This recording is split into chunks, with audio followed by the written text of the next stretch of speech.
Unstoppable Confidence. If you're serious about gaining more confidence, you must get this book, Robert Allen, The 1 Minute Millionaire. This wonderful book will give you the boost towards success that you can make all the difference. Brian Tracy. Imagine having the confidence and courage to go after your goals, successful career. Part 1. Getting into gear. Why confidence matters. Without self-confidence, we are babes in the cradle. Virginia Woolf. Confidence matters more than almost anything else determining our success. Therefore, it's necessary to understand exactly how important it is. Why confidence is important? Confidence is vital because it's the difference that makes the difference. When people consistently take action and make the appropriate course corrections, they get massive results and achieve all their goals. However, if they lack the confidence to take action, they will stay stuck. It would be no different than if they had no dreams or no goals at all. And after all, what's the point of wishing for anything if you don't pursue it? Having confidence, especially when it comes to having the ability to communicate, is absolutely essential. Without it, people don't communicate effectively. The degree from which you are confident and communicate well with others is the degree from which you will succeed in life, no matter what context you're referring to. Business, family, friends, in which you'll experience in your career and so on. It is directly proportional to the degrees from which you will experience a rewarding and fulfilling life. We are naturally drawn to confident people. Imagine what it would be like to have people coming up, just wanting to meet you simply because you're so confident that you automatically make an impression in their minds of being somebody different. Imagine how it feels to exude attractive energy, one that radiates out with and attracts people to you. Confident people appear to be more credible. Being confident will immediately turbocharge your success in the business and relationships because you will come across more credible. If people ask you a question, you look at him or her straight in the eye, you have confidence and physiology, answering with an authoritative tone. It took a few blown real estate deals for me to learn this lesson the hard way. After all, if you don't project that you believe in yourself, how are investors supposed to believe in you? Confidence can make your dreams come true. Right now, as I write this book, I'm actually dictating it into an audio cassette recorder on a beautiful Thursday afternoon in Oregon, and I hear geese quacking in the background. It's a beautiful blue sky reflecting off a lovely pond. It's a puffy cloud kind of day, and there you want to relax and enjoy yourself, but it is because of using these techniques I'm prescribing that I'm going to be able to do so. My journey to unstoppable confidence. Now, before you think I was always this confident, let me tell you my story. I share this miserable tale of shyness and let you know that no matter how shy or unconfident you are now, you can improve and become more confident. My shy self. I had always been a shy child, continuing to shy into my shy young adult. I had a small, select group of close friends my entire life. I've never found enough confidence to introduce myself to strangers, and it led to a serious difficulties for me in dating and having relatings to women. And my friends and I excelled in school. It was our main focus, yet in the back of my mind I knew that I was missing out on something when all the other people in high school were going out on dates. I thought to myself, man, it must be different, or what's that something that must be wrong with me? Consequently, I found myself rationalizing that I could be a great Lothario if I chose to, but in the main area of concentration and excellence was school. However, deep down I secretly desired to trade places with some of the other kids just to experience what it was like to go out on a date and even be comfortable with someone of the opposite sex. And the more I thought about it and how much fun they were having, hanging out and having normal teenage experiences, the worse I felt about myself. And it was as if I lacked the ability to really connect with other people on a deep level. Searching for the new way to escape, I turned my studying event harder into burying myself in the books, and at that time it was all I knew how to do. Now, in reflection, I can easily see that there were other choices available at the times, and we always have options, and it's important to be able to recognize many of these possible, and then naturally decide for ourselves which option suits us best. In 4 years of high school, I went to exactly one date. One, of course, it wasn't from who I initiated it. The girl approached me, asked me one day, and asked me if I wanted to hang out with her one night. Smiling broadly and trying to contain my overwhelming enthusiasm as an incredible, unprecedented event, I gladly accepted. Later in the week, she called me, and then we set the date, and following Friday, and the night came, she picked me up, and we went to a fast food restaurant nearby. All throughout the dinner, the conversation was strained as she tried her best to pry me loose from my shell, and everything that came out of the shell, I automatically retreated back into it simply because of my dreadful habit of shyness. She did her absolute best to talk with me and have a good time. Still, I couldn't tell she saw my shyness as an obstacle to getting to know each other. And my saving grace was that I smiled a lot and reciprocated every question she asked me. The conversation went better as long as she did the talking. After we finished dinner, she drove us up to the mountains. We had a lookout point with a beautiful view of the city, and I was clear in a clear night sky with the stars illuminating high. She asked me for suggestions on what I wanted to do, but I was too shy to suggest anything for the fear of rejection. I didn't really understand the meaning of this field trip. Only later did I learn from high school that other high school friends that the place we went to was the designated makeout spot. While I was able to maintain good eye contact with the young lady, sometimes there was pauses in the conversation that seemed like an eternity to me, and at these times my internal dialogue came alive as if it were an annoying young sibling whose life mission was to prevent me from enjoying myself. Does she want me to kiss her? What if I have a gunk in my teeth? What if I kiss her, and should I do it? Does she really like me? Is she bored with me? What should I say next? Why are we really here? What does it mean? What should I do next? Do I look at the stars outside the car with her, or should I hold her hand? My goodness, she sure is pretty. Is she noticing me? Turning red and with embarrassment? How come I'm so darn shy? Do I want to kiss her? What should I do? When should I do it? The internal dialogue continued on, it's like for an entire night. No wonder I could not hold a conversation with her. How could I when I was so busy having conversations with myself? None of my attention was left over to talk to her. After an hour or more forced conversation, she finally dropped me off at home and offered a handshake, lieu of repeating one of my previous awkward episodes. Though the high school gossip grapevine, I found out that the young woman had recently broken up with her long-term boyfriend, immediately called me out. And I was wondering if it was really coincidence that she had gone to the restaurant where he had worked. Was she hoping he'd be there? My ultimate conclusion was that she was just trying to make him jealous and have me find out about the date, even though she did not have any interest in me. People thought of my inaction as unwillingness to initiate activity, and others was because I was so antisocial, aloof, indecisive, reactive, and generally unfriendly. What I found most painful was that I wanted to be social, proactive, decisive, and friendly. Only at the time, I didn't know how.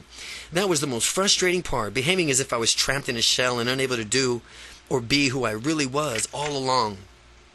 Then in my college years, now as you've read the ultra shyness of high school, you may be thinking that this couldn't get any worse, and it did.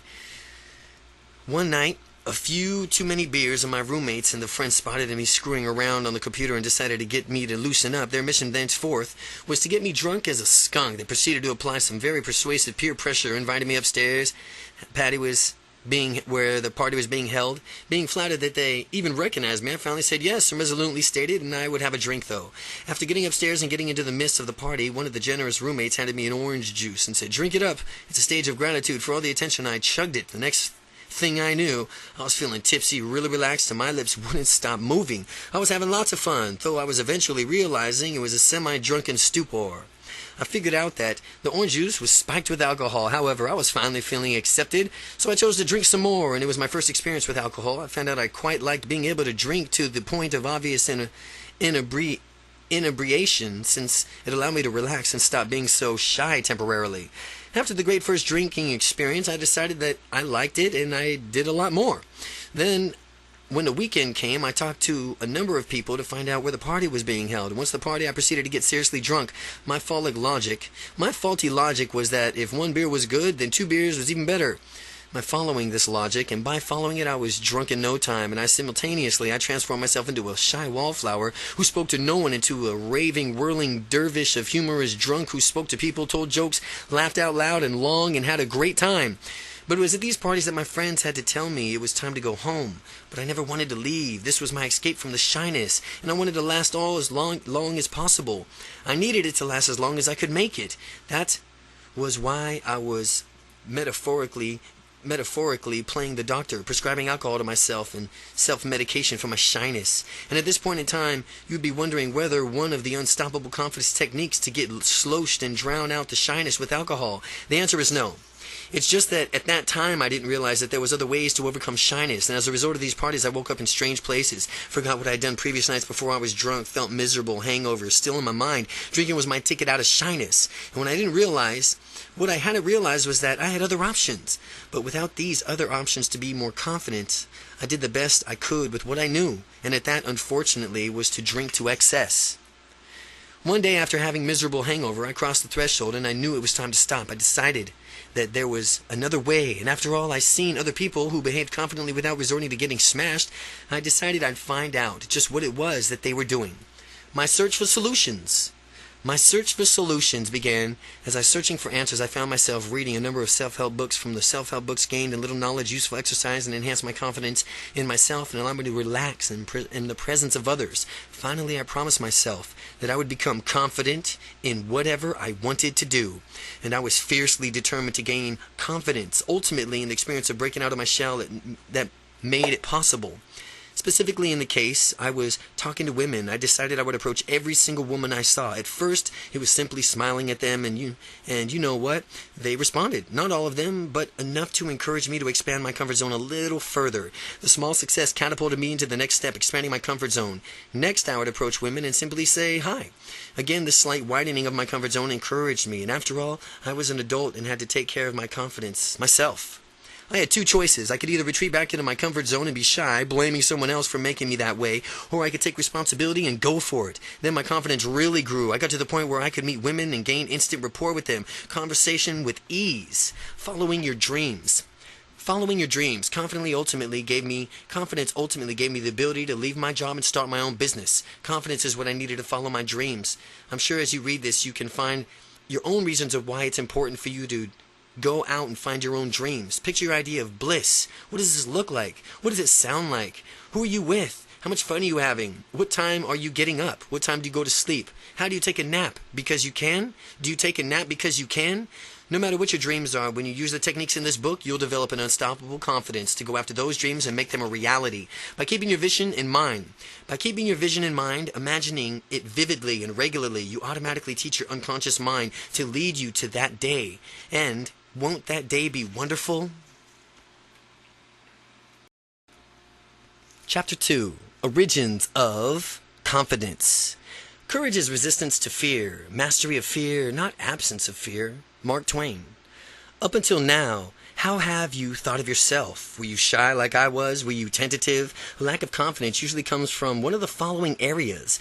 Lack of confidence usually comes from society at large, your parents, school and your peers, and then mass media. Well, in addition, you may have become shy because of hypersensitivity or even because you believe that you were born that way. In this chapter, we'll explore the reasons you may lack confidence. In the process, we'll debunk the false premises behind these reasons. And if you have children, we'll discuss how you can prevent shyness from happening to them. You'll instill unstoppable confidence in them. Society. In many ways, society's conditions people to go with the flow, or you better accept what is offered and not to make any waves or go against tradition. Well, sometimes this is falsely interpreted as advice to not follow your dreams. If you need to step outside of what is normal or usual to pursue your dreams, then do that exactly. So society is not your influence. Parents. Parents can be a major contributor to your lack of confidence. Throughout life, their purpose is to teach their children, to help them to experience their full potential, to be who they were meant to be. Yet sometimes parents strip away the child's individuality and inadvertently instill what the child perceives as limitations. Parents often try to get the kids on conform to the view of what they think is correct. And how many times have you heard these following phrases? Act like a grown-up. Stop acting childish as if that were a bad thing. Be realistic. Or get your head out of the clouds. And you're such a dreamer. Or you can't do that. No one has ever done that before. Parents usually have positive intentions motivating their behavior, yet sometimes they don't communicate that. Take the phrase act like a grown-up. What does that mean? Well, to have all the limits most adults do. But not to play and experience pure joy like a child, to not learn, wonder, or explore. If that's acting like a grown-up, I'd rather pass. Or consider the phrase, stop acting childish. Well, the notion of exploring, laughing a lot, or learning a lot, or really what life is all about. So it would seem like kids have the right idea after all. By this definition, acting childish or stop acting childish, it's a natural state of humans actually. What's about the notion of being realistic? What does that really mean? Realistic according to whom? Well, how specifically should I be realistic? The phrase is ludicrous, and calling people dreamers or telling them to get your head out of the clouds does not help them. It only instills limits in them and helps to bring them back into the blind of what is socially acceptable. School. School has a huge influence over children. They're mandated to go. Teachers are powerfully authoritative figures. The peer pressure is extremely high. With all taught to fit in, everyone wants to fit in. So how does the school create a lack of confidence? One factor is peer pressure. Some kids make fun of anyone who does anything differently. School can also divide kids into different learning tracks, which is also unfortunate. Kids can be quite intelligent, much smarter than typically given them credit for. They understand the labels that go with different learning tracks, and they integrate these into their identities. The students labeled slow integrated this as a belief, I stink at math, and as they beliefs help shape their reality and their whole way of being. A research study shows in the 1960s showed that powerfully expectation influences and performances influences performance. One teacher was told her class students was exceptional, but the reality is they were standard across the section students with exceptional. Class performed exceptional that year, and the teacher commented on how eager the students wanted to learn and how much they enjoyed teaching. How much she enjoyed teaching them. The next year, another normal cross-section students in her class. The time, the experiments told that her students were poor and poor performers. An exception to the beliefs and create a reality, the poor students performed awfully. And the same teacher who had just had the exceptional students a prior year remarked how awful the students were, how much they hated learning, and how much hard it was for her to teach. Now, we could take this idea and project only positive expectations onto our children. Furthermore, we can expect excellence from all of these people we interact with. You can expect excellence from everybody, and it will surprise you to learn how often people will rise up to whatever standards that you set for them. Mass media. A lack of confidence also comes from the media, mainstream media funded in advertising. Ultimately, it's out to get people to consume. Network television programs free because advertisers give them networks large amounts of money in order to introduce their products to the captive audience. Terrestrial radio is free for the same reason. Individuality is dangerous to these advertisers because when you think of for yourself, you can decide for yourself whether the producer is right, the product is right for you or not. You won't be buying for the sake of conformity and keeping up with the Joneses. It is to the advertiser's benefit if you lack confidence. They have tactics of telling everyone else that the product is there for them, and it must be as well. If it's for everyone else, they teach you to feel bad if you don't have their product. They teach you that life can become an instant party if you consume their product. My favorite example is that this is a stereotypical beer commercial. To watch less than healthy guy watching TV endlessly, you see him giving a beer and you already know what happens next. At least according to the commercial, life instantly becomes a party. Beautiful women swoon over him if he realizes he has his dream sports car. He's vacationing on a tropical island. He can forget about any of life's ordinary troubles. It behooves the media to do this to sell more products. Hypersensitivity.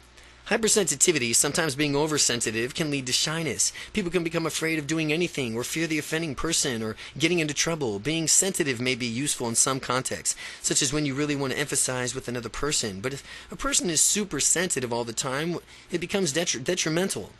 I know this because I used to be hypersensitive and I never spoke or never stepped outside of the comfort zone. I never did anything that might have the remote possibility of aggravating people.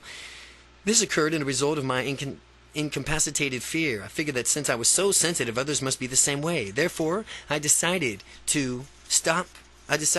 it was necessary to tiptoe around people so as to manage their feelings. Only later did I discover the nonsense this turned out to be. It's important to be sensitive to one point, but at the same time, you need to have confidence to do what it takes to achieve your goals. People are remarkably resilient, and if you have the confidence accidentally hurt someone's feelings, there's a very simple remedy: your apology. You apologize, resolve not to do it again, and move on. It's really that simple. The myth of shy gene. Some people label themselves as, I just have the shy gene. It brings me to the myth of genetic shyness. Many people simply accept the shyness as rationalizing it by saying, well, that's just the way I am.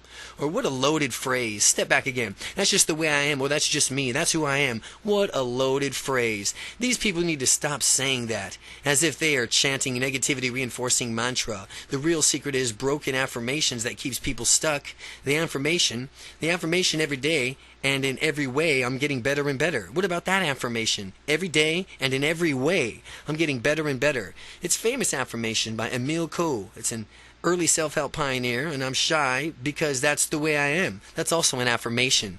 But it should be appended with the statement, according to me. You can decide that you were born with shyness, sure, but you can also decide that you could break free from it. And the myth that person simply is or is not shy is one of the worst myths ever passed from a disempowered people to the other disempowered people. Believing that your parents were shy and that's what caused you to be shy is no excuse. The same goes for kids. People do not become shy automatically. They are born. There's no shyness gene. People become what they've learned to behave and act like in a certain way. When I was shy around people, it was because I was in the habit of looking at a person and thinking he or she won't like me. This was always left in my mind. I was feeling bad inside, picturing the person rejecting me and feeling immense and paralyzing fears. Well, that was simply the way I've learned to behave. I only knew one way of behaving, but fortunately, I found more choices.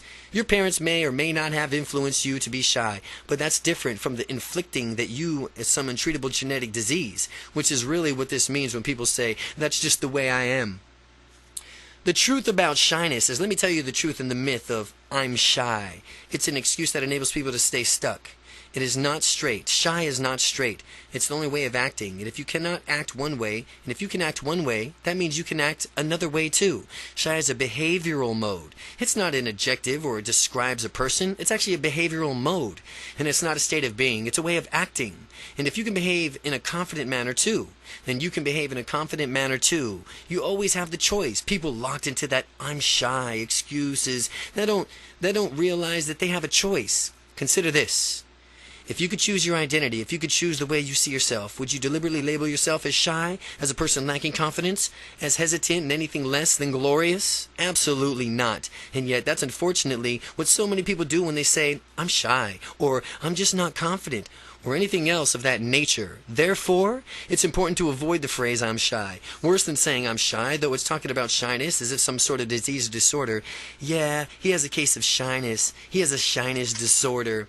Well, that's the most ridiculous thing ever. If you walk into a room and I walk into a room of shy people and bug that's flying around bites me, I do become shy too. No, that's a downright absurd. People don't go walking around one day and go, they crumple up to the ground and then get diagnosed with shyness. The fear and F-E-A-R, fear. Have you ever watched kids play? They really don't know to dig in and thoroughly enjoy themselves. They really know how to dig in and thoroughly enjoy themselves. When they're having a good time, kids totally embrace whatever they are doing in the moment with joyful abandon. Kids are true dreamers. Children, in essence, have not been trained yet to their own limitations the way adults have. In fact, children enter the world with only two natural fears, the fear of falling and the fear of loud noises. Aside from these, all other fears are learned. Human beings are magnificent at learning.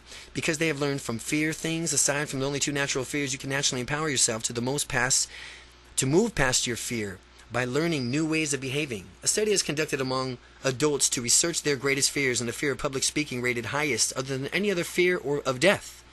This is irrational. Being more afraid of public speaking than of death is a direct result of learning to fear something that does not need to be feared. Fear can be characterized in an acronym. FEAR, meaning false evidence appearing real. False evidence appearing real. Fear. When people realize that public speaking is simply a process, not a life or death event, the false evidence disappears with it and goes the fear. With the fear gone, people can be in their more natural, confident selves. Confidence is our natural state of being. It's a state of confidence. Should we be natural in a state of being? The fact is that we were born and simply not self-conscious. It's not like we popped out of the womb and say, oh, I'm naked. Could somebody please give me some clothes here? Oh, I'm shy now. Oh no, everybody, look at me, I'm naked. Children are already in their natural state of being, absolutely confident, full of wonder, ready to explore the world around them. What if we were to adopt that same childlike attitude for going after what we wanted to in the world? When you were first born, did you immediately stand up and start walking around, though it were not completely normal to you? Obviously you did not. Well, neither did I, and neither did anyone else. In learning how to walk, children take that attitude. Hey, I'm going to do that walking thing. And I see others around me doing it, so I know I could do it too. I'm going to persevere. It didn't matter how many times I fall down. It didn't matter how many times I got up. All that mattered is, it only mattered that I just kept getting up. And if you get the chances, watch kids as they begin to walk. They crawl around, stand up, wobble, wobble, fall down, then they do it again, over and over again. Kids continue doing this until they learn how to consistently walk. Nothing will stop them from learning how to walk. When you have the same attitude and going after your goals, nothing will stop you from achieving them. What if kids infected you with the same useless attitudes of some adults have? What if kids were infected with the same useless attitudes? If we try something, it doesn't work, we just give up.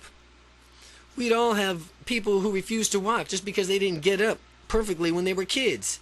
They tried it once and they didn't even work, or try it again, so they gave up and decided they weren't going to be walkers. Can you picture a little baby with his arms crossed, pouting, scowling intensely just because he took the lackadaisical adult attitude? If something didn't immediately work, then he just gave up? Can you imagine a little baby saying, in a snooter manner, "Walking isn't for me, I do other things. I tried it once and it really was not cut out for me. Walking isn't for me." Kids kept going on until they mastered their skills. That's what they do. We as adults need to learn from them and keep that same attitude that kids have towards learning and walking.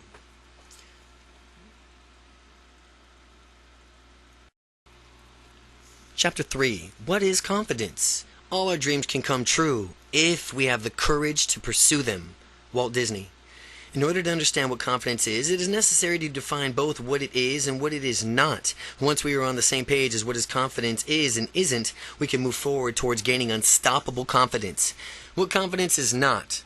Confidence means different things to so many different people. Similarly, confidence also evokes certain feelings and automatic reactions within people. Before you go any further in shedding light on what confidence is, we'll discover what it is absolutely not. Arrogance versus confidence. Arrogance versus confidence. Sometimes arrogance is mistaken for confidence. They're not the same things, folks. Arrogance is either a honed reaction or an infectation. Whatever it is, it's definitely not something completely different. It's something completely different from confidence. Arrogance leans towards elitism, being macho, showing off, and so on. Have you ever seen those really huge guys with bulging muscles, the ones who are overdeveloped to the point that they find it necessarily to thrust their chest out and swagger in the utmost cocky way? This is an example of arrogance, but not true confidence. It is from what they consider themselves better than everyone else solely because they're so large. True confidence comes from within, and when you realize you are confident, you do not feel the need to proclaim it to the world. Now contrast the example of arrogance with the following example of true confidence. Stop for a moment and consider the famous muscular movie star Arnold Schwarzenegger and Sylvester Stallone. These guys did not go around with puffed up chests thinking they're better than everyone else. Instead, they had a quiet but powerful confidence that comes from acute awareness of their abilities. This is a major difference, and we'll explore this further later in the book. But it is never necessary to shout out from the mountaintops in order to convey that you are a confident individual. These people who do so are hardly even confident. They're more like trying to appear. And I have met many people who are confident and many people who have lacked confidence. The truly confident people have the similar trait. It's that their confidence came from within and it did not have to be voiced. A nonchalant, matter-of-fact confidence is ideal. It's just a nonchalant, matter-of-fact confidence. Now, there's no need to brag about one's accomplishments. Those who brag are the only ones making their insecurities about themselves. Allow your results to speak for themselves. Action speaks louder than words. So, take your confidence and make it happen. If someone has to continually broadcast his or her confidence, it really makes me wonder. It seems that this person is not really confident at all. Instead, this person is often trying to convince himself or herself by proclaiming it to the others. In his or her own mind, this helps it more official. Makes it more official in their mind. But the person trying to gain confidence in an ineffective manner. Confidence comes from within, and when you believe in yourself, others will believe in it too. This is a universal law and a secret known to all leaders. It does not work another way around, no matter how much you would prefer it to. There are far easier and more effective ways to skyrocket your confidence than waiting for others to believe in you. You will learn them later on in this book as well. Now you have belligerence versus confidence. Now let's talk about the difference between belligerence and confidence. Using relationships as an example, sometimes women are apparently attracted to jerks. And I'm not sure many of us have seen the examples in our lives or perhaps what someone has currently done in this situation on the surface. The jerk exhibits some bad boy traits that some women may perceive as confidence. The jerk is probably convincing himself that he has it all going on. What masquerades as confidence to the jerk is belligerence. This presents oneself in a form of super aggressive attitude. You can and should always assert yourself whenever you deem it necessary. However, this does not mean bullying people, treating them badly, or trampling all over them. Belligerence is what makes a jerk just that. The jerk is abrasive and cares little for the relationship he forms with others. Instead, he chooses to bulldoze his way through life. True confidence, however, allows to go through life easily, effectively, getting results that you want, to make people feel good when they have dealt with you. People may making people feel good even if it's for no reason other than just because you can. The true confidence comes from within. Now take a moment and think of an area of your life where you may be confident and ask yourself this question. How do you know that you are proficient in that area? Name that area. Again, how do you know that you are proficient in songwriting, proficient in breakdancing, proficient in music? How do you know that you're proficient in dancing, period? And being completely honest with yourself, supply an answer. And if you absolutely know that you are proficient in the area you choose because your own thoughts are filling a belief system that you told so, congratulations! You are really confident in that area. Now, if you were not sure about the proficiency in your area or that you had to rely on external confirmation from your peers, spouse, supervisor, you are not quite yet as confident as you can be. Well, by the end of this book, after doing the exercises, you'll be right there. When you have done all the exercises completed in this book, you will have the true confidence that comes from within. Confidence, or lack of thereof, is a reality across all demographics, across all races, all economic levels, all allegations. There's always some people who are confident and some people who are not. Even a rich and famous movie star who many people envy and consider to have it all gets nervous at times because he or she wants to perform well. Competence versus confidence. Are confident and competence the same thing? No, in fact. They are quite distinct, and understanding the difference is essential. Competence is defined as the ability to do something, and confidence defined as your belief about your competence. Each of us has an individuality, experience, beliefs, and values that make us perceive life in our own individual way. Everyone has his or her own perception of reality, a unique model of the world. This means that it's only in a perception, not in reality. The empowering part of this idea is that those beliefs can be changed and in turn change one's perception of life. This means that the exercises and strategies described in this book will change your beliefs and your perception of what is possible for yourself. Confidence without competence? Confidence without competence. Well, it is absolutely a recipe for disaster to lack competence yet possess a project unjustified confidence. Take, for example, someone who has never flown a plane before, has ridden on a plane, and thinks she or now is an ace pilot, since he has read a book on about a decade ago. Would you let that person fly you across the country? I would get off that plane as fast as people would think as I was a blur. You can easily see how there was numerous examples of confidence without competence, and why it's dangerous. Competence without confidence. Competence without confidence. People are competent and yet lacking the confident are stuck in a quagmire. They might have been perfect understanding in some powerful concepts without even taking action. Someone who has the knowledge and the competence to do something and does nothing instead is no better off than someone who is clueless and incompetent. Again, someone who has the knowledge and the competence to do something and does nothing instead is no better off than someone who is clueless and incompetent. Now, when I was getting started in my own real estate investment, I was a classic example of competence without confidence. I studied and studied and studied real estate, and I read 10 books, took 3 home study courses, attended a seminar, signed up for 2 mentoring programs, and still I was stuck big time in this quagmire that I wasn't even aware of or could get caught in. I saw others being successful and knew exactly how they were doing it and knew how they were doing it, but when I asked them about it, they confirmed to me that they were just doing exactly what I was only thinking about. Now, what was holding me back? Was it my lack of confidence? My fear of the unknown? I wouldn't have known absolutely everything about all the real estate before taking any action at all. So I kept studying and studying, trying in vain to learn everything so I could actually get started. Meanwhile, the people around me had their businesses taking off because they were taking action. The 4 levels of competence.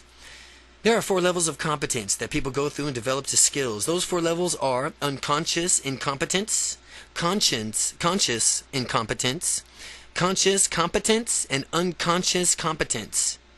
You will travel through these stages as you reach unstoppable confidence. The 4 levels of competence. Competence is knowing something. The 4 levels are unconscious incompetence, conscious incompetence. You have conscious competence and unconscious competence. Unconscious incompetence. Unconscious incompetence means you do not possess a skill nor even the awareness of how to use that skill could be. Someone who is extremely shy and does not even recognize how beneficial learning how to be more confident would B, for him or her, could be considered unconsciously incompetent in that area of confidence. I spent the first 20 years of my life like this, being shy and knew no other way of being, nor I was cognizant of the fact that other people didn't have to live trapped in my shells. By reading this book, you have already passed through the stage of unconscious incompetence. Picking up this book means you are already looking for a better way to live, which means you're at least at the next stage of perhaps further on your unstoppable confidence journey. Unstoppable confidence, unstoppable confidence. Conscious incompetence. Conscious incompetence. When I was in college, I finally looked around and realized just how shy I was and other people were actually confident. I had moved to the second level of skill development, which is the conscious incompetence, and I became aware just how shy I was. And when we become aware of something lacking in our lives, it is a great opportunity because that means we can take a chance to improve our lives. When I became conscious of my incompetence, I began reading numerous self-help books and doing exercises, attended seminars, watched videos, basically tried anything to further my confidence. And the more I worked on myself the same way as you are doing now by reading this book, the further I moved towards conscious competence. Conscious competence is a state of being in which you can apply a skill, yet you have to consciously think about applying the skill, and the skill is not yet a habit for you. The vast majority of you at this point in the book are probably consciously, unstoppably confident. Now, you know how to be confident, and that's a matter of developing this into a habit. Now, give yourself the gift of your own 21-day unstoppable confidence challenge. Deliberately practice your confidence for 21 days consecutively until you reach the skill level of unconsciously competence. Unconscious competence. Unconscious competence is the fourth level of skill development called unconscious competence. Unconscious competence. This is the ultimate stage of any skill. Unconscious competence is the state from which the skill has been ingrained as a habit. You no longer have to spend your time thinking about applying the skill. People who are masters of what they do in the function in the level of consciously competence, of unconscious competence, if someone were to inquire about how specifically they perform at such high levels, they may not be able to verbally describe what they do. The reason for this is that they are no longer conscious of what they do in order to perform at such great feats. Competence plus confidence equals success. Now, competence plus confidence equals success. Being unstoppable means you have both competence and confidence and going for it. This is what this book is all about, having competence and confidence. And when you have the competence to do what you want and the confidence to follow through and take action, you're going to be unstoppable. The 9 Factors of Unstoppable Confidence, Chapter 4. Courage is the first human quality because it's the quality which guarantees all others. Winston Churchill. Now that we've defined what confidence is and isn't, let's look at 9 factors that stand between you and unstoppable confidence. You must learn to memorize all of them if you wish to master this program and make your dreams come true. The 9 factors are as followed: experience, perception, decisiveness, empowerment, goals, action, motivation, momentum, and commitment. Factor 1, experience. There are certain beliefs that are more empowering than others when you are doing something for the first time. How you perform the first time you take on a new challenge will affect you on how you perform when faced with it again later. Believing the following affirmations will enable you to achieve greater results more quickly. There's a first time for everything, so when doing something for the first time, remember this. The first time I do this is the hardest.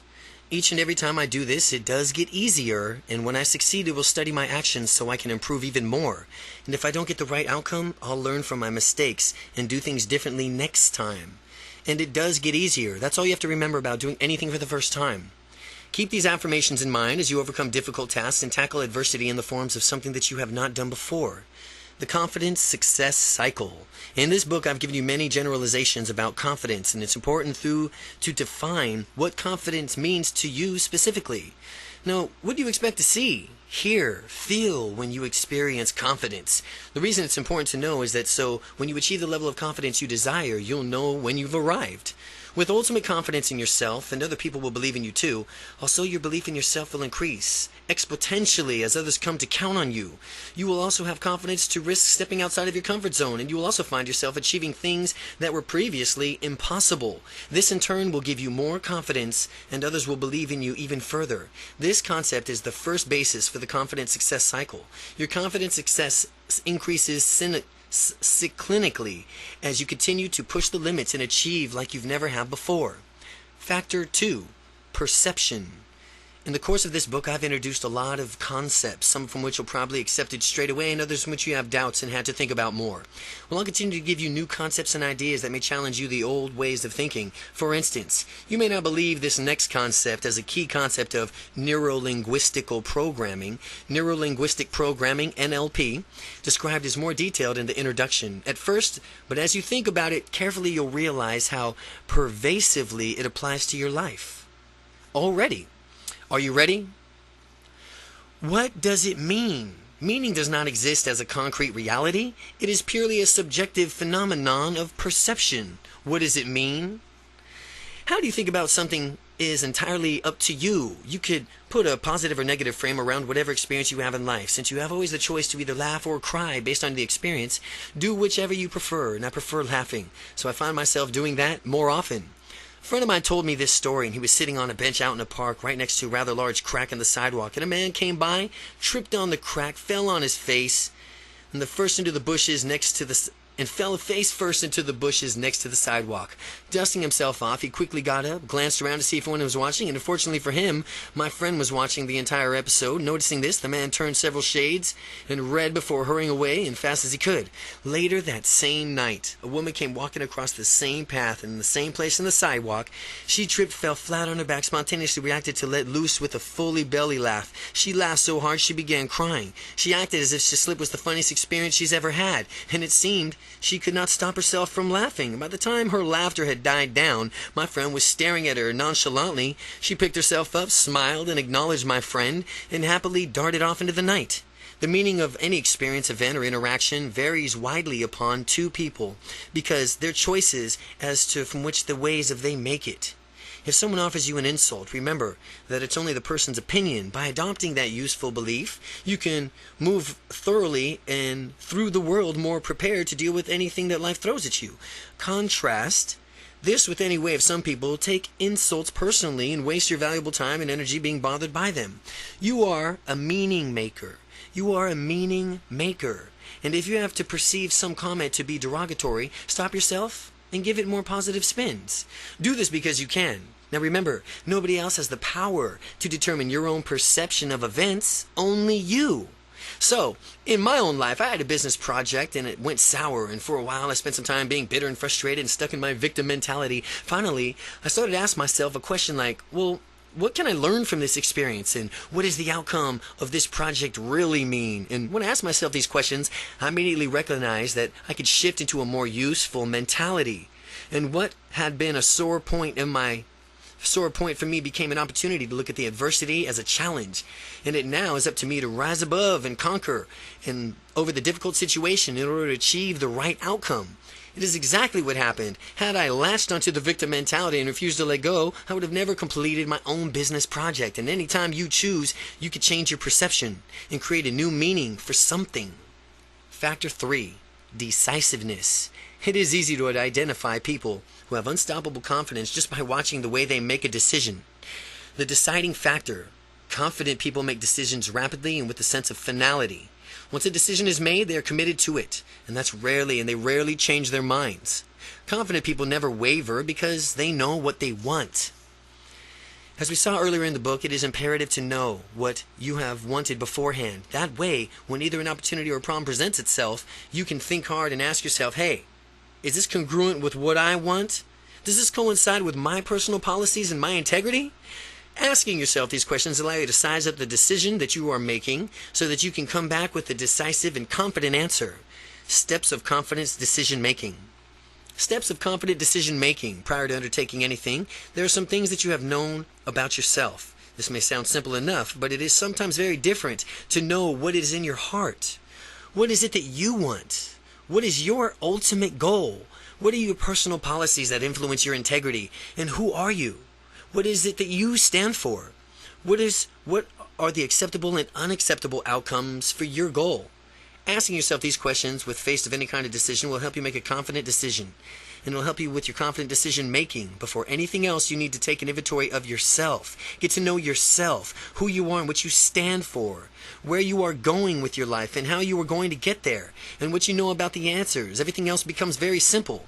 Now, if a question of a problem of an opportunity arises, you need to size up your situation from all angles in order and be a confident decision maker. Look at it in front of your position. Look at it in front of the other side and look at how your position will affect you over time. If you were to say yes to this decision and move forward with it, how would it impact your life? Imagine yourself a few months down the road after having a yes in the decision. Imagine in 5 years, how is your life? Again, if you were to say yes to this decision and move forward with it, how would it impact your life? Imagine yourself a few months down the road after having said yes to this decision. Imagine 1 year, 5 years. Now how's your life? Think about how the future might be if you said no. What might your life be like then? What might it be like in a few weeks, months, few years? Once you have seen the picture clearly in your mind, decide that it's congruent with your goals or not, and let your goals be your roadmap always. Let your goals be your roadmap. Trust your internal voice. Another difference between people who are unstoppable with confidence and those who do not, who do not, is that people with unstoppable confidence trust in their internal voices. Although they listen to others too for feedback, they tend to really place more of their weight on their own internal voice than the voices of those around them. People who lack unstoppable confidence tends to listen to the voices around them far too much. This leads to propensity and conformist thinking, because people listening to the following of everyone else's will naturally become like everyone else. People who are unstoppable have to rely on their own internal voice. Otherwise, they would allow everything else to be stinking thinking. Else would be stinking thinking to convince them that whatever goals they are seeking to accomplish cannot be achieved. Listening to your internal voice means that you recognize what is valid. Useful feedback is what is negative, destructive criticism. People who listen to your internal voice are said to have internal frame of reference. People who follow your voices of others are said to have external frame of reference. Internal and external frames of reference. The way to discover your personal style is in this manner. If you haven't already, ask yourself the following questions. If nobody told you, would you know what to do? How would you do what you've done? How do you know you've done a great job? Does someone else need to give you answers? Who decides if you're getting the best use out of your time? As you answer each of these questions honestly, you might notice a pattern emerging. If you answer and based off the other's feedback, right now you have an external frame of reference. Now, if you answer based off your internal voice, then your gut feeling, you'll have an internal frame of reference. Factor 4, empowerment. When you are unstoppably confident, there is a powerful difference between you and the normal population. The difference is control. You have more control over the environment, over the emotional state, over your beliefs, ultimately over your actions. That is the simple difference between people who are empowered and people who are not. People who are not empowered have excuses, control. People who are not empowered have all the reasons why it is impossible to be, to do, or to have something. Those who are unstoppable realize that everything that you want to do is under their own control. They are the masters of their own universe, and they don't know how to do something. If they don't know how to do something, they realize that there's some other resource that will teach them how to do it. And I like to think of myself as a reverse paranoid. A reverse paranoid is a person who thinks that the universe is perfect and that everything on the planet wants to help him or her achieve his or her dreams. I'm a reverse paranoid. That means that I believe that the universe is actually perfect and that everybody on the planet actually wants to help me achieve my goals and dreams. By the law of reciprocity, in order to fulfill my dreams, I'm going to help others make their dreams come true. The universe works for such rewards for those who serve others. The greater of the energy is that you put forth, coupled with the service you provide to others, the better the result you will enjoy when you ask yourself, how can I be of service to others today? How can I be of service to others today? How can I serve this person I'm talking to today? Always contemplate that. When you ask yourself that, you will experience a paradigm shift of great proportions. Greater empowerment equals more choices. Empowered people simply have more choices than dispowered people. People who do not allow themselves to find other choices available to them are likely to become disempowered. Although, always contemplate the number of choices that you have in any given situation and do your best to generate more options. Perhaps there's an option that you have thought of that you would like to have as ideal. All you need to do now is empower yourself to think of the solution and then act on it. With greater empowerment comes truer sense of freedom because you have the liberty to choose from more options. Adding more options to your life. There's an easy way to add more options to your life. Pay attention to people who use language. Language indicates how they view the world. It can easily empower us to limit us through what we say. Some people use their language to try to force limitations on you. Anytime someone offers you two choices, beware. Ask yourself if there are any choices that have not been mentioned. Is there anything stopping you from choosing your options? The more options you make, the more empowered you are, which means you will have a greater chance of success. Salespeople are taught to intentionally use their language to limit our apparent choices. For example, let's suppose you found a certain model of automobile that you like, and the salesperson might say something like in the effect of, well, now that you've decided on this car, would you like to pay for this in cash, or do you want to finance it through us? The question automatically assumes that you're going to purchase the car, and with the only remaining detail being now specifically of what you want or how you want to pay for it. Even if you did want to purchase the car, there might be another payment option that the salesperson's limiting statements hasn't covered. What if there was a hybrid part cash, part financing option? That is not reflecting in the salesperson's statement, is it? Well, here's some questions to generate more options when you're presented with only a few options. Well, what's stopping us from doing both? Or all? Or is that all the options only? Or what other options haven't we examined yet? What other options haven't we examined yet? Are these our only options? Disempowered people simply find themselves to lacking choices, which thus compelled to enact upon their addictions, not only of choice, but of our sheer necessity. Even if we were to consider psychopathic criminals, they appear as if they are forced to perform these evil deeds. In interviews, they often reveal how they went to great lengths to cover them up, as they did because they internally understood that it was wrong. Inevitably, the question gets posed to them of why they perpetrated the violent acts. As if they could truly understand the acts were immoral and wrong, they acknowledged that while they knew it was wrong, they felt as if they had no other options and their criminal acts were their only choice. Again, this is simply their perception of reality. I'm not condoning or apologizing for criminal behavior, but rather pointing out the fact that these people need to make better choices for themselves and do not need to first need to become aware of those choices and realize their validity. The initial step to becoming more empowered is to eliminate the belief that you have few choices and replace the belief to the knowledge that you have many choices. You always have the freedom to choose, no matter what the situation, even in the times from which you apparently lack a choice. There really is a solution. There really is always a solution. When you keep this belief as you go through life, you will find that you have an enriched sense of control over your life, which escapes most people. Factor 5. Goals. A natural complement to unstoppable confidence is being goal-oriented. Goal orientation and confidence form a combination that will make all of your dreams come true.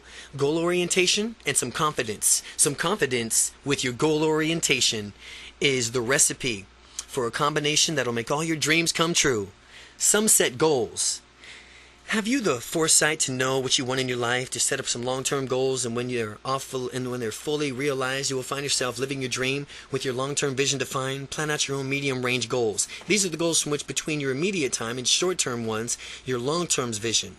Now, when you accomplish your medium-term goals, you will find that you are right on track to achieving everything else that you want. Break down all your medium goals into a smaller immediate goal with your accompanying of a next year. By the next year, then continue breaking down the goals until you have monthly and then weekly ones. Finally, you will have specific actions to undertake each and every day in order to move ultimately towards your dreams of life. Set an outcome for everything you do in life with your purpose. You will be glad that you did. As a way a climber reaches the summit of a mountain is to continue putting on a foot after another foot towards the top. It is the same way from which one runs a marathon, one step at a time. What is essential is always keeping going. Never quit. Do it now. Keep it going. Never quit. Do it now. At Harvard studies on goal setting that took place in the 1950s, in a Harvard study, there was a following study in the 1950s, and it followed up in the 1980s. The study is that in the 1950s showed that 3% of the respondents had set goals at the time of their graduation. By the 1980s hit, this 3% was financially worth more than the remaining 97% combined. Again, by the 1980s, the 3% was financially worth more than the remaining 97% combined. Now, these people had focus and direction, and these were displayed by setting their goals. To gain the maximum benefits from this book, you've got to set goals. We will begin this journey when we're taking together by setting goals in your own personal growths. Now, outcomes versus goals. Outcomes and goals are similar in scope, but they have subtle differences. Goals typically have weightier stakes attached, whereas an outcome is a mini goal. An outcome is a mini goal from which you desire from a particular situation. A goal is a dream with a deadline. When you hang out with your friends and the outcome is simply to have a good time, you don't have a goal when you're hanging out with them, but most recent goal in life is to sell a certain number of copies of this book within the next year. The magnitude of this goal, of this outcome differ. Though outcomes are much smaller in scope, they are still very useful. By identifying what you want out of any activity or interaction, you will much more likely be to obtain it. Now, if you didn't know what I wanted out of this interaction or activity, would you know how to proceed? I wouldn't. Well, after you decide on your outcome or goal, figure out what it's going to take to accomplish it. Now, what kind of person will you have to be in order to make these dreams come true? Again, when you got your goal in front of you, you have to figure out what it's going to take to accomplish this. And what kind of person do you need to be in order to make it come true? And once you know, commit to becoming that kind of person. Smart questions for making smart goals. Smart questions for making smart goals. Stop for a moment and answer these questions. Smart questions. S.M.A.R.T. S.M.A.R.T. Goals. What do you want to get out of this book? What's stopping you from getting this right now? What's important to you about achieving your goals? What will it be like for you to have accomplished the unstoppable confidence? What will having unstoppable confidence do for you? Are you ready to eliminate all your fear, uncertainty, and hesitation and doubt forever? How will you know when you have unstoppable confidence? Well, after answering these questions, you are now ready to set a SMART goal for yourself. The acronym SMART stand for SMART. Specific, measurable, achievable, realistic, timed. Specific, measurable, achievable, realistic, timed. SMART. Specific makes your outcome specific when you state when you will see, hear, feel, and experience it. This will help you provide points from you can check to verify if you have undoubtedly achieved your desired outcome. A general outcome may be, well, I want to get confidence out of this book. And that does not work as well as following up specific outcomes. I want to gain 2 specific strategies from eliminating my fear of changing jobs and gain confidence in knowing I will succeed at whatever I have a job. Succeed at whatever job that I have. Measurable. Measurable. Your outcome is measurable when you have a clear way and know whether you have met it or not. An immeasurable outcome is, I will become confident by the end of this book. I'm using the techniques described in its pages. While confidence is sometimes difficult to measure, you can get creative and find ways to do just that. A more measurable outcome is, I will make direct eye contact with people in my new job. I will maintain confident physiology, posture, and bearing. And I will be more outgoing by initiating conversations with my coworkers. Achievable. Achievable ensures that your outcome is achievable. What is physically viable for you to accomplish? Ensure that you have a good likelihood of success. Remember that while you are unstoppable, you can achieve anything you desire, but you must simultaneously plan a smooth progression, driving a movement from point A to point B that stretches your comfort zone as you march towards success. Avoid setting yourself up for frustration by setting out outcomes that is unattainable in a realistic time frame.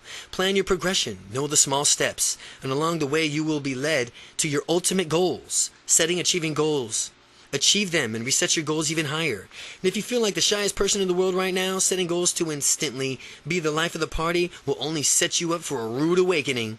You can and will be the life of the party if you want, eventually. But first, with these early steps, like talking to strangers and confidently asking about how are they doing? How are you guys doing? How are you doing? When you start there, that's the way it goes. Realistic. Realistic outcomes are outcomes that are, by definition, obtainable. And if you want to grow wings and fly, that is not going to happen. Asking for an unrealistic outcome is sets you up for a failure. Now, when you set realistic outcomes, you will be proud of yourself when you achieve them. Before Neil Armstrong landed on the moon, few people in America believed it was even possible. However, when a team of U.S. scientists knew that it would work in theory to do this to the very end, they designed the Apollo missions, which went to the moon, and the rest is history. As long as your outcome has a basis in reality, the theoretical feasibility, it is realistic. Timed. Make sure your outcome is timed by attaching specific deadlines to the accomplishment.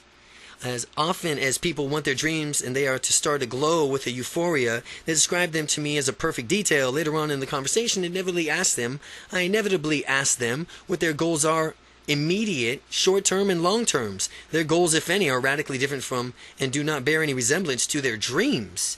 Their dreams are what they really want. Those dreams are unlikely to be achieved unless there is a deadline attached, along with a workable plan on how to achieve those dreams. Goals are dreams with deadlines. Important goals do nothing for one's motivation. This is why it's so important to have an outcome of a book and a timeline as to when you want to achieve your specific measurable results. Goals are dreams with deadlines. Impotent goals do nothing for one's motivation. That is why it's so important to have an outcome for this book and timeline as when you want to achieve your specific measurable results.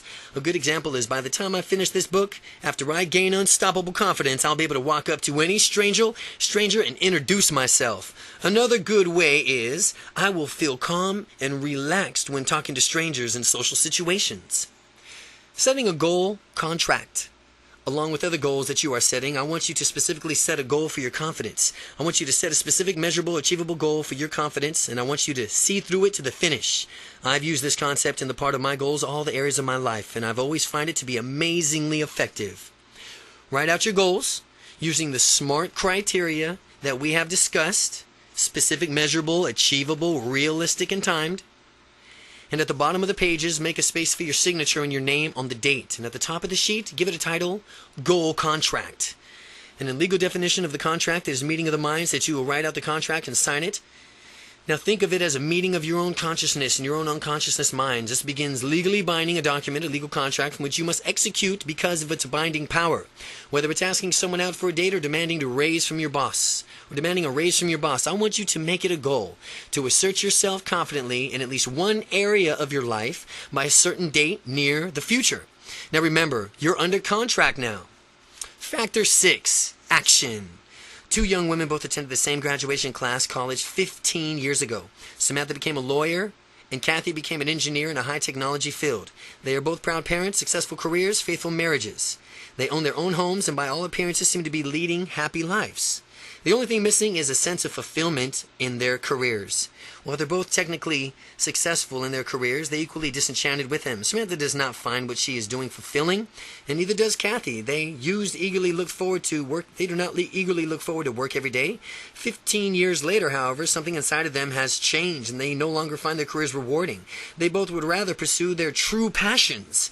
Samantha has always loved baking and wants to open up her own bakery, and she learned how to bake as a child and has always enjoyed it. Samantha knows that she could do her own bakery and it could be a smashing success. She's envisioned it and people coming up from miles around to purchase her baked goods. Kathy has always loved music. She grew up listening to music. Every spare moment she could, she was singing in her church choir. She currently sings in a women's group, yet she visualizes what it would be like for her to be a pop singer with her own CD, performing for vast audiences across the country. Fast forward 5 years. Samantha, while still yearning for her bakery, she's taken no action to actually make her dreams come true. And during the days she passes, she feels like she's wasting time in her life, in her job, in someone else's dream. Instead of jumping out of the bed morning, she has to nag herself internally until she rolls out of bed and heads into work, and she yearns for Fridays, absolutely despises Mondays, spending the majority of her time waking hours doing something that she finds despicable. She finds as if she's wasting her life. Kathy has taken tremendous action in her past 5 years and consequently has an album out, tours the region, has the kind of fan responses to create sold-out shows. The ideal lifestyle that she dreamt of 5 years ago has manifested itself through her efforts. She cherished each and every moment of her life. Her time was been spent on stage singing the time she feels her most alive. She doesn't just exist. She knows she's living well. It seems as if her life is better and getting better every single day. Sure, she has her struggles launching her own new CD and getting her name out to be recognized. She has countless people to tell her so. In fact, of defeat, she persisted too. She never quit. She would have been easier to stay in her old job, and yet it would have been tremendously unfulfilling. Kathy paid the price through her commitment to live her dreams. She ultimately made her dream come true. Samantha and Kathy both had dreams and visions for their respective futures. Kathy took action and fulfilled her dreams. Samantha did not. The difference between the two is that Kathy had the confidence to put her plan into motion and take action. Samantha lacked the confidence, but the techniques Kathy practiced, combined with attitudes and beliefs she and other successful people hold while they pursue their dreams. These can be learned and put into use. Most successful people may not consciously be aware of these techniques, but it is subliminally applied techniques like these that can help you, and like them, achieve their intended results. Put it into action.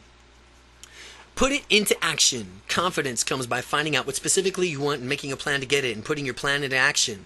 If you're doing well, ask yourself, how is it that you're doing so well? And consequently, you will know how to apply yourself and do it even better. And if you haven't been getting the results that you want, evaluate what you're doing wrong. Adjust your behavior accordingly and do things differently. As much as I'd like to say that all you have to do is incorporate these mental techniques into your life and get confidence, the truth is that unstoppable confidence comes from doing. Unstoppable confidence comes from doing. These mental techniques will help you out. Guaranteed. The most confident people out there are confident because they have proven to themselves over and over again that they have reasons to be confident because they have succeeded it so many times. They're people with the deepest parts of their minds, bodies, and souls that they are capable of being doers.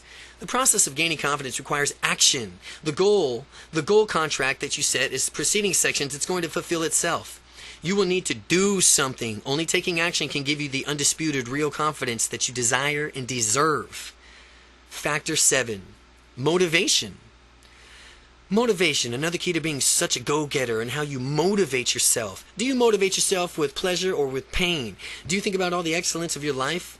Think about all the excellence or all the trouble that you want to avoid. You motivate yourself in one of those ways, and the only way from which one you know. Now, only you know which one. Are you moving towards the goals or are you moving away from problems? Methods of motivation. Don't move away from problems. Move towards goals. Methods of motivation. Both strategies can be effective in certain contexts. For example, trial lawyers often use pain avoidance strategies in order to construct strong cases for their clients. They seek to minimize damages from the opposing attorneys might do to inflict by creating a strong counter arguments. Again, for example, trial lawyers often use a pain avoidance strategy, which is in order to construct strong cases for their clients. They seek to minimize any damages that our opposing attorney might try to inflict by creating a strong counter-argument. The strategy of being pleasure motivated can be equally effective. In fact, a majority of the most successful people who have close family relationships, massive financial success, and career satisfaction have motivational strategies drawing on their own pleasure principle. You may have already realized which motivation style you predominantly utilize. It's having unstoppable confidence, and I encourage you to focus mostly on having positive motivation strategies, allowing you to seek better things in your life. The most successful people have the positive motivation, and if we want the same results, then naturally we should follow suit. The value of negative motivation. While having strategy to move towards excellence can be beneficial in certain circumstances, there's times you can also benefit by having a strategy that moves you away from pain. Since we all have to move towards pleasure and away from pain, we are always motivated by some degree by one or the other, sometimes by both. Because I wanted to get this book done in a timely manner, not only did I commit myself to moving towards the pleasure of having the book published, but I also instituted monetary fines of myself of not meeting my writing goals. After I began using the pain avoidance motivation, my efforts skyrocketed and I became tremendously more productive. As you can think about it, I've applied this. You can think to see all the ways from which you can utilize towards pleasure, moving towards pleasure and away from pain, motivation methods in your life. Now, when you set up your away from pain strategy, make your negative incentives something more slightly annoying, but not a catastrophe. Just in case some unforeseeable event leaves you unable to achieve your outcome, your strategy ought to be proportionally to a magnitude of magnitude of the goals that you've set. Here's an example. If you're on a diet and you have a piece of cake, you obviously wouldn't punish yourself for fasting for the next rest of the week. You would be ridiculous. You would want your pleasure rewards and pain punishments to be commensurate with your goal. Instead, you eat some chocolate cake while you're on a diet. You might figure out how many calories are ingested, and next time you work out, you'll just burn that many extra calories beyond your normal workout. Make it a habit to stay motivated. It's a habit to stay motivated. It's a habit to stay motivated. Remember, people are becoming addicted to various things all over the time. Gambling, drugs, alcohol, a few of the many destructive addictions people have. The secret to aim for our addiction is a positive direction. People who have an unstoppable confidence have it because confidence is a positive habit of theirs. Confidence is a positive habit that they got. What makes the difference in our lives is equally of the habits we form. Each of us have habits already. Let's empower ourselves to have only positive, life-affirming habits and addictions. Habits are tremendously powerful. Without them, there'd be so many decisions to make every single day, we'd easily go on with information overload, as if we weren't almost there already. Habits simplify our lives, making us so we don't always have to think about what we want to do. We just do it. And that's why it's critical to develop good habits. On your goal contract, make it one of your goals to develop a confidence habit. Make it another goal to pay attention as you become more and more confident and evaluate your progress. Keep a confidence journal. I strongly recommend that you keep a confidence journal so that you can see just how far you've come. By the time you fully are aware of it, you'll have unstoppable confidence. You'll review your journal, and naturally you'll be amazed to discover how differently you think and feel. By regularly reviewing your journal, you will also be able to immediately correct yourself so that you can have more confidence in the present and stay motivated towards your future goals. In your journal, feel free to jot down notes, specific techniques from things in this book that you will utilize in the next interaction to cause you to be even more confident. Factor 8. Momentum. Momentum is very valuable for increasing the confidence level. Momentum. One of the Newton's law of physics states that the object at rest tends to stay at rest unless it is acted upon by an outside force. Similarly, the object of motion tends to stay in motion. Applying the same law to confidence about if you are at rest, you may be a bit difficult to begin increasing your confidence. However, after overcoming the initial resistance, for the rate from which you gain confidence in yourself will soon accelerate. For people who have unstoppable confidence, it's easy to accelerate the rate from which you gain confidence. Stop for a moment and take a survey of how much momentum that you have in your life. Are you in motion? Are you out there making it happen? Are you going a little slower? Only you can honestly judge this for yourself. And do you need to crank it up a notch? No matter where you are, you can always increase your momentum. The best way to do this is by starting small. As you continue to take small steps each day, you draw closer and closer to your goals. The small things add up, and it's pretty soon you'll be leading your life in the way of your dreams. After you're at the top of your mountain, having fulfilled all your goals, you can look back and you can say, wow, what you've done, and marvel on how all those small actions you took led up to this massive success. These small actions can be any number of things. They can be simple steps to educate yourself on the goals from which you're in your sights, buying books, attending seminars, and so on. The way I become a full-time, real-life estate investing entrepreneur was by subscribing to the aforementioned strategy. I learned a branch of real estate investing called creative real estate investing, and it requires neither money nor credit, because when I started I had neither, and when I did, to allow me to go fulfill full-time into the business was I had to read a lot of books, attend a few seminars in real estate, and made some offers on houses each week, and made calls to sellers after every single day, and work every day. Every day you are either moving towards your goals or you moving away from them. Personally, I would like to always be moving towards my goals. Momentum is infinitely powerful, and you can make it work for you or against you. So make it work for you. Factor 9. Commitment. Commitment. When people commit themselves to their destiny, they go for it, full tilt. Consequently, to achieve their goals, master motivational speaker Anthony Robbins says, Success is cutting off all of your options for failure. And as you realize what you're specifically wanting out of your life and decide that you're willing to pay that price to achieve it, you must be willing to commit yourself and cut off all options that lead to anything less than achieving your goal.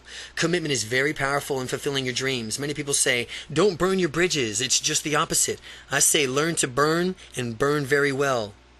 Find out what you want to do, commit yourself 100%, and then burn away any options for failures. And ask yourself about all the excuses that might prevent you from accomplishing the goal. And after you do that, go through the torch of each bridge so that the only options is success. And because you've committed yourself to that result, when I left my corporate job as an engineer to a major semiconductor company, I committed myself mentally, emotionally, spiritually to living the lifestyle of my dreams by burning out all of my bridges, all of my ties to the company, potentially for getting my job back instantly vanished as options, potentially for getting my job back instantly vanished as options.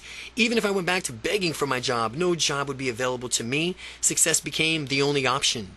You could do the same thing with your goal. Decide what you want, commit to it, and systematically burn all the bridges that might be standing in your way. Section 2. Gaining Momentum. Chapter 5. Confidence is a process. It's not what happens to you what determines how far you will go in life. It is how you handle what happens to you. Zig Ziglar. Confidence is not a thing, it is a process. You may still been thinking of confidence as something that you either have or do not have, but that's not the case. Calling something confidence is actually a misnomer. There's only such a thing as acting confident or behaving in a confident way or thinking confident thoughts. The same goes for any emotion, be it fear, sadness, depression, or anxiety. None of these are actual things. They are all results of processes, sequences of thought that you run in your mind. Up until now, you may not have been aware that you were doing this, but the vital point to realize is that you have complete control over these processes. You can decide whether mental processes are useful or which are not. And if they are useless, you can stop, interrupt, and banish them. By changing your language, you change your life. As we saw in the introduction, Neuro-Linguistic Programming, NLP, shows how language, both verbal and nonverbal, affects your mind. The language that you use to describe what you are feeling impacts your feelings tremendously. It is your knowledge and this awareness of these processes that gives you the power over them. When somebody says he or she is depressed, that person has done is built in the notion into his or her mind of that very being. People can't be depressed all the time. If they were, they wouldn't call it depression. It'd just be their normal state of being. Instead, people who consider themselves depressed should be saying, I run a process through my mind that causes me to experience certain feelings that I have collectively labeled as depression. The same goes for anxiety. Releasing the past. Think about who you were in the past, and who cares if you were shy, if you weren't confident in the way that you wanted to be. The past is behind you. There's nothing that you can really do about it now, and the best thing you can do is learn from it and behave differently in the future. To the end. And to that end, I want you to forgive your former self, being shy of not acting confident in the past. So often, people spend their valuable time and energy kicking themselves for the time and opportunities that they lost as a consequence of being shy. To stop now before you read any further. So stop now before you read any further. And if you were unconfident or shy in the past, forgive yourself now. Release all those feelings of negativity and frustration and anything bad you might have against your shy former self. Because that version of you is over. We're going to learn from the past and we're going to move on. Get rid of negative emotions. Getting rid of negative emotions. Let's begin to blow out all the negative emotions. A great place to interrupt and banish those useful thoughts processes is to consider the language that you use to describe them. Let's just say if you feared public speaking, you would have described this fear as if you say, I have a fear of public speaking. You are, in a sense, taking ownership of something that is just a mental process. What if you were to describe what is really happening and say, well, when I think about public speaking, I run a process in my mind that I have labeled as fear. How much does this change the things for you? How much better do you feel knowing that what you previously described as a fear of public speaking is really just a process that you can reverse? Beginning now to notice how you've been describing other negative emotions. Have you been saying anything like, I always get nervous when I talk with strangers, or talking to customers makes me anxious. I just feel depressed, or instead saying, I feel sad. Describe yourself for what's really going on. I choose to think in a certain way that results in my feeling sad or when I encounter a certain set of circumstances. It may sound a bit hokey at first, but as you continue to think about it and really dig into the meaning of that sentence, you will begin to gain a sense of how truly liberating this is. Add positive emotions. Now, after taking control of these processes, insert a positive emotion in place of the negative one. I have absolute confidence in public speaking. Try that one out. The negative processes it serves you. And if you catch yourself running in these negative processes, interrupt it inside of your mind and yell, stop. Make it a habit to stop the negative process and automatically start the resource. Chapter 5, Confidence is a Process. Part 2, Gaining Momentum. If not, what happens to the bitch better have my money voice to suit you. Congratulate yourself when you stop the negative processes and praise yourself when you start a confident process, because you get more out of what you reinforce. Praising yourself gives you the incentive to run the resourceful process. Naturally, you'll be more likely to do it again in the future. After all, you should treat yourself well. Some people have negative internal voices nagging at them all day. How awful would it be to live like that? Remember, the only person with whom you spend all your time with is yourself. So you might as well have a great rapport with yourself.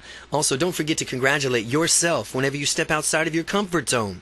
Celebrate the successes and rewards and reward yourself accordingly.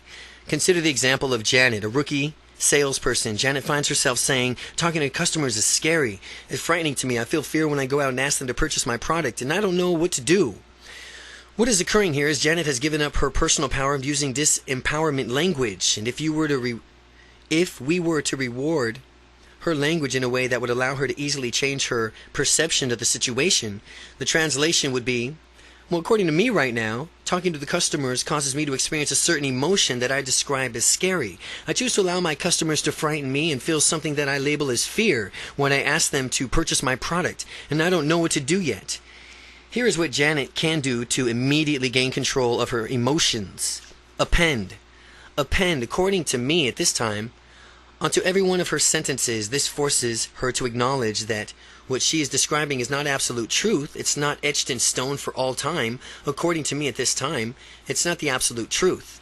Whenever there is an unwanted emotion, like fear or guilt or anxiety, she must describe the emotion with the following phrase. Well, I choose to experience a certain emotion by doing something inside of my mind that causes me to experience a set of pictures, sounds, feelings that I collectively have labeled as an emotion.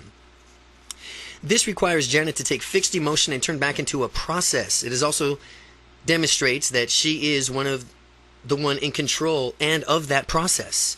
When she scratches or catches herself using the disempowerment language, after she restates it using the guidelines above, she must empower herself by using sentences that state how she will behave in the future. An example: although I have done this in the past, I wonder how quickly I can find myself becoming more relaxed and confident when I go to ask customers to purchase my products.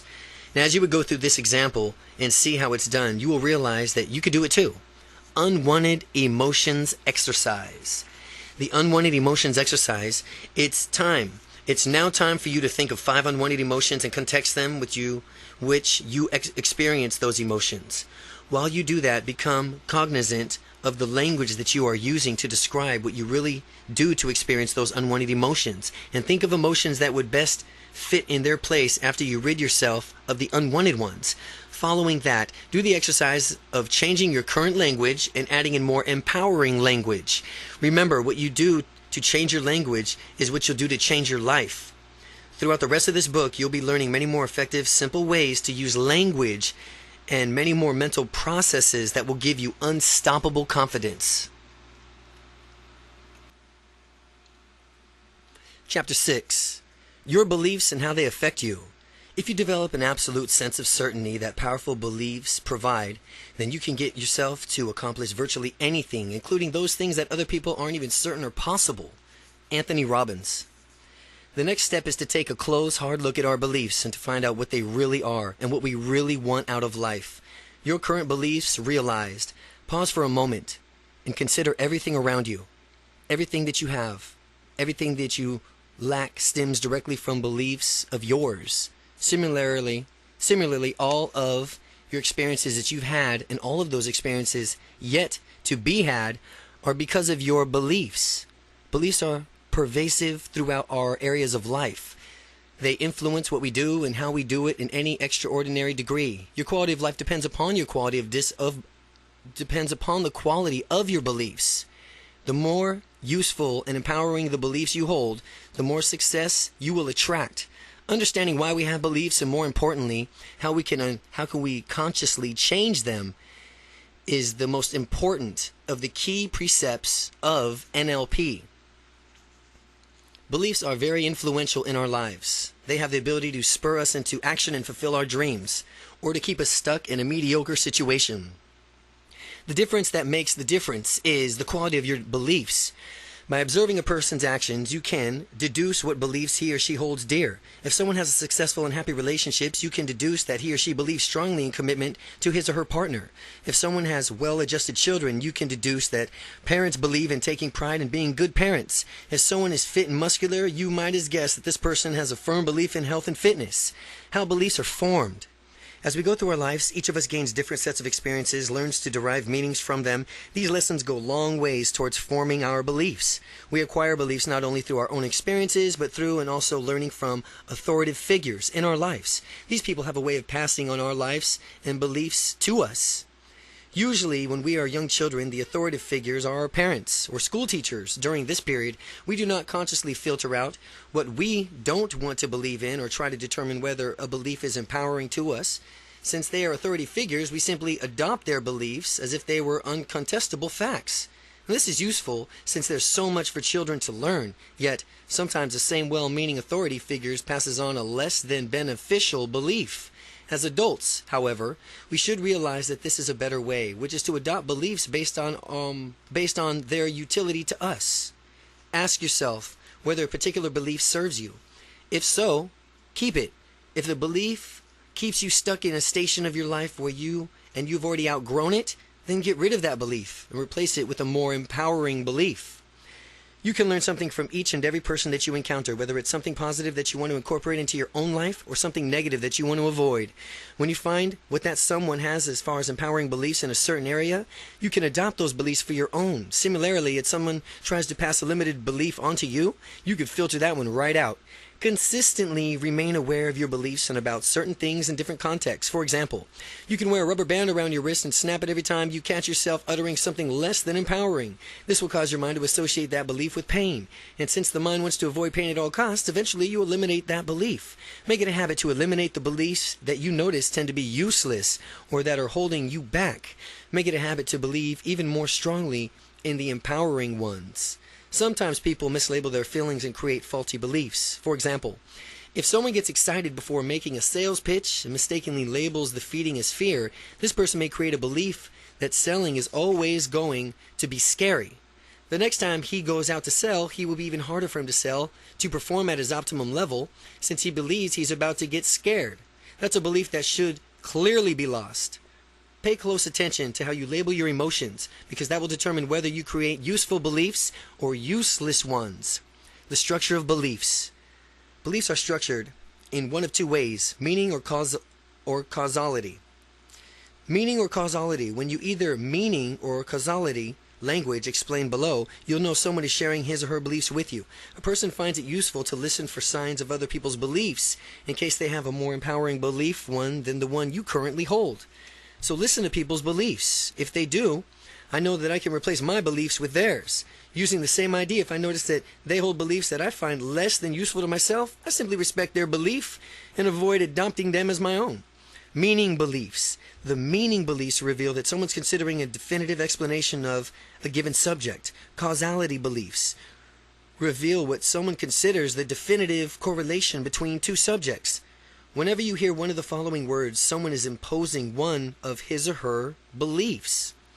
When someone says means, when someone says is, or causes, or because, means, is, causes, because. When you hear someone else's beliefs, it's important to realize that they are not necessarily true. Sometimes people forget the fact that it's accidentally take on one less than empowering beliefs as their own. This is especially true for people listening to authoritative figures. They may forget to question what purpose it serves by the beliefs the authority figure is trying to promote. The qualities of beliefs. Beliefs are certain qualities that allow them to be encoded as beliefs in your mind. Each belief, certain visual, auditory, emotional quality associated with it. See the appendix for a list of specific qualities. By altering any of these qualities, we alter the belief. By consciously directing our minds, we can deliberately manipulate these qualities in order to keep only the most empowering beliefs. Visual qualities of experiences. Movie stars are often adored to the point from which they are modeled by fans depicted in a larger-than-life. This reason is because they are literally presented to the audiences larger-than-life on a huge movie screen in theaters. In the same way, you think about certain things that, though, are viewing them on a mental movie screen. These things will seem quite compelling. If you have something positive that you want to experience more vividly, you enlarge whatever you are visualizing, make it a movie screen size in your mind, and notice how the feeling becomes more intense. You can make the belief even more intense by making it brighter in your mind, picturing it being closer. It's just like switching seats to move the front row in a movie theater. When you visualize a belief or a memory as a brighter and close, you will experience the feeling as much more intense. The reverse is also true. If you want to make something less powerful, you can visualize it being small, dark, and far away, and to listen to intensity even further. This can make the picture of what you're thinking about grainy, black and white. And though you are viewing it on the ancient television screen, high-definition color movies are more compelling, and they inspire people in ways that black and white movies cannot. Remember, make all the positives in your life big, bright, close, and colorful. Push away all the negative in your life into a small, dark, far away, black and white. People often encode their experiences to make the negative ones big and glaringly bright, while their positive experiences are small and much less vivid. Doing this will give people more negative dispositions because the negative images are so compelling in their minds. Deliberately taking charge of your own mind means encoding your experiences and beliefs in the most useful way. Auditory qualities of experiences. Just as visual qualities experience the beliefs affect their intensity, so do the auditory qualities. Going back to a movie theater analogy, people have more intense experience with the sound is loud. Engulfing them in stereo surround and crystal clear bass reverberates with their bodies. Contrast the idea with a movie theater that has a low volume monotone sound that constantly interrupted by a popping static. The latter kind of sound is much less compelling than the former. Consequently, there is much less feeling associated with it. Listening to a movie in a theater with a weak sound is a completely different experience than going to a theater that has a powerful sound. We can deliberately alter our experiences and power of our beliefs by altering the sound qualities associated with it. By turning the volume up and down, changing the location or pitch of the sound, we can experience feelings differently. Emotional qualities of experience. By altering the visual and auditory qualities of our beliefs and experiences, we change the feeling associated with them. If you want excellent feelings, you need to see and hear excellent sights and sounds. Now you need to understand how to deliberately change your memories, experiences, beliefs. You can practice making your positive memories even better. Your negative memories more neutral, and very powerfully lock in your most empowering beliefs. How to change your beliefs for good using the NLP. Now we're going to take you what we've learned about beliefs in order to change them, perhaps faster and more effectively than you've ever dreamed possible. Bust the shy gene. In earlier chapters, we saw that there are really no such thing as being shy or having a shy gene. So the first belief that we will change is the belief that you are shy. You are going to take an old thought of self-esteem and images you have had about being shy and replace them with thoughts of images of being confident, moving through the world in a whole new way. Don't confine yourself into using this technique. Just one belief. You can use it for any beliefs that you have been holding, that have been holding you back. Use this method to change whatever beliefs you find less than glorious or less than resourceful. Read throughout the instructions a few times to familiarize yourself with what you are about to do. You may also want to get a partner to help you guide you through it. Someone who is supportive of your transformation, perhaps someone who has similar transformation journey. Your partner can read these instructions out to you, or you can simply take a note of these instructions and then close your eyes and then do it then. You have certain mental pictures, sounds, and feelings that are associated with beliefs. What we're going to do is change the structure of the belief and thereby change the belief itself. By altering the structure of the belief, we alter your mind and how your mind encodes it. The mind encodes powerfully. The mind encodes powerfully held beliefs differently from weakly held beliefs. First, we will find out how you doubt something, the way in which we encode doubting beliefs in your mind. Then we'll bring you back to the normal neutral state of being. Third, we'll discover from which way strong beliefs are encoded in the mind. We'll again bring you back to the normal neutral state of being. Finally, we will bring about a change in your beliefs. We will take your limited belief and turn it into a doubt. By doubting your limited belief, you will free yourself from it. We will then take a new and more empowering belief and lock it into your minds to be held strongly. Step 1. Discover how to doubt. The first thing you need to do is close your eyes and think of something that you've used to believe is that you believe no longer. For example, you might think about as a child you believed in Santa Claus, from which you no longer do. And as you recall the belief, become aware of everything you see that is associated with the belief. More importantly, since you are paying attention to the structure of the belief, look at the different visual qualities of the belief and make note of them. Reading what you see, your belief that is no longer true but used to be. Answer these questions. Is it flat or three-dimensional? What size is it? Is it clear or out of focus? How bright is it? Your eyes still closed. Tune into the sound that's associated with a belief of yours that is no longer true. Listen closely and pay particular attention to the sound qualities as you answer the following questions. Do you hear a voice of doubt? Do you hear a voice of authority? Do you hear other sounds? How loud are the sounds that you hear? And step 2, break state. Open your eyes, take a deep breath, and name 3 different things in the room that will help you shift from a state of doubt back to your neutral state. You will even want to physically move around a little bit and helps you return to your neutral, normal state. Step 3, discover how you believe. Think of something that is absolutely true. Pick out something that you have no question about, that you believe 100% about to be true. Choose something simple like, the sun will rise tomorrow, or I need to breathe in air to live. We're going to elicit the same visual and auditory qualities in this powerful belief that we just elicited for the doubted belief. Just as you did before, when you think about this absolutely true belief, become aware of everything you mentally associated with it. Remember, since we're paying attention to the structure of the belief, pay attention to the structure of the belief, look at the different visual qualities of the belief, and make a note of them. Regarding what you see and your strongly held belief, answer these questions. Is it flat or three-dimensional? What size is it? Is it clear or out of focus? How bright is it? With your eyes still closed, tune in the sounds that are associated with this belief that are absolutely certain. Listen closely. Pay particular attention to the sound qualities as you answer the following questions. Do you hear voice of doubt? Do you hear voice of authority?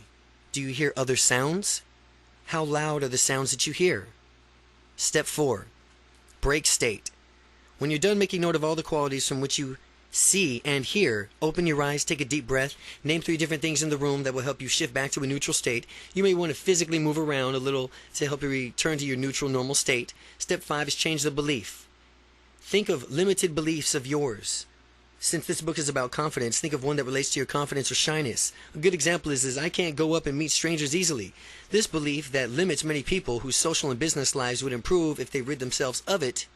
Once you've selected your limited beliefs regarding confidence or shyness, close your eyes and notice all the visual and auditory qualities of that belief. This is just what you've done in steps 1 and 3. After you've gotten the visual and auditory qualities of your belief, begin to change each and every visual auditory quality of your limited belief to match all the visual and auditory qualities of something that you used to believe but no longer do, an old belief. This process recodes your limited belief, transforming it into something that you no longer believe. Make sure the visual and auditory qualities of the limited belief match those of the old belief as precisely as possible. When you're done transforming that belief, open your eyes, take a deep breath, and reorientate yourself back into a neutral, normal state of being.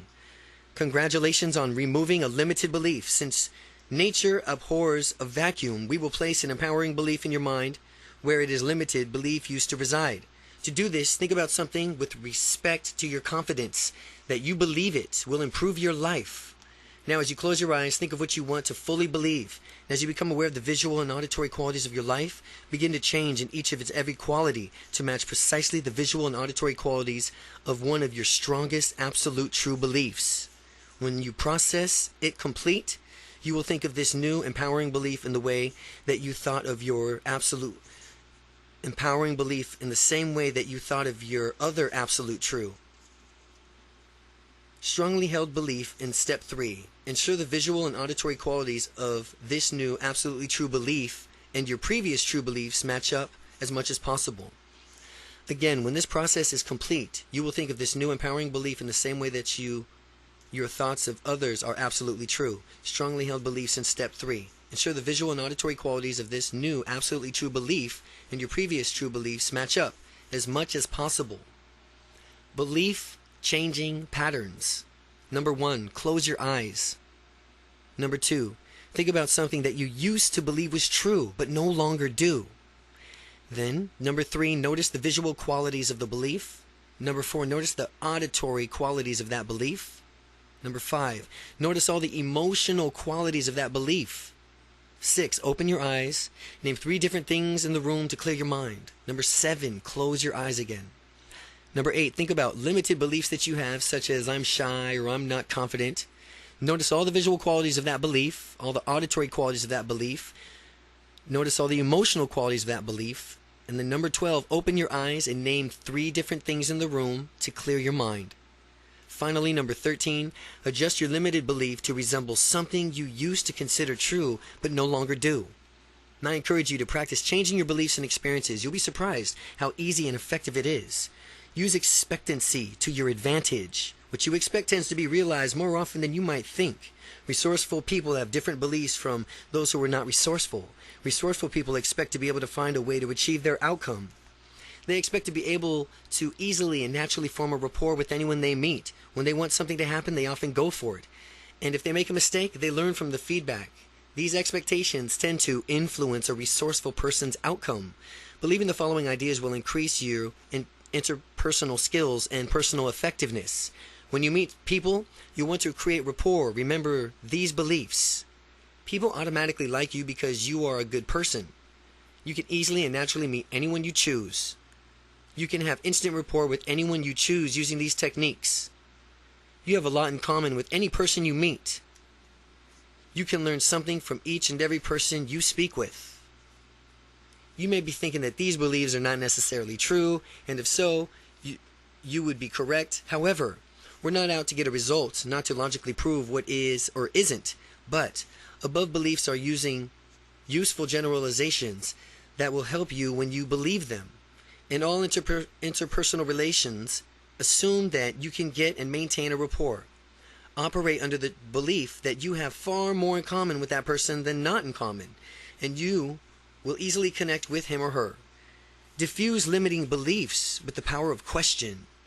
The following method uses questions that are designed to break up limited beliefs. These questions help you reconnect with your confidence resources. Remember that you have confidence within you. You have confidence within you all times. You will have success. You will have successfully been confident in the past. The key is to summon the necessary confidence whenever you choose. Now, if you hesitate or behaving tentatively, ask yourself, what's stopping me from doing what I want?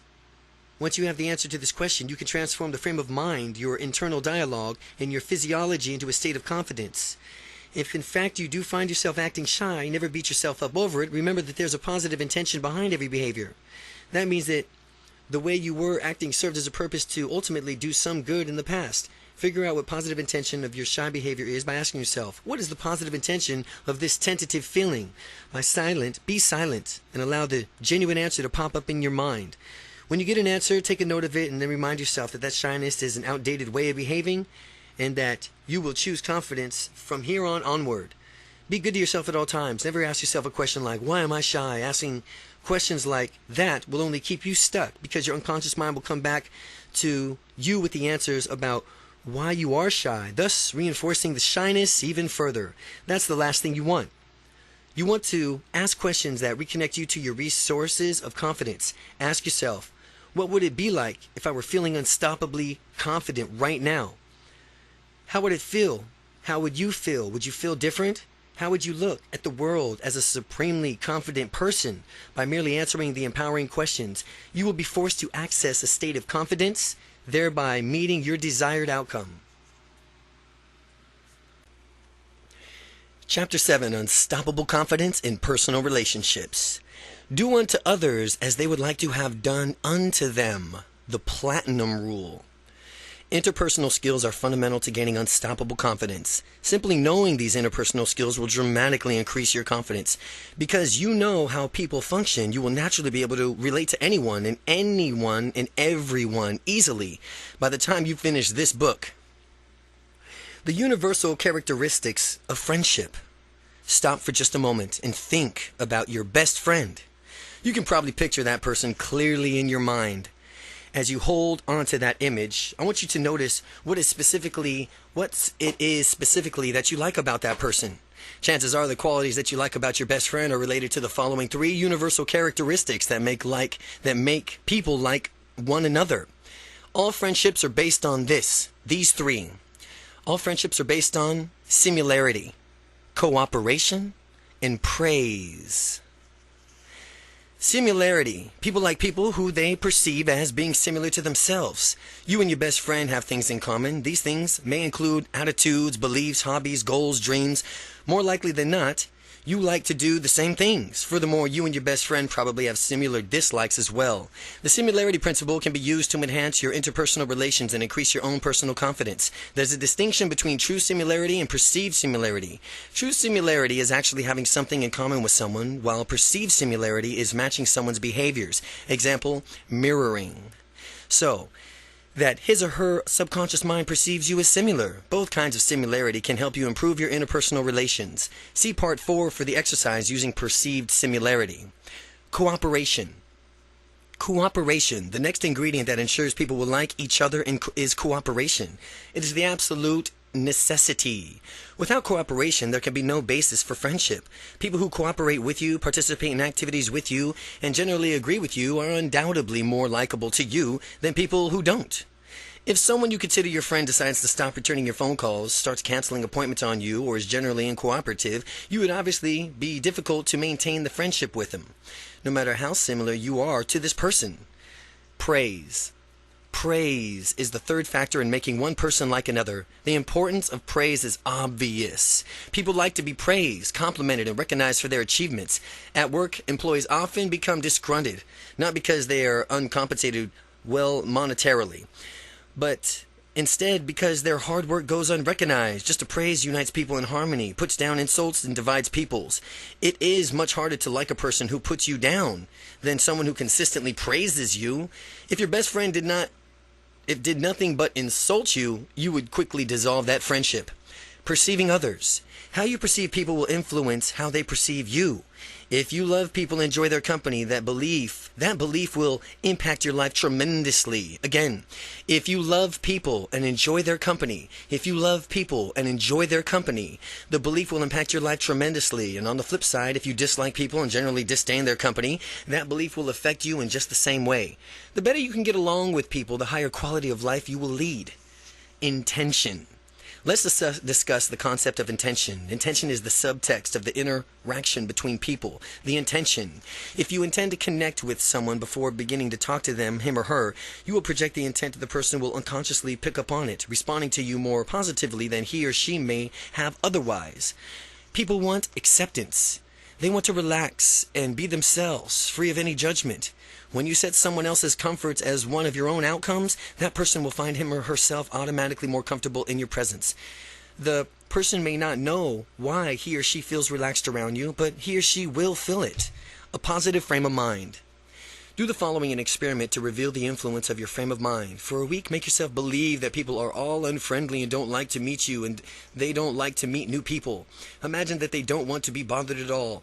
After temporarily adopting this frame of mind, you go out each day, night, and week and try to strike up conversations with strangers, and it will be difficult because of your frame of mind. What the thinker thinks is the prover proves. The prover proves. Having these preconceived negative beliefs become a self-fulfilling prophecy. Once the week is over, purge yourself of that toxic frame of mind. The following week, adopt the belief that people are perfectly friendly and they love meeting new people, dynamic people such as yourself. Furthermore, recognize that you like to get to know new people yourself, and since you can learn something new from each and every person you meet, you can accept people for who they are, allow them to be themselves, and free themselves from judging them. After permanently adopting this frame of mind, you can go out each day or night or week and notice how naturally it is for you to converse with strangers. One of many beliefs is having a confidence is how other people are put in ease when you interact with them and the confidence with you. Again, one of many benefits of having confidence is how other people are put at ease when interacting with the confidence and the confident you. If someone is uptight and ill at ease, other people can sense it, and that may act correspondingly uptight. However, when someone is genuinely comfortable in being him or herself, others sense it as well, and consequently, it lets their guard down. While you do these experiments and see yourself on how influential positive frame of mind works and is, remember to have fun. Just go out and experiment, play and practice your new skills, adjust your behavior continually based on the feedback that you receive, and eventually you'll find yourself just where you want to be when you're meeting new people. Pitfalls to avoid. There are several pitfalls to avoid as you develop unstoppable, confident interpersonal relationships. As you develop your unstoppably confident interpersonal relationships, overcome intimidation. One thing that you may encounter on your journey to connect and click with other people is feeling intimidated and intimidation. Many of these things can cause a person to feel intimidated, including beauty, fame, fortune, social status, others. People possessing these qualities can seem intimidated. It is important to remember, though, that feeling intimidated, like shyness, fear, anxiety, and other emotions, is a result of mental process. Remember, who's in control? You are. If you ever find yourself feeling intimidated while dealing with someone, recognize the feeling as soon as you feel it, and by becoming aware of it and identifying it, you could do something about it. Take a few steps back and look into the picture. You are two people talking to and interacting. Take a few steps back and look at the big picture. You are two people talking or interacting in some fashion. It's really not such a big deal. The other person is simply a person the same way you're a simple person. When you strip away everything else, whoever it is that intimidates you puts their pants on the same way that you do. Remember, this will eliminate intimidation and help you build the unstoppable confidence within you. In terms of dating, some people always think that the object of their affection is way out of their league. In terms of dating, some people always think that the object of their affection is way out of their league. That is utter and complete nonsense. People are people. No one is below or above anyone else. Beautiful people who might intimidate others are simply human beings with beliefs, desires, values, hopes, dreams, fears, and goals like anyone else. When you think about it in that way, doesn't it make it much easier for you to interact with people? That everyone, and even beautiful people, they might be intimidated as well. They're simple human beings with beliefs and desires and values and hopes and dreams, fears, and goals like anyone else. Now, as you apply these ideas in your life, I think you'll find that it does. If I ever feel intimidated by someone, it's because I'm focused on the wrong attribute. All of us have extraordinary gifts. If others focus solely on our gifts, they might become overwhelmed and thus intimidated. We're all human beings and we all have much, much more in common than we have in differences. If I feel intimidated, it's because I'm not only dwelling on someone's extraordinary gift, but I'm also blowing that person way out of proportion. I'm totally exaggerating and making that person seem larger than life. A useful belief in dealing with someone who has a potential of intimidating you is to realize that you have at least something in common with every person that you meet. People have more in common than others think or even realize. Most people want to be happy, prosperous, take care of their families, enjoy their lives, and have freedom to pursue whatever they want. And when you keep these beliefs in your mind and when you talk to a person, you will discover the connection between you and the two are deeply as a result of your projecting that similarity to the other person. Beware of mind reading. The second pitfall in mind reading occurs when you pretend to understand someone's internal state without actually communicating with that person. People mind read often. It is almost always in their detriment. It is almost always to their detriment. Sometimes people will mind read about what others think of them. I know I've done it from time to time. You may have to. What someone thinks in his or her mind could be completely different from what you might think to be from reading off of that person. If a friend fails to call you back as a customer does not get back to you immediately. If a friend fails to call you back or a customer does not get back to you immediately, he or she may not be interested in you, or you project, or he or she may have just accidentally forgotten. There are many different potentials causing for everything, and the only way to verifiably know is to ask someone. For the next week, practice becoming aware of whether you're mind reading. If you're automatically presuming to know someone else's private thoughts, stop and ask yourself. Stop trying to presume someone else's private thoughts. Ask yourself, how do I know? Have I asked this person? Or has this person communicated this to me? Are there other possibilities from the way this person is doing a certain behavior? And when you are aware of this, and you are of that in the mind reading, stop at once. Fortunately, we can mind read in a positive way too. I know that I just told you that the mind reading is something less than useful, and it does not lead to good communications, with everyone running around you pretending to read other people's thoughts. However, when you mind read positively, it can actually be very useful. When I was overwhelming and overcoming my shyness, I had difficulty meeting strangers, and in a particular woman. I used to mind read and say, oh, she won't like me, she wants to be left alone, and this led me to be shy. Fear of rejection became incapacitated in my own shyness, and then I decided I'd had enough of mind reading negatively. I would never mind read someone negatively again, ever, for the rest of my life. Never, ever read somebody negatively, mind read negatively ever again. And then I decided I had enough from the mind reading, and from this point on, I would avoid mind reading. Or, if I was going to mind read, I would do it positively. Only positively. I figure if you're going to mind read, you might as well do it positively. And when I began to do this, my confidence immediately swelled up.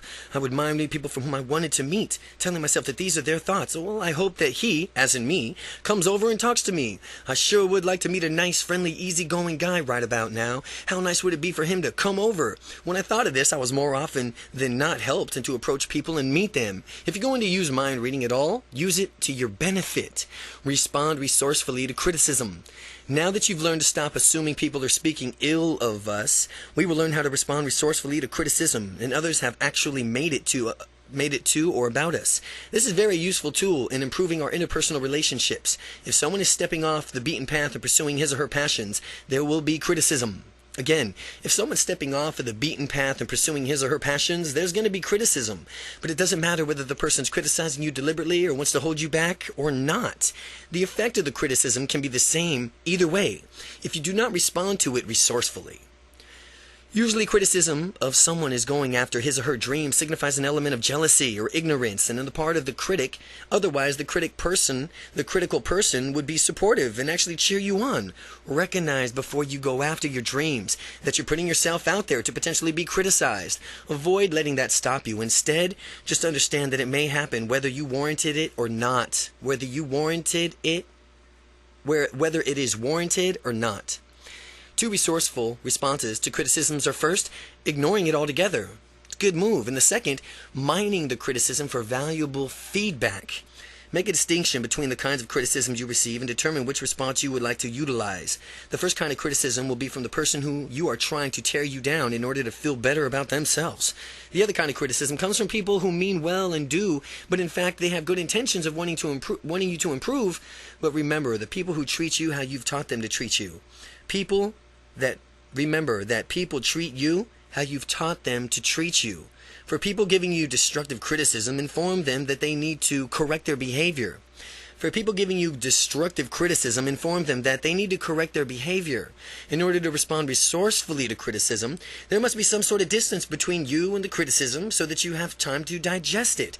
As you listen to the criticism, imagine that you are surrounded by a thick glass barrier and absorbs any negativity or negative emotions from the criticism so that only the useful positive content of the message seeps through.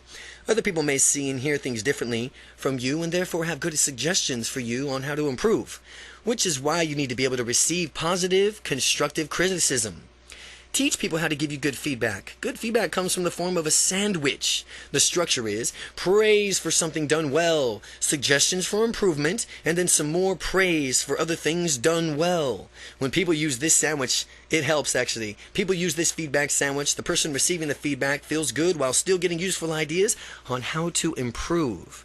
When giving constructive criticism, remember that the more specific the suggestions for improvement is, the more useful the suggestion will be. Again, when giving constructive criticism, remember that more specific the suggestion for improvement is, the more useful the suggestion will be. You got to be specific what you're trying to have suggestions of the improvement is on. The constructive criticism should center on how you improve next time. The constructive criticism should center on how you can improve next time instead of dwelling on it of what you did not do so well as far as this time around. Give others feedback in this way and expect the same from them. You'll be far more effective than you can even imagine. Again, the constructive criticism should center on how you can improve next time, Whatever you say as far as constructive criticism, never dwell on it ever. It's just how you can improve next time. And instead of dwelling on it, of what you did not do so well this time around. Give others feedback in this way and expect the same from them. You'll be far more effective than you can imagine. Show confidence in interactions. The following ideas will get you started in demonstrating unstoppable confidence. In these interactions with others, more techniques for creating better personal relationships are found in Part 4. The Platinum Rule. In dealing with people, many have heard the golden rule. Everyone heard of the golden rule. But how about the platinum rule? The golden rule is do unto others as you would have them do unto you. No, the platinum rule is do unto others as they would like to have done unto them. When you think about it, the platinum rule obviously makes more sense. If someone feels down and recognize it, you can proactively make that person feel wonderful. The magic of touch. People who are well-liked and confident put others at ease in their presence. One method they use is to put others at ease is to convey a warm feeling and the power of touch. People crave connection with other people. Touching and being touched by others, if applied correctly, can be a powerful way to make a connection. Whether it's a handshake or congratulatory pat on the back or a warm hug, people often respond to touch. As an example that demonstrates the power of touch, it is a study that was conducted with the waitresses. The researchers set out to determine how to touch would influence the tips the other waitresses earned. The first group of waitresses touched each customer while he or she ordered items off of the menu. The second group acted just as friendly, only they didn't touch the customers at all. The researchers found that the waitresses who touched the customers earned tips that were 50% higher than those of the waitresses who did not. What this shows is that the customers perceive the waitresses who touched them as more likable and open. Finally, a word of warning. You should apply touch judiciously and appropriately. Again, only judiciously and appropriately, never in a way that could be misconstrued as sexual or inappropriate. As with all things, use some common sense. Chapter 8. Overcoming Obstacles in the Path to Success. In every adversity, there is a seed of equal or greater benefit. Napoleon Hill. All the happiest, most fulfilled, most successful people realize that success is a process. It's a journey of who we become, not simply the end result that makes us all worthwhile. The achievement of the goal is sweet, but as with any goal worth achieving, there will likely be setbacks along the way. Viewing those setbacks in the right light can make the difference in your ultimate success. No such thing as failure. No such thing as failure. Thomas Edison did more than 10,000 experiments before he perfected the incandescent light bulb. Colonel Sanders, the founder of the chicken franchise KFC, got 1,009 rejections before someone bought his chicken recipe. When Sylvester Stallone of Rambo fame showed up in Hollywood, he went through more than 100 auditions before someone cast him in a small role. What all these people had in common was that they did realize that there is no such thing as failure. There's only results, and after you've been knocked down, the only thing that matters is that you get back up. As Thomas Edison was developing the light bulb, newspaper reporter came to interview him about his experiments that had failed. The newspaper reporter inquired as to when the inventor would give up after failing so many times, to which Edison retorted, "Never." The pressing newspaper reporter insisted, "But you've kept failing over and over," and Edison swiftly responded, "No, what you don't understand is that I have not failed. I've just found over 10,000 ways not to invent the light bulb." This is very true, and since he's learned from each previous experiment and made corrections based on his findings, masters become masters because they make more mistakes. The more mistakes you make, the better distinctions, small pieces of information you learn by doing, you'll get. The more distinctions you have, the more easily you will reach for your outcome. Think about that as it applies to your confidence and going after your dreams. Masters are excellent at fundamentals. They go back and ensure that they have gotten the basics down. If you at first are not successful, be thankful. Some of at least successful people are out there. They've had early successes and decided that there was no room for improvement. Therefore, they became complicated and stagnated. Compare this to people who fail royally the first times. These late bloomers have to develop skills to adjust their behaviors based on feedback. They tend to develop habits that lead them towards continual improvement, and as they develop these habits and begin to succeed, they eventually surpass the early bloomers in productivity. The 4 major causes of blunted progress.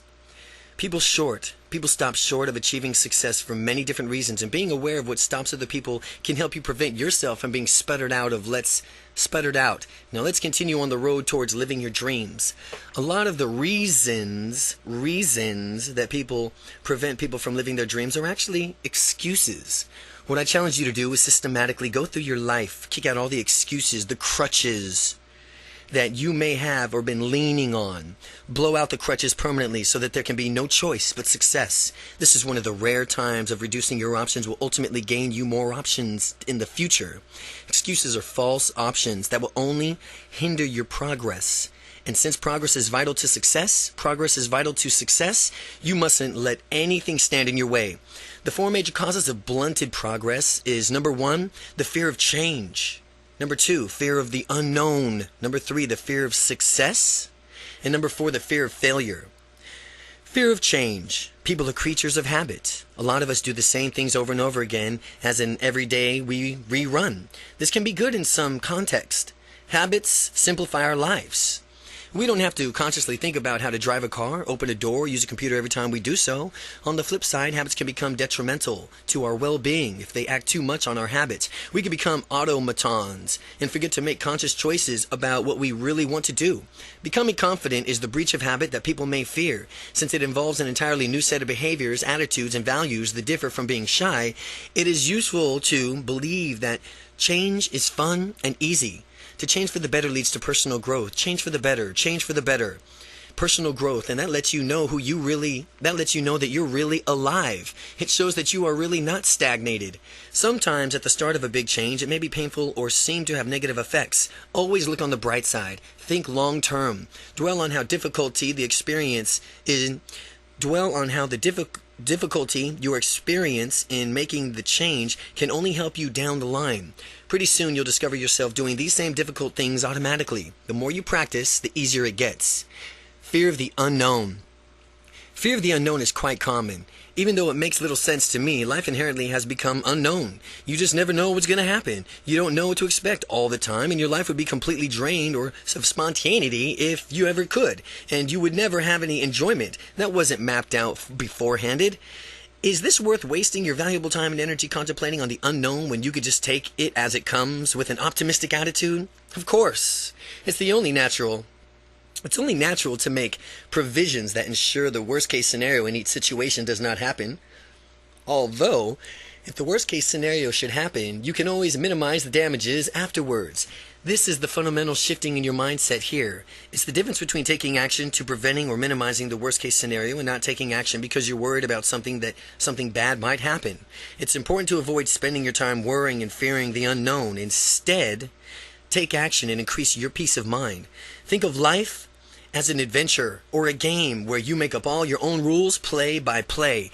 And if you move through your life with a frame of mind like that, how much more exciting and fun would your life be? The fear of success.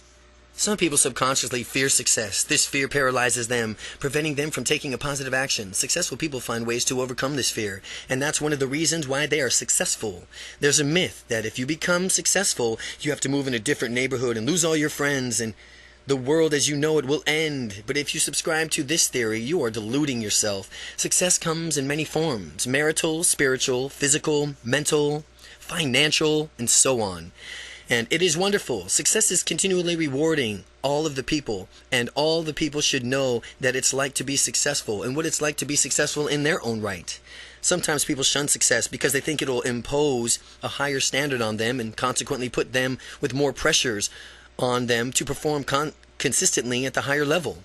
It's true there's a higher standard and that the higher standard is set, but who says you can't meet expectations once you've raised the bar? You should always expect your excellence out of yourself. You deserve to perform at a high level, no matter what the context. If you're merely continuing to perform adequately, then you're just trying to not lose. Well, if you continue to perform with an excellence, then you are now in it to win, performing with an excellence. Avoid playing the trying not to lose energy or the trying not to lose game. Always opt for the I'm playing to win this game instead. Fear of failure. Fear of failure stops many people from even going after what they want. Some people tend to dwell of what happens if they fail. They focus on thoughts that will happen if nothing goes right. When you do that, you picture all sorts of negative, hypothetical situations and eventually talk themselves out of doing something that could have been done wonderfully. When people venture outside of their comfort zones and need to focus on their potential benefits and remembering it's important to go after them, after all, there's no such thing as failure. There's only results. You'll never fail again. You'll never fail again at anything again for the rest of your life. There's only results. And if you get results that you don't like, you'll naturally adjust your behavior based on the results to persist until you achieve your outcome. If you get results you don't like, you'll naturally adjust your behavior based on the results to persist until you achieve your outcome. To get past the fear of failure, answer the following question. To get past the fear of failure, getting past the fear of failure, answer the following questions. If you knew you could not fail at something, what would you do? What would you achieve? How would your life be different than it is now if you knew you could not fail? First, you must conceive it. Then you must believe it. And then finally, you will achieve it. Your initial answers to these questions are outcomes that you should pursue. Go for it. Make them a reality. Remember, the mistakes are great ways to learn. Mistakes are just a great way to learn. We all make mistakes sometimes. And the more we make them, the more better off we are. And since this means we're all learning faster than better off we are. Since that means we'll be learning faster than if we weren't making any mistakes at all, as long as you avoid making catastrophic mistakes, the little ones can be your best teachers of how to do something the right way. Even if you did nothing and tried your hardest not to make a mistake, mistakes could be impossible to avoid. Since doing nothing in itself would be a mistake, you are bound to making a mistake once in a while. So let's just make the most of them. The secret, start making the most mistakes as you can. One motto is to go by is this: fail forward fast. Fail forward fast. Keep on making the mistakes and learn from them. Adjust and move on. Then repeat the cycle without making any mistakes. There's no personal growth. Without personal growth, there is stagnation. Be confident about mistakes. Be confident about mistakes. They are simply ways in which we learn. There's a success and a confidence secret of go-getters all around the world, and after each success they experience, they integrate that success into their identity as further evidence that they are unstoppable. And after each mistake, they start thinking simply as a byproduct of their behavior and learning opportunity. The mistake doesn't cast any doubt on who they are as people. Many people have their strategies flip-flopped. Instead of integrating the success as a part of who they are, they dismiss them, and that's all wrong. Dismiss the mistake as flukes, but not the successes. People downplay their successes with each phrase as, "Oh, I just got lucky," or "Oh, it's bound to happen sometime." Those phrases absolve the person from any responsibility for taking action and generating the success. Noting these phrases popping up and out of other people's language and yours too, then avoid using them even ever again. It wasn't luck, it was you. It wasn't luck, it was you. To get the victories to occur more often, just as soon as you have a major success, visualize yourself having the same results again in many different contexts.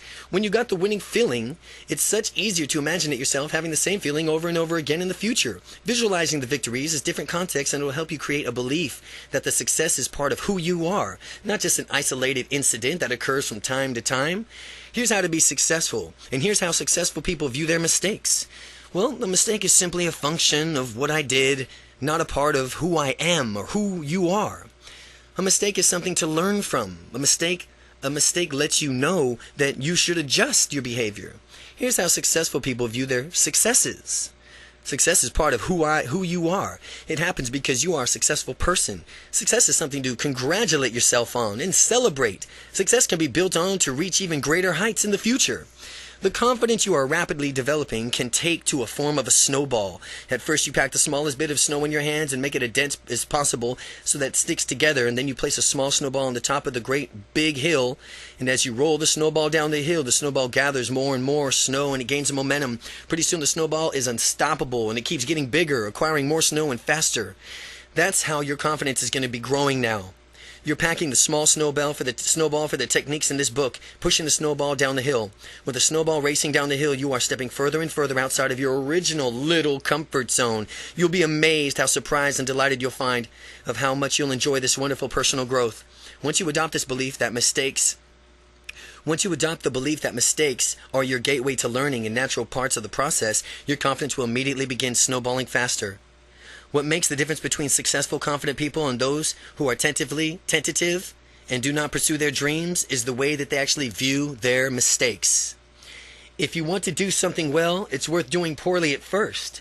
But that is why taking action is almost always better than taking no action at all. In taking action, you will either get your outcome or you will at least get something so that you can do something even better the next time. If you fail, take action out of the fear. If you fail, take action out of fear. You will never learn nothing and stay stuck in the same place as you were. The confident man And the confident mindset allows you to make as many mistakes as you need to as fast as you possibly can. The key here is to correct what you're doing based on the feedback that you get regarding the mistake. Be constantly correcting. Eventually, you will get your desired outcome. And after you've succeeded, you will learn to integrate the success into your identity as well as being a person of unstoppable confidence. The tentative mind sets and holds the mistakes they tend to think that they're bad and they should be avoided. But as you become more confident in yourself, you'll naturally find how effective the tentative mind set is in terms of going after your dreams, how ineffective the tentative mind is. Mistakes are really only a measure of one specific instance of your behavior. They are not personal evaluations, and a mistake is just a moment that you had a mistake as far as a tentative or a temporary behavior. They are not a personal evaluation of your worth or you as an individual. Avoid taking mistakes personally. Don't take mistakes personally. Instead, learn from them and move on.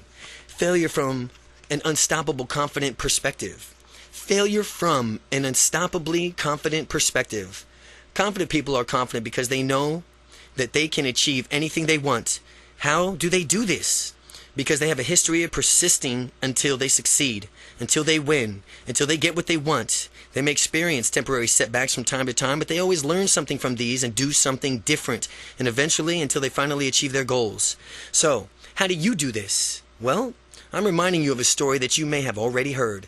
A group of frogs on a farm came across a bucket of milk, and the farmer had accidentally left behind, and they dared each other to jump over the bucket, and they did, and over until the frog kept misjudging his jump and fell into the milk. He tried to scramble out of the bucket, but the sides were too slick and he fell back in. He could hear the other frogs laughing at him outside. Not only was he in danger of drowning, but the other frogs that he thought were his friends were laughing about it. He was determined to get out, so he swarmed and jumped and flailed about. And the more he tried, the more they laughed at him. So he kept it up, and as he kept it up, all of his motions ended up churning the milk until it became butter.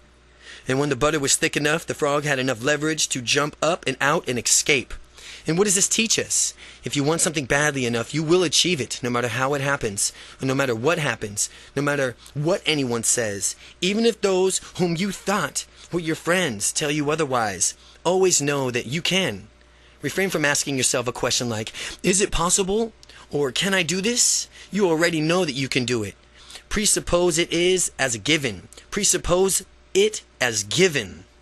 You can accomplish whatever you set your mind to accomplish, with the inevitability of achieving your goal already firmly established. Ask yourself, what is it going to take to accomplish my goal? What is it going to take to accomplish my goal? This question assumes that the possibility of success is already a definite in your mind, and now the only thing is to determine is how. Specifically, will you get there? Chapter 9. Act as if. Act as if. Quality persons create a quality life. Successful people ask better questions, and as a result, they get better answers. Anthony Robbins. So now you may be wondering how to get unstoppable confidence. We've talked about confidence. We've talked about what it is, what it isn't, as well as about aspects of your language and body systems and how they need changing. But how exactly do you get there? Parts 3 and 4 give you techniques and exercises to help you change your language and change yourself. To get started, here's the first step to set you on your journey to unstoppable confidence. Acting as if. Acting as if is an NLP essential. If you act as if something is real for long enough, you will eventually forget that you are only pretending. And however you are acting will become your habit. And this is one of the keys to neuro-linguistic programming. People who used to be shy have used this as-if frame of mind to develop their confidence. The difference between people who are confident and those who are shy are their habits. Habits can either be good or bad. The secret is to have a wealth of good habits. The more empowering habits you have, the better life will be. Developing these habits of behaving confidently can be enjoyable too. It's exciting to witness your personal transformation as you gain more confidence in yourself. The pretend it, have it technique. The pretend it, have it technique. The mind and body are part of a cybernetic system. This means that the body influences the mind and the mind influences the body. You can pretend to have a confidence, reliving confident experiences in your mind, which will get your body to adopt confident physiology. Or, if you choose to adopt confident physiology, your mind will adjust from what you are seeing, hearing, and feeling internally to experience confidence. You can use this to our advantage, and we should use this to our advantage. Getting confident is no different from pretending to have confidence. Keep doing it for long enough, and pretty soon you'll forget that you're pretending. And by the time you've done that, the confidence will become a habit. Following that, your confidence gets ingrained into your personality, and it becomes a part of your identity. Remember, times as a child when you played make-believe, children have excellent imaginations. They're very good at playing and consequently learning. People play make-believe now and pretend that you have the confidence before you really do have it. Here's some questions about confidence. Questions about confidence. Imagine what it would be like to be 10 times more confident than you are now, and answer the following questions. How would it be? How would you be moving differently? How would your body posture be different? How would your inner voice be different? How would you be speaking to others? What is going through your mind? How does your body feel? Where is your body? Where in your body do you feel the confidence first?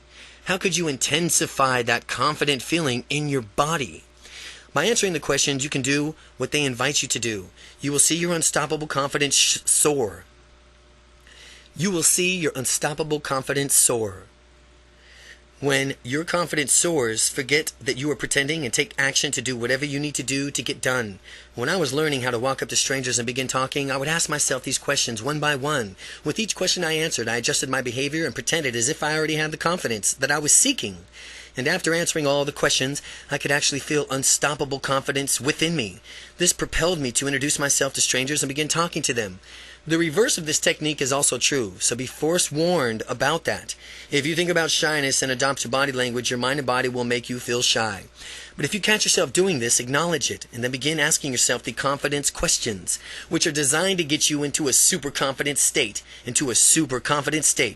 Now work on your way through the techniques and strategize in parts 3 and 4. Before long, you won't be acting unstoppably confident. You'll be unstoppably confident.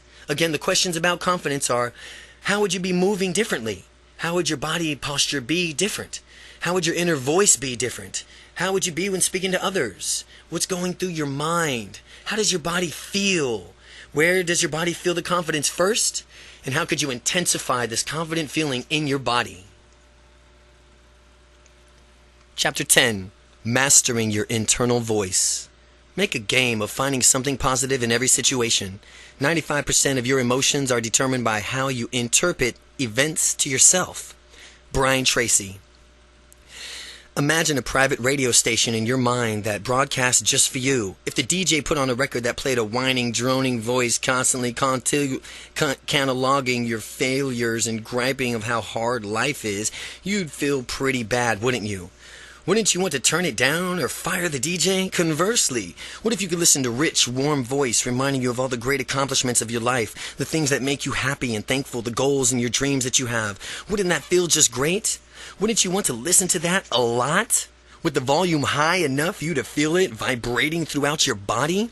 Well, that's exactly what we are going to do in this chapter by mastering some basic NLP techniques, neuro-linguistic programming, or self-talk. You are going to learn to be useful with your internal voice to positively change your state of mind and direct your thoughts in resourceful ways. No matter how you have been using your voice your whole life, using your voice ever in the past, you will master your internal voice so that your state of mind becomes and stays absolutely fabulous, squashing negative internal dialogue. Many people have a negative internal voice that is constantly eating away at them. This negative internal dialogue often dwells on bad things in life and is quick to put down in some other nasty comment. Consequently, it's difficult for people who moved ahead if they don't first conquer their negative internal voice. This kind of internal monologue can use and cause a negative self-fulfilling prophecy. If you let it rule your mind, it'll also rule your world. What occurs far too frequently is that negative internal dialogue discourages someone from doing something bold and constructive. Then this person attempts to take the initiative and fails, and internal voice rubs it in. This further drives home in the false belief that a person cannot do whatever he or she has set up to do. This negative internal voice that becomes more powerful because it was right before, and it incapacitates the person again next time he or she dares to try to step outside the comfort zone. This cycle must be stopped. Considering all of this, how would you like to silence this negative internal voice once and for all?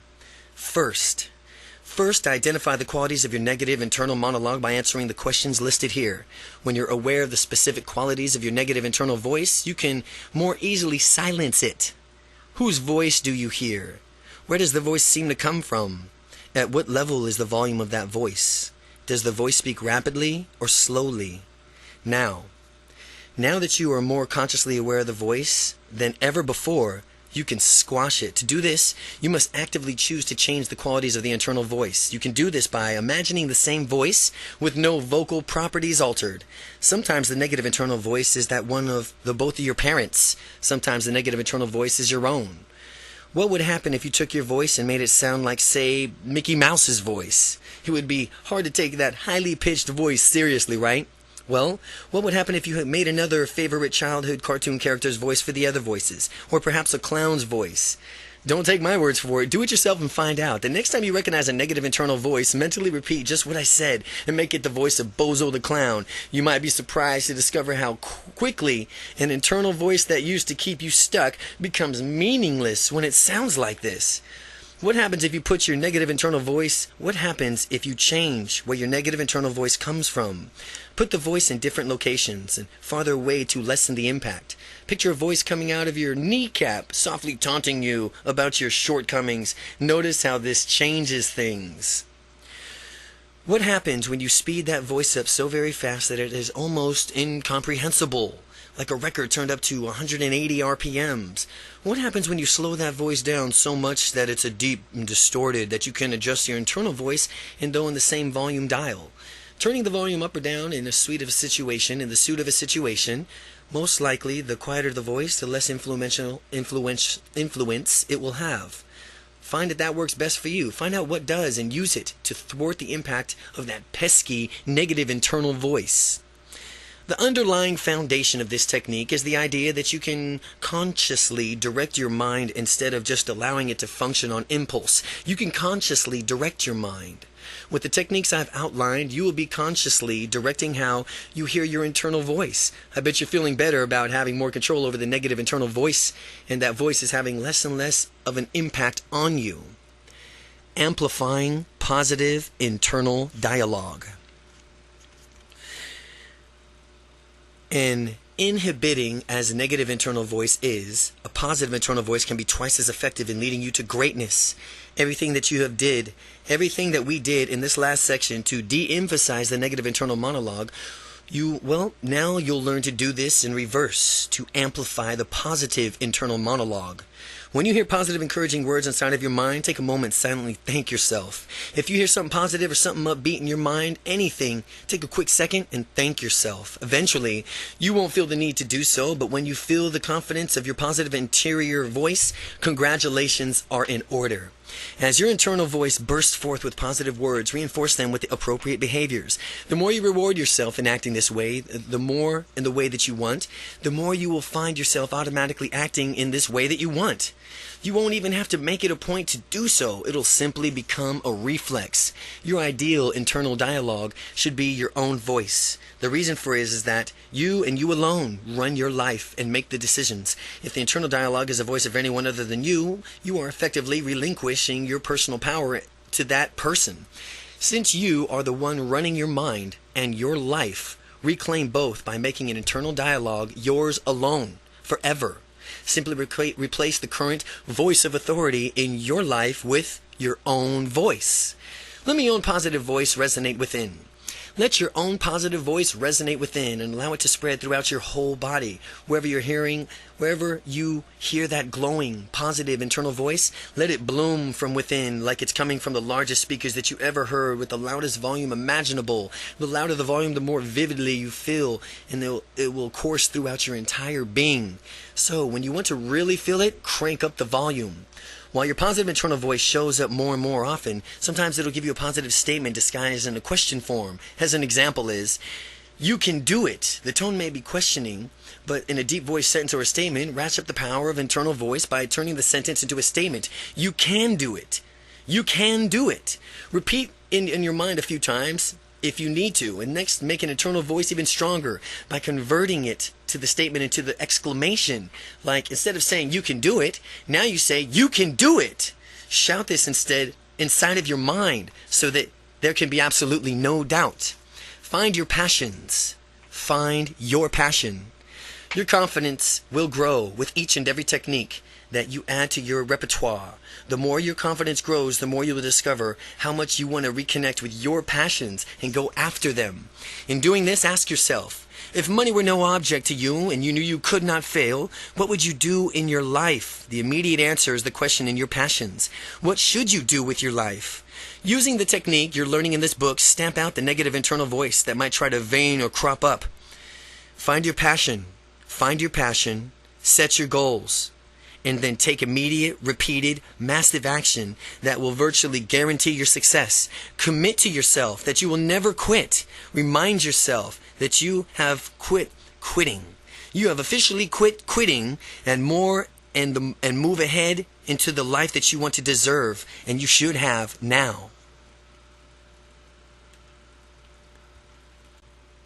Chapter 11. Speaking the languages of confidence.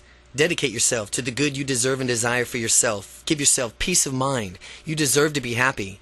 You deserve delight. Mark Victor Hansen. Now that you've mastered our internal voices, it's time to turn our attention to our externals, how we project our internal dialogues to the outside world. The vocabulary of confidence.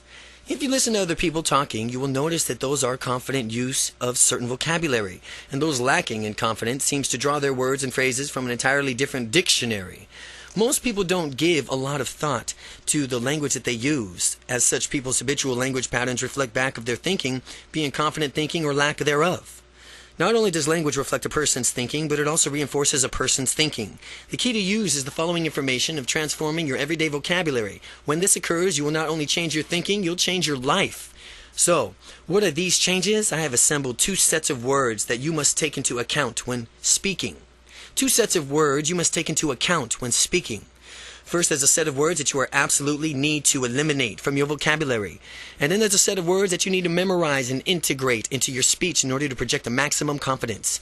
It is hard to overstate the importance of sending the right signals with your language, but it is easier learning to do so than you may think. Let's get down to it. The confidence killers. First, we'll tackle the set of words that need to be eliminated completely from your vocabulary. And if you catch yourself using this word, say, hey, wait a minute. I'm no longer shy. There's a better word for that. Don't beat yourself up when you hear yourself using one of these words. Just acknowledge that you've used the word in the past and increase your efforts to eliminate it from your vocabulary in the future. Try. The first word is try. Have you ever heard someone say, try to do it, something? There's a difference between trying to do something and actually doing something. Quite simply, trying is lying. In Star Wars, Yoda said, there is no try, only do. Yoda was right on the money. There is no try. If you ask someone to do you a favor, the person can't say, well, I'll try. No, you can count on him or her for not doing the favor for you if they say, I'll try. Otherwise, the person would say, I'll do it. The word try communicates a maybe attitude in the world that craves certainty. Instead, use the word do. Say, I will do it. Eliminate the word try. Try is gone. Never say try again. Never say try again. Don't try to eliminate the word try. Just do it. The shy sentence. I try to do the laundry. I'll try to do the laundry tomorrow. The confident sentence. I will do the laundry tomorrow. Try becomes do. Try becomes do. Try is gone. No more try. It's do. Hope. Hope is another word that is not for confident people, is hope. Now, hope is a nice and pleasant word. However, it announces a lack of action. For example, I hope things will get better, or I hope my situation resolves itself. Contrast with, I'm going to make it better, and I'm going to make my situation better. Hoping that something is to happen is being reactive, whereas taking action and expecting success is proactive. The shy sentence, I hope I can take a trip to Hawaii someday. The confident sentence, I'm making plans to take a trip to Hawaii next year. But negates every word that precedes in its sentence. But negates every word that precedes it in a sentence. As an example, I want to go to the movie, but I have a lot to do. In this example, it sounds as if the person will not be going to the movie. When someone hears the word but, he or she immediately knows that what was just about said should be just disregarded. If you want to communicate the same thing without using the word but, substitute the phrase with and yet. And yet. The shy sentence, I want to go, but I have something else going on. The confident sentence is, I want to go, and yet I have something else going on. The three oods. The three oods. Would, could, and should. The oods. Well, here's the oods. Would, could, and should. As Dr. Seuss might have said, it was concerned with confidence. Here of the three oods, there are no good. As we go through each ood, we'll discover how its usage in some places decreases confidence. The oods are no good. We'll learn how to replace these words with that will propel you with furtherness into your success, propel you even further into your success. Would. Would is a conditional word. It's not confident, it's not absolute, but when I was discussing this notion writing a book, some people said, yeah, I would write a book too if... And then they'd give some reason why they supposedly precluded them from writing a book. Would is conditional and presupposes there's something standing in the way of success. It's pointless to use the word would because nothing can stop a confident person from achieving success. Eliminate the word from your vocabulary. The shy sentences. I would talk to strangers now if only. The confident sentence is I will talk to that stranger now. Could. If someone says, I could go meet that person, then my question is, well, what's stopping you? Using the conditional word could implies that there's an certainty attached to your action. For example, I could go meet that person, or I could go market my business to 10 new people and expand it. Just as we've seen with the word would, could also suggests that there's something preventing you from achieving your goal. Could implies that there's a chance by the message it sends to don't count on it. Eliminate it from your vocabulary. It's much better to use more definite phrase such as I can or I can't. I can or I can't. Could is, it's letting there's a chance that it won't be done. It's either I can or I can't. The shy sentence is I could try to make a speech in front of my peers. I could try making a speech. Confident person says, I can make a speech in front of my peers. Should. Should is the worst of all the oods. Should implies expectations and limited options. Think of the sentence, I should be doing this right now. Well, you should be doing this according to whom? Ask yourself that. Whose expectations? It's all within your own expectations. At least it's all about your own internal frame of reference. After all, you're running the show. You're leading your own life. You're a unique individual in charge of what you're doing. Saying should is like keeping yourself hostage by limiting your choices. Should. If you have preconceived notions that you should always do certain things in a given circumstance, then you're not going to investigate other options because you're not going to do what you should.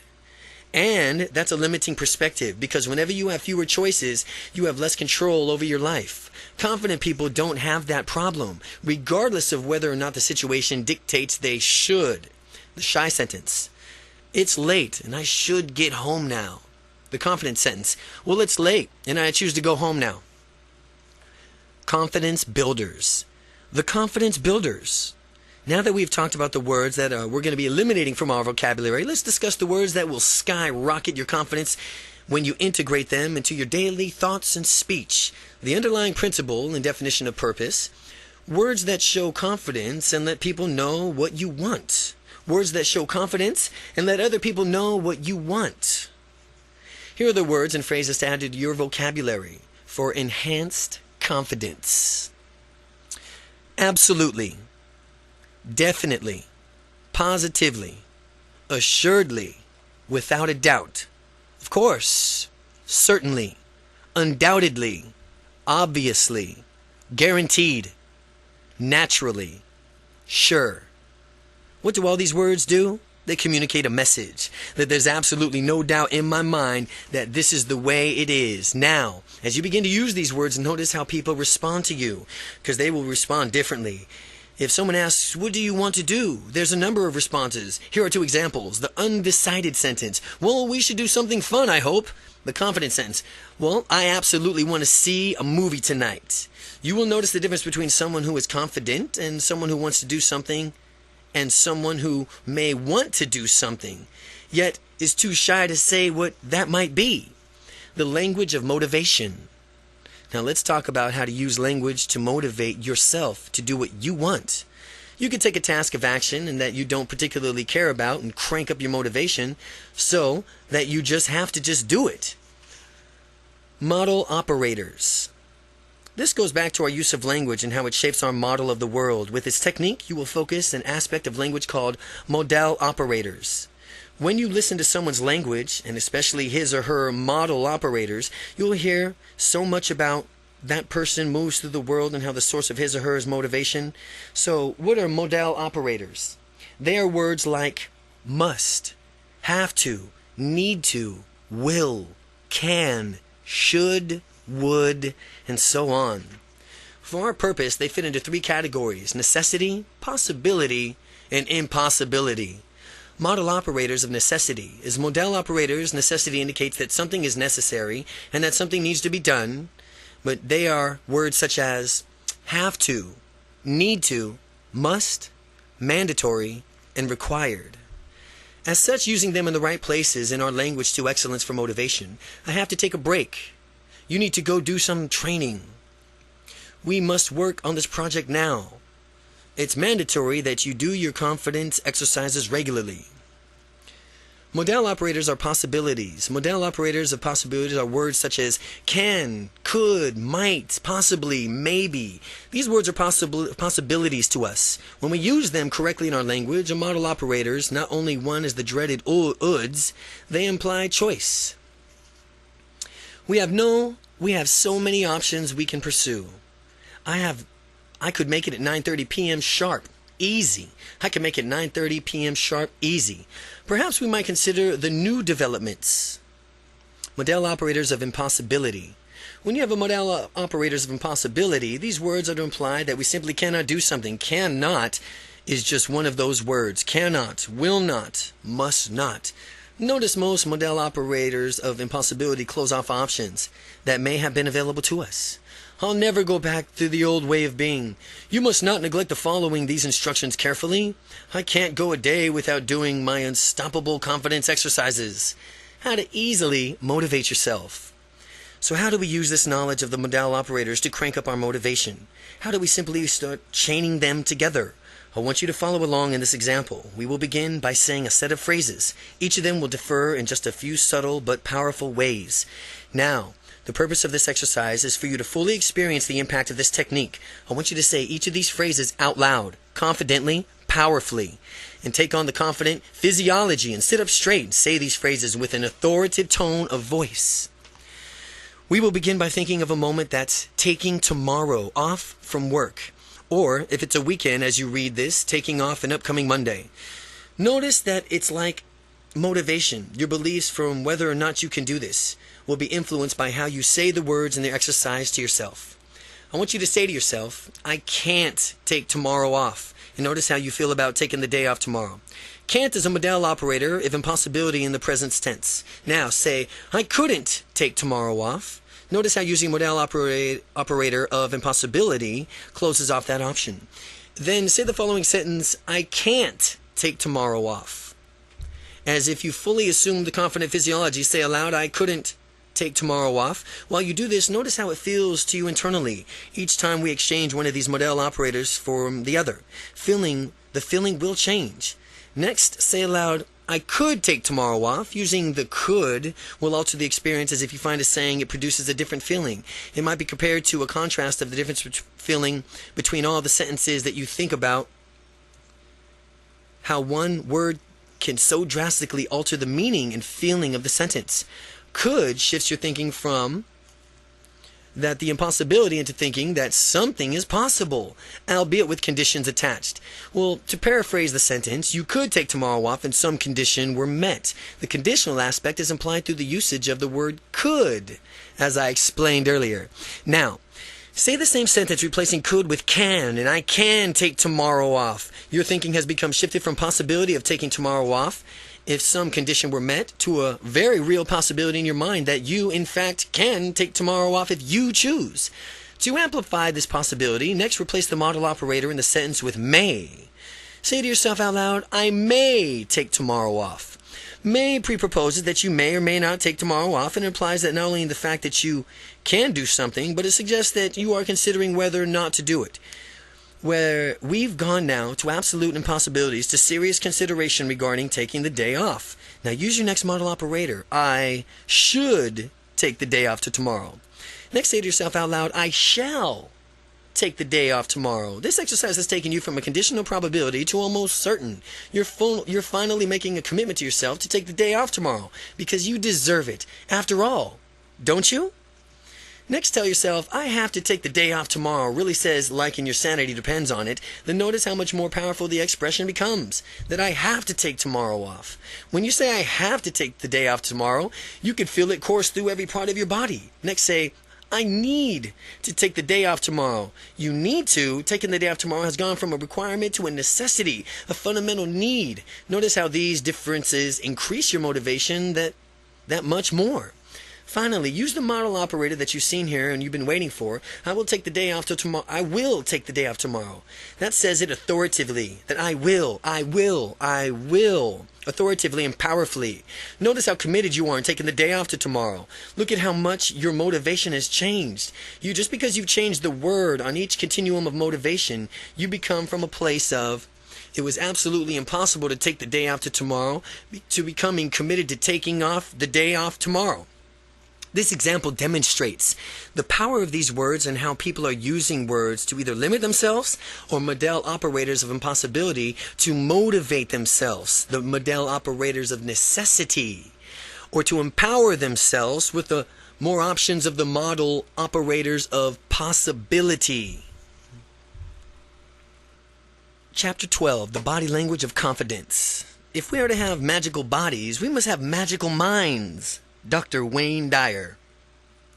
Body language is just as important as verbal language. Your internal messages, images, sounds, emotions affect your physiology and vice versa. Confident body language versus shy body language. Quick lesson. Confidence and shy body language differ greatly and are rarely mistaken for each other. By realizing the difference, you can be assured to maintain confident body language as you build unstoppable confidence. Here's some examples of a shy body language. Hanging your head as if you're ashamed of yourself, slumping your shoulders forward, drooping your spine instead of standing up straight, looking down on the ground. Having a confident body language is just as easy to spot. It sends a much better message. Here's some examples of confident body language. Keeping your head held high, having your shoulders thrust back, keeping your abdominal muscles tucked in, standing up tall and proud. And if you don't feel confident in any given moment, you can project confidence through your words, gestures, and body language. Avoid wimping gestures. Some people resort to blaming and placating in stressful situations rather than communicating their willingness to find a way out of the situation. They become panicked and are concerned with who's at fault. These people clearly lack the confidence.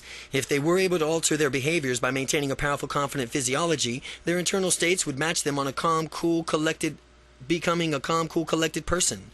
Maintaining composure is much more resourceful and effective for solving a problem than blaming or placating ever could be. Here are some methods for you on how to improve your body, how to move your body to stay confident.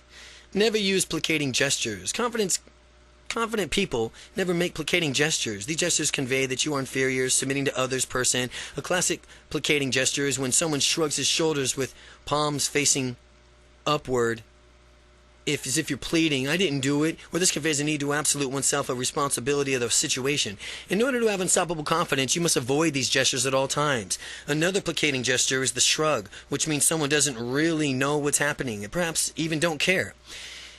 It does not make any sense to convey that you don't care about any situation ever. So if you don't know about something, simply admit as much as the matter-of-fact way.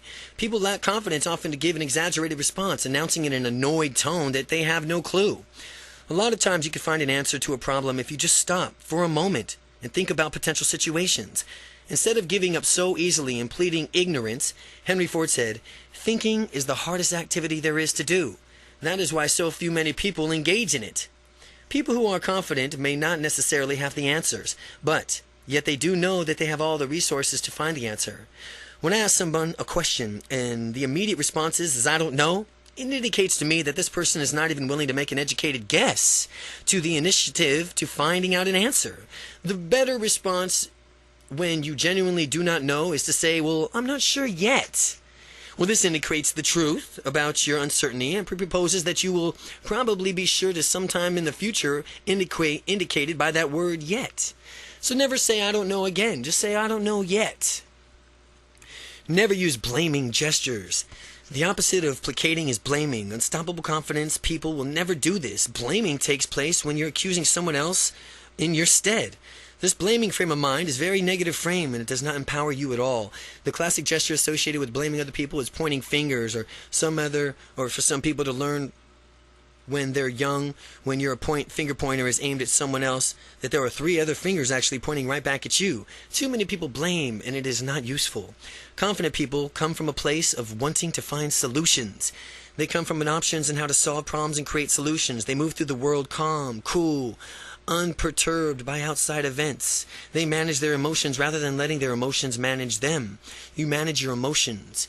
Avoiding both blaming and placating gestures will help you and who you are, an unstoppably confident person who solves problems and gets the job at hand done efficiently. Who and what caused the situation is irrelevant. The main idea is to solve it. You don't care who or what caused the situation. Your main idea is just to solve it and prevent it from occurring again in the future. Practice unstoppable body language. And if you want to feel like the most charismatic person around, project good thoughts outward, they will manifest themselves in your body language as well. Walk confidently. Confident people have a certain walk. When they enter a room, it seems as though they belong there, even as if they own the place. As you practice walking in confidently, remember that the situation is whatever you make it. Keep your head held high, your shoulders back, your tummy tucked in, and move through the world in deliberate steps. Feel free to walk at your own pace instead of adopting the speed everyone else is using. Avoid shuffling your feet, looking down at the ground. You'll notice a difference as you practice your confident body language and pay attention to the way you walk. Steeple your hands for confidence. Steepling is a gesture that conveys confidence by pressing your fingertips together while keeping your palms separate, touching each of the fingertips to the opposite hand. Many unstoppable confident people steeple their hands to exude confidence. In fact, so many confident people do this gesture that it's now associated with confidence. Get in the habit of steepling your hands when you want to convey confidence to others. The wonder of smiling. The wonder of smiling. If you want to have more confidence, all you have to do is smile. Practice smiling with anyone you see. Anywhere you go, do it when you're at work, home, or in the store. No matter where you are, give someone the gift of a smile. As you make it a habit, smile. Practicing making a smile with small talk. You'll soon discover that your conversations will be flowing with greater ease than ever before. Ask how they are doing. Ask about their weekends. Find out what they want in life. People love to talk about themselves, and it feels good to really listen attentively to someone else. Even for me, in the depths of my shyness, smiling was a very effective technique. Bringing a natural, happy guy smiled often just because he was in a mood and the mood struck me. But what I discovered is that when I smiled at people, they would naturally smile back. And in fact, I'd make a game out of it. How many people could I get to smile? Sometimes when someone didn't respond to my smile, I kept broadening my smile until the person finally broke out of his or her stonic facial expression and smiled back. Smiling is disarming. It puts other people at ease. Since giving a smile is absolutely free and it always feels good to either give or receive, you should smile as often as possible. The sound of confidence. Another key to confident communication is an excellent vocal tonality. Vocal tonality is the pitch from which you speak, and if your voice is nasal, for example, you'll be irritating other people. Certainly it's not a good thing if your goal is to project a confident image while communicating with them. You want a tonality that resonates within other people and causes them to feel good. Most people aren't even aware of it, but your vocal tonality has an effect on people in the unconscious level. Speaking with a bad tonality, well, it's like running fingernails down a chalkboard.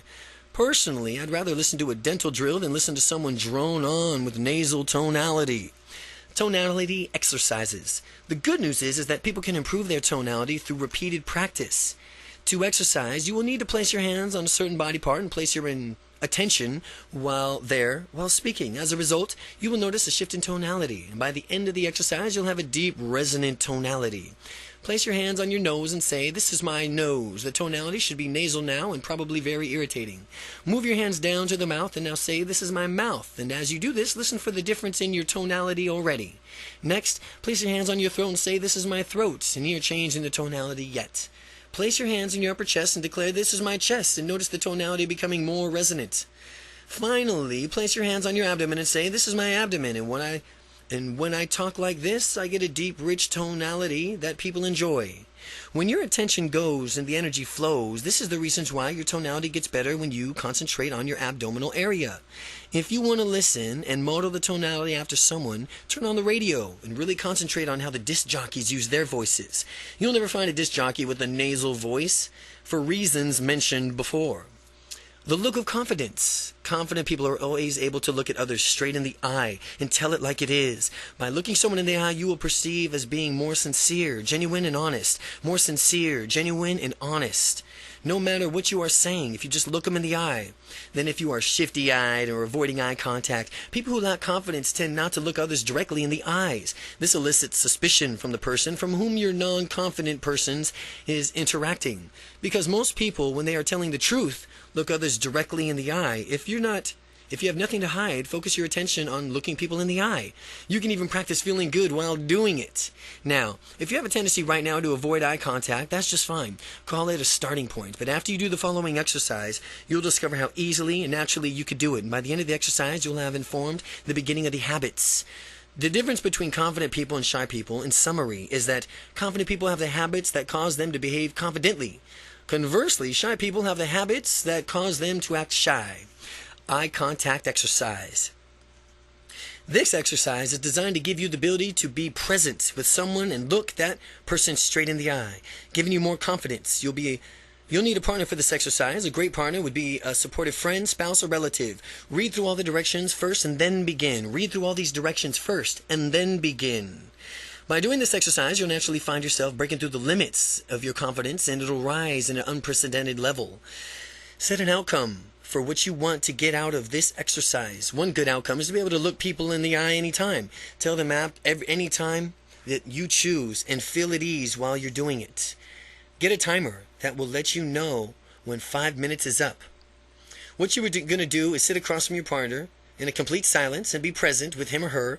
All you have to do is be silent. Look the person straight in the eye and beware. This is harder than it sounds. But as you do this exercise, you may have certain urges to laugh or look away. That only means that you now have an opportunity to break through the previous held limits. Stay with the exercise and continue looking your partner in the eye. Meanwhile, your partner will be doing the same with you. And if you do laugh or glance away, your partner should gently say, "Stop. Be present. Start again." Similarly, if a partner laughs and glances away, give him or her the same instruction. Continue on doing this for the entire 5 minutes. Having this skill means that you can confront any person to be there for him or her as a good listener. Your direct eye contact with another person means that you're neither superior nor inferior, but you are merely two equals communicating on a level ground. Do this exercise with your partner as many times as you can, and you'll need it in order to be able to look someone in the eye. And pretty soon, you'll discover that it is really, really easy to do so, with no longer to being intimidated to direct eye contact. The real world is a true test of gauge. Now, how you've come from, of how far you've come. After doing the exercise, practice in the real world and notice how easy it is that you do it. How surprised will you be when you find others doing it automatically? Others will react positively to your new confidence, and this eye contact that you've learned is not designed to intimidate, but foster better communication through honesty and openness. It will also let other people know that you have the look of confidence. Part 4. Becoming Unstoppable. Chapter 13. 21 explosive techniques to supercharge your confidence. First comes thought, then organization of the thought into ideas and plans, then transformation of those plans into reality. The beginning, as you will observe, is in your imagination. Napoleon Hill. The techniques, exercises, and strategies in this chapter will speed you on your way to unstoppable confidence. Practice them regularly and watch your confidence soar. Technique 1. The instant shift. One of the major steps in gaining more confidence is being aware when you're lacking confidence. The reason for this is that you have to be aware of something before you can change it. When you're aware that you're not being as confident, you can change it. It will no longer be a given that you're shy or tentative or whatever they label you previously used to describe yourself. As you become consciously of what your mental process is with respect to confidence, pay particularly attention to your internal voice. If you have a limiting negative voice nagging at you, I'm sure you naturally realize that you can stop you dead in your tracks when you really want to go for it. Well, while you're paying attention to your internal voice, Notice the sorts of images that are inside of your mind. When you hear and see internal impacts on how you feel, and the way you feel either frees you to take actions or hold you back. Now, when I was locked into my dungeon of shyness, anytime I wanted to go out and meet a woman, I would project a big picture of a woman rejecting me and laughing at me before I even said hello. With these images in my head, I was completely paralyzed with the fear and took no action. Instead, I watched an opportunity pass me by, and I regretted it every time. If you want excellent feelings, you have to see and hear excellent things, which is easy because you're in control of your own mental processes. Whenever you're acting shy, you must simply stop and realize that this is a process and that you can change it. And if you find yourself acting in a tentative way or shy way, here are some NLP techniques that you could try. Interrupt the process. Imagine a police officer springing up inside of your mind, holding a red stop sign. Imagine that he shouts out with an authoritative tone and loud as he can and says, "Stop!" When you hold these images in your mind, you'll find yourself immediately stopping the processes of feeling that lack of confidence. Shift your state, and once you stop the process, you can change your directions and go in any direction you want. For purposes that you should immediately shift your physical state to one that exudes confidence. Employ excellent physiology and posture, head up, shoulder back, stomach tucked in. Put your smile on your face. Feel good just like that. And if your body is in this state of confidence, it's easy for your mentality and for you to mentally follow suit. The instant shift. Number 1, recognize your shy or unconfident action. And number 2, interrupt the process. Number 3, shift your physical state to a confident posture. And then 4, let your mind follow suit. Technique 2, rehearse confidence. Once you interrupt a negative mental process, you could then consciously choose your emotional state you want to experience. You won't be merely acting out the habit. You'll be acting out a conscious choice that is very powerful. And with this technique, you can program yourself to have unstoppable confidence whenever you need it. The key is that when you rehearse what you get, the key is that what you rehearse is what you get. A friend of mine who was into martial arts always reminded me that train the way you fight because you will fight the way you train. This holds true for being confident as well, and by rehearsing confidence in your mind, you will have it when you need it. For you to have unstoppable confidence, you need to mentally rehearse it in your presence. This means that you're going to have to visualize what you desire. Confidence. We will watch ourselves walking, talking, moving confidently.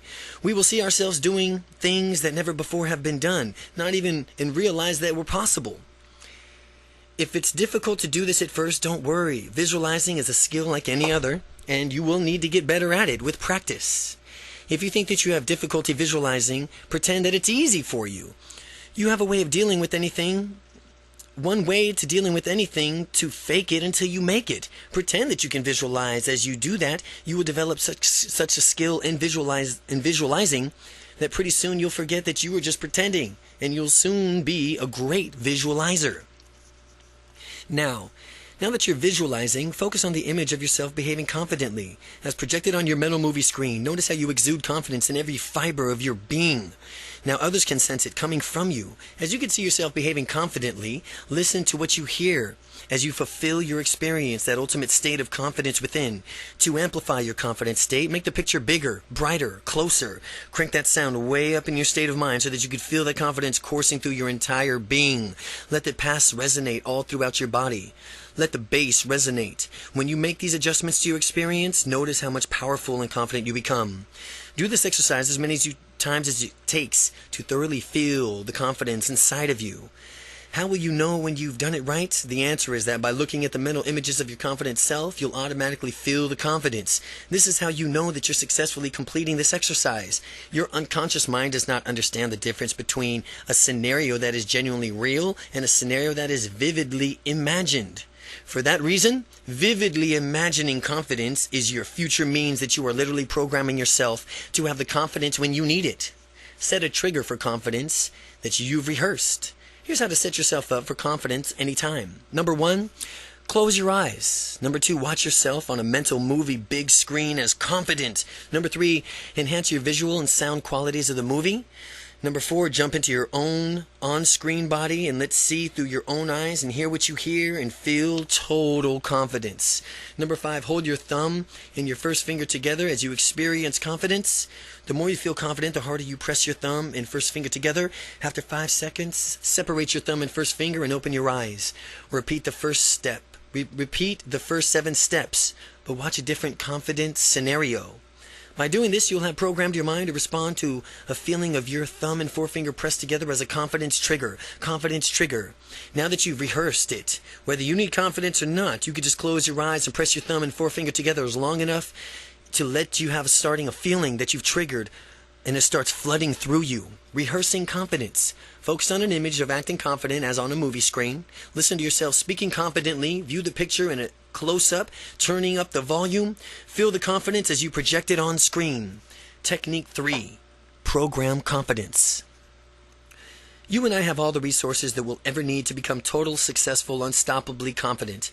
Many people discount how resourceful they could potentially be to have unstoppable confidence in the future. The key is to be able to summon your own confidence resources that will get you the results that you want. You did it successfully in the past, which means you can do it successfully anytime. It's only a matter of practice before you have the confidence, whether you choose to switch it on. Remember the time that you were unstoppably confident in the past. Become aware of what specifically you did see, hear, feel inside as you re-experience what it's like to completely be confident. There's a structure to your confidence experience in the same way that there's a structure to your building. There's certain qualities that you see, hear, feel, and building this specific to that building. Similarly, this is a certain thing that you see, hear, and feel only when you are in a confident state. While you relive a past time when you were confident, ask yourself the following questions. To become aware of the visual qualities of confidence, what size is what you see? What size is what you see? Do you see a picture or a movie?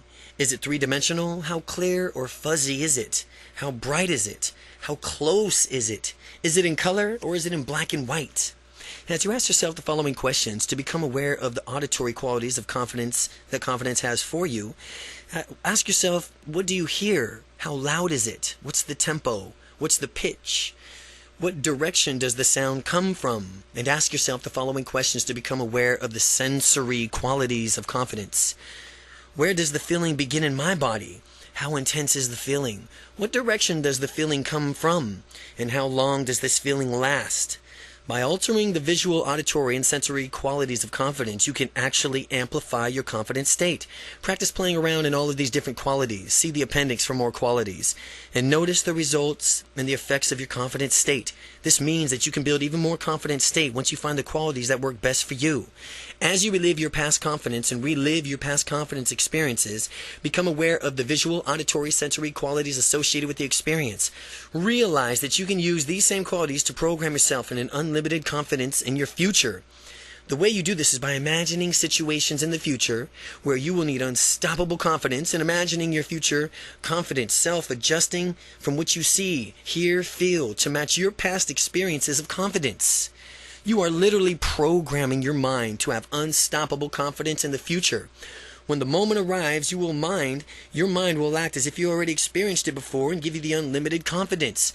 Any subject or event coming in your future, start thinking completely confident about it, and when the event comes, you'll already be confident about it. As I've said, the mind does not make distinction between what is real and what is vividly imagined. Real-time scans the brain to reveal whether you take a physical action or simply vividly imagine doing it. The same areas of your brain are activated. You can take advantage of this by programming your mind in advance. Program confidence. Number 1. Relive the past experience in which you felt confident and noticed all visual, auditory, and sensory qualities associated with that experience. Now imagine a situation in the future where you'll need that type of confidence, and imagine yourself adjusting to what you see, hear, and feel to match the past experience of confidence. Technique 4. Anchoring. Many who have studied psychology will be aware of the groundbreaking experiments conducted by the animal behaviorist Ivan Pavlov that determined the power of stimulus-response conditioning. After noticing that a dog salivates when they eat, he paled a unique stimulus, the shining of a light, with the presentation of the dog's meal. Pavlov would turn on the light immediately before giving the dog food. After several rounds of this, the dog would salivate even when the light was just turned on, but no food was present. Prior to this pairing, shining the light had no effect on the dog's salivation, but after the stimulus, the light had been paired with the response, salivation, the dog would reliably salivate when the light was shone. The phenomenon of stimulus-response conditioning has come to be known in many circles as anchoring. An anchor is a stimulus that triggers a mental state. An anchor is a stimulus that triggers a mental state. It has been applied to a phobia treatment, motivation, and other areas of personal development. The beauty of anchoring is that it can be very easy to do for yourself. Properties of good anchors are that they elicit a strong emotional state, they must be unique, and they must be repeatable. Now, if it's all very well to work for yourself into an unstoppably confident state manually when you have the time, but what about when you'd like to get into that state instantly? Well, this is anchoring and where anchoring comes from. When you want to get yourself into a state of being confident, motivated, and strong, you can easily pair the state of stimulus of your own. Many people like to use music. If you want to do this, pick a piece of music that matches and maybe even evokes the state that you want to anchor, such as the Eye of the Tiger or the Chariots of the Fire theme. Pick one of your favorite confidence techniques and do it along with the music. Do this over and over again, and you'll find that listening to the music immediately plunges you into that state. You can even anchor states with internal stimuli. Any image that automatically puts you into a certain state already in an anchor. For some people, just thinking about the smiling face of their spouse puts them in a romantic state. Just thinking about a happy baby is enough to make many people melt with a tenderness. All of these mental techniques is designed for tapping into a natural power to activate an emotional circuitry of your brain and body to produce a confident state. Once you have that state, you can pair it with an outside stimuli like music or pictures, or you can associate it with internal stimuli like remembering images, sounds, or feelings.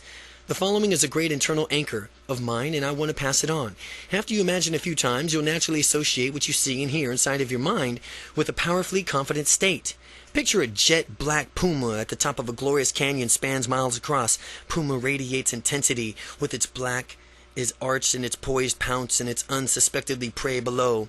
The prey does not even realize what will transpire as the puma knowingly licks up its sharp teeth.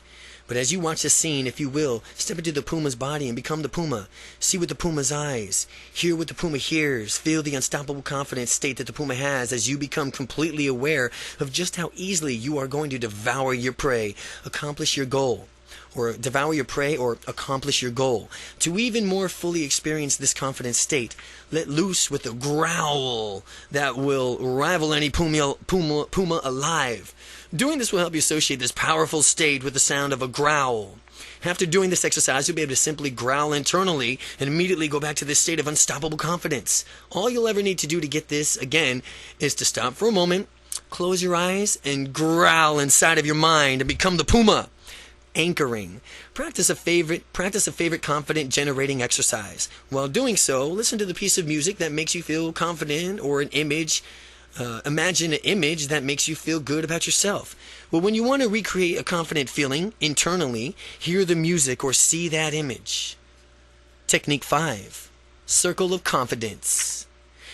The next technique is advanced from the anchoring called the circle of confidence. Circle of confidence. Instead of anchoring something on location to your body or internal stimuli, this technique anchors confidence to a spot on the ground. Into doing so, you will physically step into an unstoppable confidence whenever you need it. There have been times in your past when you were confident in the future. When you were confident. In the future, you will be confident again. The key is to be able to summon that feeling at will. This technique allows you to evoke a state of confidence wherever and whenever you want. To form your circle of confidence, imagine a circular location on the floor. Before you step into that circle, notice its exact dimensions. Picture it either with colors or transparent, and if you will. When you physically step into that circle, you will move back in time to a moment which you had complete confidence. Pick an experience of an ultimate confidence. While you're standing in your circle, fully relive the instance in confidence. See what you saw at that time. Hear what you hear. Allow yourself to feel unstoppably confident of that experience. Inside the circle, feeling confident, adjust your body language. Match your confident state. Keep the confident state as you walk around outside the circle. Now, if you have enough confidence to meet your outcome, you are done with this exercise. If you need more, go back into that circle and relive the difference. Equally powerful, confident experience. Continue stacking up this confidence until you have all that you need, regardless of wherever you are. You can use a circle of confidence as just a confidence technique or a confidence builder to instantly gain more confidence, exaggerating your strongness, your powerful physiology as you train your body how to stand and move. And pretty soon, you'll find yourself naturally standing confident as a habit. Circle of confidence. Imagine a circle on the ground, remembering the situation in which you felt confident. Relive the experience as you step into the circle. Relive that experience of confidence as you step into that circle and adopt that confident posture. Step outside the circle and continue to walk and act confidently. Technique 6. Mirror affirmations. Typically, when people do affirmations, they repeat them endlessly in hopes that they will not work. Doing so is somewhat effective, but it can be made such more effective when someone simply has a modification to it. This technique can supercharge the efficiency of the affirmations. Instead of using statements like beginning with I, you will use statements beginning with you. These situations are more powerful because they allow you to consciously mind to tell you, your conscious mind, specifically what you want and how to behave. Get in front of a mirror and stand in front of the mirror with a confident physiology and project your intention for these affirmations to change your life. The larger the mirror, the bigger it is, the better, because you can see more of yourself. With your shoulders back, your head held high, and your stomach tucked in, look yourself squarely in the eye and say, with the following affirmations, you are completely powerful. You are unstoppably confident. You will become more and more confident each and every day, and nothing can stop you. You can go for what you want and get it. Repeat these affirmations to yourself in the mirror until you totally feel them in your body. Perhaps you could see yourself a bit differently when you do it, as you will already notice behaving differently and more confident. Or maybe you'll hear the inner voice speaking forcefully with absolute confidence from within. Do this daily as part of your confidence building regimen, and I can guarantee you that you'll have an unstoppable confidence in a little bit of time. Mirror affirmations. As you stand in front of the mirror, adopt a confident physiology, shoulders back, head up, stomach tucked in. Deliver affirmations to yourself in the mirror using you instead of I. You. Technique 7. Future success now. I have future success now, and if you were to taste the future success, how would it feel? What would it look like to achieve your goals now? Wouldn't it feel tremendously more motivating to go for it right now? This future success now technique does exactly that. It brings all the future feelings of success into your heart, mind, and soul right now. You can experience such an overwhelming sense of success, and you'll surrender to your passion and go for it. Any fear that might have had still in the present, but you desire for success, dominating all other emotions, you'll feel the need to take action and fulfill your goals. In this exercise, the outcome you will want is to set to increase your confidence. This means saying, either aloud or in your mind, I'm doing this exercise to increase my confidence and feel more passion, which will naturally cause me to go after my goals and make my dreams more reality. Are you ready to feel your future success? Close your eyes. Picture your mental movie screen. See yourself at the point from which you're about to reach that pinnacle of your success while you're watching yourself. Make sure that you see yourself in color, big, bright, close up in a picture in HD, crisp and clear right in front of your face. Fill your mind with stereo surrounded sounds. Turn up the volume all the way. Just before you reach your pivotal point from where all your success yours, stop the movie you're watching and ask yourself some questions to clarify exactly what you're going after for this success. Find out and clarify why exactly you're going after this success. What's important into getting this pleasure? What's important about that? Ultimately, what does having this success do for you? Now restart the movie and witness yourself achieving your goal and getting all the massive success and pleasure that you deserve that comes with it. Right as you see yourself on the mental screening fulfilling your goals and experiencing the wonderful feeling of victory, jump into your on-screen body. Now, through your own eyes as if you could see there, through your own eyes as if you are there now, because your mind, you are. Hear the sounds of success. Feel the success like in every fiber of your being. As the moment comes to a climax, I want you to take all these wonderful feelings and wrap them up. Take those unlimited feelings that you have and jump out of that mental screen back into your physical body, allowing all those magnificent feelings to ebb and flow. You've just smelt the sweet scent of your future success. You've tasted the victory. You've realized the glory of yours to be for the taking. It's up to you to take action now and claim what's rightfully yours. As you complete this exercise, write down 5 immediate actions that you will take to bring you one step closer to achieving that success that you deserve. A future success now. Number 1. Only your mental screen, play a movie. On your mental screen, play a movie of you succeeding massively. Just at the point you are about to get the peak of your success in a movie, temporarily hit pause. Ask yourself, what's important about the success? And what will having the success do? Jump into the movie as you begin playing it again and soak up the unlimited massive success that you deserve. When the movie is done, take all these wonderful feelings back with you as you open your eyes. Write down 5 immediate actions that you will take, that you will begin to get you one step closer to achieving your goals. Technique 8. Put your life in perspective right now. Consider whatever appears overwhelming to you now. By the end of this exercise, you'll think about it completely different and with much more confidence about what you're going to do. Picture a line representing your lifetime. The past is off to the left and the present is in the center and your future is off to the right. Now, place whatever is bothering you on this timeline and visualize it as a small dot in your mind. Take a step back so you can see a larger portion of your entire timeline instead of just the present. Notice how this puts you in a minor new instance into a different perspective. Now mentally step back even further and notice all of your past and all of your future at once. And recognize just how small and insignificant this dot represents your current problem. When you keep things in perspective, it's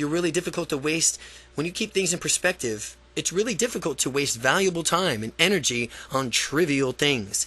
The trouble begins when people do not keep their big picture in sight and magnify some issues to be larger than it really is. So put your life in perspective by, number 1, visualize your life as a timeline. Picture whatever is overwhelming you as a point on that timeline, and then mentally step back to see that dot in perspective as something tiny and small. Chapter 9. Avoid the future that you don't want. Well, as we saw earlier, people are motivated either by moving towards pleasure or by moving away from pain. Well, if you were bunny rabbits, it would be equivalent as us as moving towards carrots or away from people's boots. The next technique will work best for people who run away from the boots, so to speak, because it amplifies the pain of not going after your dreams to the point from where it'll seem easier just to do it. To do this exercise, visualize a timeline from Technique 8. Close your eyes and imagine floating above the timeline, drifting forward far into the future. Continue floating forward until you get to the point from where you are older and most of your opportunities have passed you by. And as you get the point, you'll see yourself in a mental movie screen, walking around feeling miserable. Doing this, you might realize that you are looking at a person who has lived a life unfulfilled. Turn into the sounds coming of the older person who had so much potential, yet somehow failed to take action and live his or her dreams. Just the feeling as it disappoints rises to an extreme where your future self appears to realize that his or her life has not been invested wisely. Jump right into that older person's body and see the experience and what it's like. Feel how awful it is to lead a life unfulfilled. It is really quite tragic, isn't it? When you fully experience that feeling of deep regret, all the pain, disappointment, frustration that you will if you don't go after your dreams, immediately take action. Jump back into your physical body, and if you don't take action now, then go after your dreams, then that's how you will feel. If you don't take action now to go after your dreams, then that's how you will feel when you get older. Now, since you've experienced the pain that will happen if you don't go after your dreams right now, you are aware of how much you are motivated and you are to avoid the feeling that you cannot live your dreams. Now, if you hesitate in your future, call that a horrible feeling from the experience that allows you to propel you to take action. To break out of this negative state of mind induced by the exercises, use one of the previous visualization techniques to see a wonderful future that you will have when you use your confidence resources to get the future that you want. So again, avoid the future you don't want. Visualize a timeline with Technique 8. See yourself further down the timeline with most of your opportunities passed over. Imagine your response physically, audibly, emotionally as an unfulfilled life. Come back to your present self. Summon those feelings of disappointment and rage when you need to get motivated and get busy. Technique 10. Build an enriched past. Oftentimes, a lack of confidence when facing a new experience stems from not having done it before. In order to get good on doing something, usually you have to do it poorly at first. And when this happens, some people equate that poor performance with failure or becoming anxious, and understand that we don't have to do everything perfectly from the start. Having said that, though, how much more confident would you feel if you knew that you had done something many times before? I'm willing to bet you that you would be tremendously more confident. This next technique builds memories from the past that feature you succeeding wildly at whatever you are about to do. You may or may not have heard of false memory syndrome. False memory syndrome occurs when someone gets something else to create memories of events that didn't really happen. However, the false memories are so vividly imagined that they seem so real to the person to whom they are implanted, and consequently the person acts as if they are. In situations like this, the memories of usually disempowered, what if we were to create false memories in ourselves, having massive success that we really are about to do for the first time? How much confidence will we have when we do this? Build into the past as many successes as you can find necessary, and you will have done this by visualizing success, which you've done, and imagine happening to the past as you create your past successes. Really intensify the experience so that you can catch the feeling and confidence that you've needed. When I was starting out in my public speaking, I had no experience at all, but since I needed to rapidly gain experience to be credible, I went back into my past and created an entire series of memories. Even though I consciously knew that they were all false memories, they were all so vividly imagined that my unconscious mind knew no difference, and which consequently allowed me to behave as if I've already been speaking a lot. And I imagined that I had an entire history of making wonderful speeches, motivating audiences, and receiving standing ovations for my abilities. To go one step further, I imagined people taking my message to heart, acting on it, transforming their lives. By creating all these memories, by the time I got up to actually speak for the first time, I was delightfully simple. I radiated confidence from the beginning, and anyone can use these techniques to better himself or herself. It's just a matter of knowing the techniques and applying them in your life. To build an enriched past, number 1, see yourself in your past on your mental movie screen, massively succeeding at what you actually are about to do for the first time. Crank up the visual and sound qualities to make the new memory really intense. Do this 10 times to create 10 different positions, memories of your successes. Technique 11. The technique goes back into a past of implants, new memories into similar fashions to exercise the technique 10. Only this time, instead of giving yourself a history that will be rewriting your history, go back to the time from when you really blew it. Perhaps something you were expected to accomplish was not smashing success that you intended it to be. Close your eyes and watch yourself on a mental movie screen as you just about to make the mistake or screw things up. Just prior to the instant in the time from which you're about to start deviating from the success path, start making mistakes or stop the movie. We stop the movie now because we don't want to rehearse the negative incident, but we only want to reinforce it in a way of behaving. While the movie is stopped, think about how the situation ideally would have turned out if you could give it an ending. Well, restart the movie and replace the old ending with an ideal ending. See, hear, and feel something succeeding in the way you deserve. After you've watched the movie from the start, finish the third-person point of view. Just jump into the on-screen body and run the movie from start to finish with a new ideal ending. As you see, hear, and feel the massive success that's yours.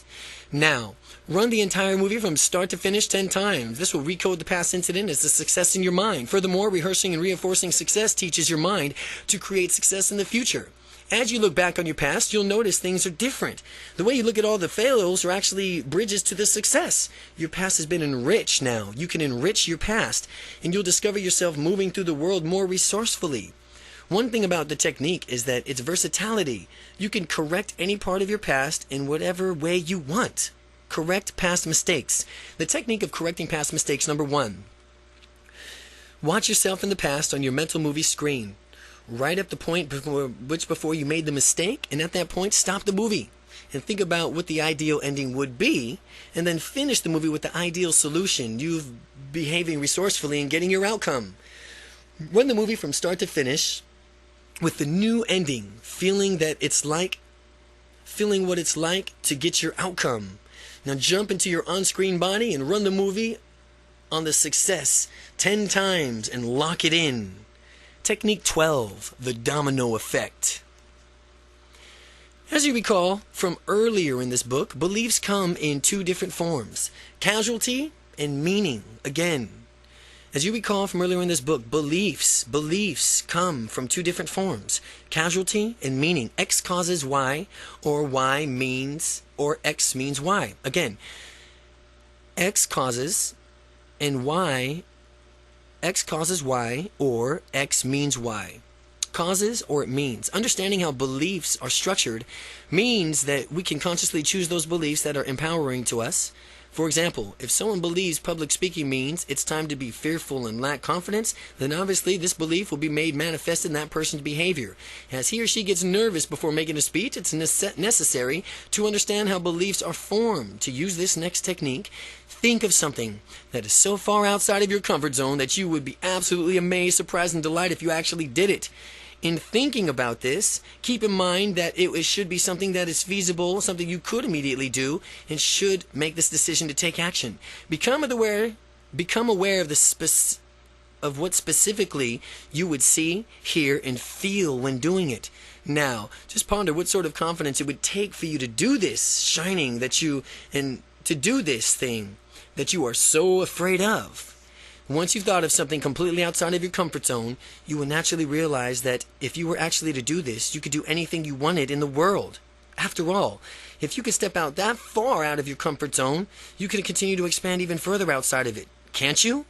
To make this exercise really work, lock in a belief that doing whatever it is that you are thinking of right now, that you are afraid to do so, means that you could do anything. I chose to skydive as my activity for this exercise. I can lead a pretty conservative lifestyle, keeping risks a bare minimum, and so I had never done anything so daring before. Some risks, I soon learned, are worth it. To gain more confidence in myself, I built in this belief that as I jump out of an airplane and hurtle to the ground in rapid speeds, I'll be stepping far outside of my comfort zone, and by proving to myself that I could do things I wasn't quite sure of that I could do, means that I could do anything in the world. For me, skydiving demonstrates that anything is possible for me. When you do this in your activity, you'll realize that anything is possible for you. Your example can be whatever you want it to be, and as long as it is a big stretch outside of your comfort zone, it could be marching into your boss's office and asking for a raise, speaking publicly, running a marathon. The most important part is that when making it happen, you will realize that anything is possible for you when you set your mind to it. When you've decided on what you're going to do, take immediate action to ensure that that's what will happen.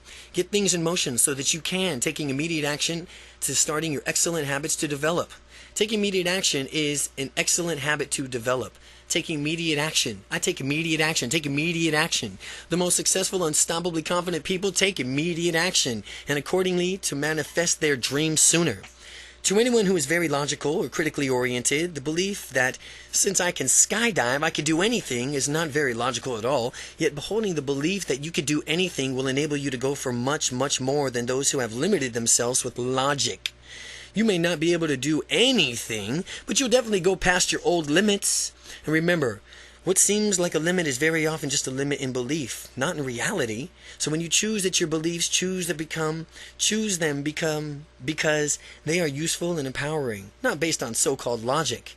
Choose your beliefs because they will help you live your dreams. The domino effect is, number one, choose an activity that is far outside of your comfort zone, and number two, realize that in doing this activity, it makes it possible to do anything that you choose to do. Follow through with this activity as quickly as possible and hold on to the new belief that you can make anything happen. Technique 13. Technique 13, borrow confidence.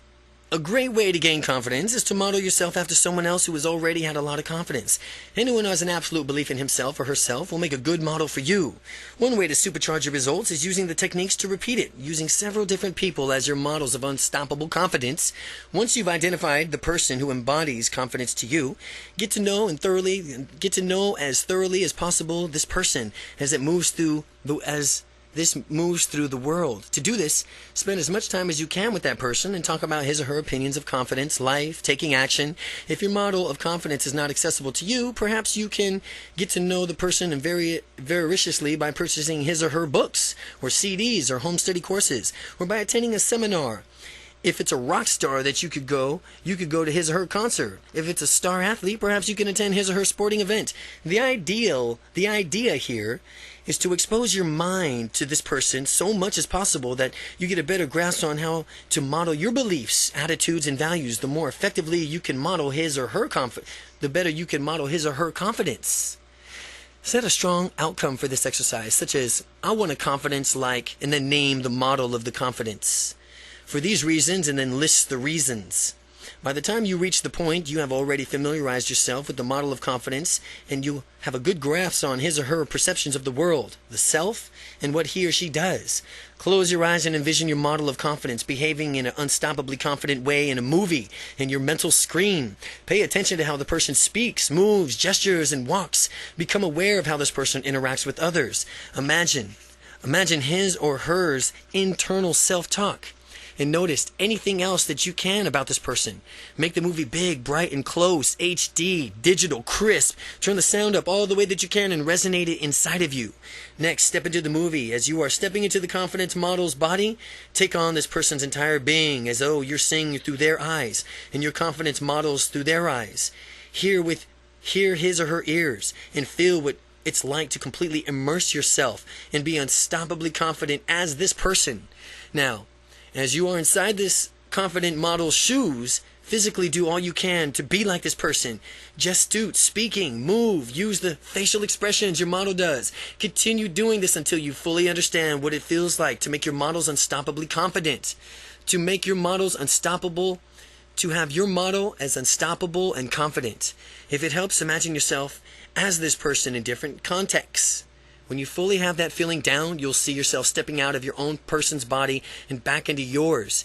And as you float back into your own body, take with you that unstoppably confident feeling that you just created. Integrate that feeling into your body, your mind, and your identity. By having your model's confidence once, you can have it anytime anytime you want, simply by just doing the exercise. Remember to borrow confidence. Number 1. Find someone who's confident that you'd like to have for yourself. Who's confident you'd like to have for yourself. Expose yourself to that model of confidence as much as possible. Watch your role model behaving confidently as your mental movie screen. Notice how this person moves through the world, how he or she speaks and gestures. Make the imagine really compelling by turning into a visual, auditory, sensory quality. Step into the movie and become that model. Gesture, speak, and move through the world as this person does with their unstoppable confidence. Then step into a model in 5 different contexts.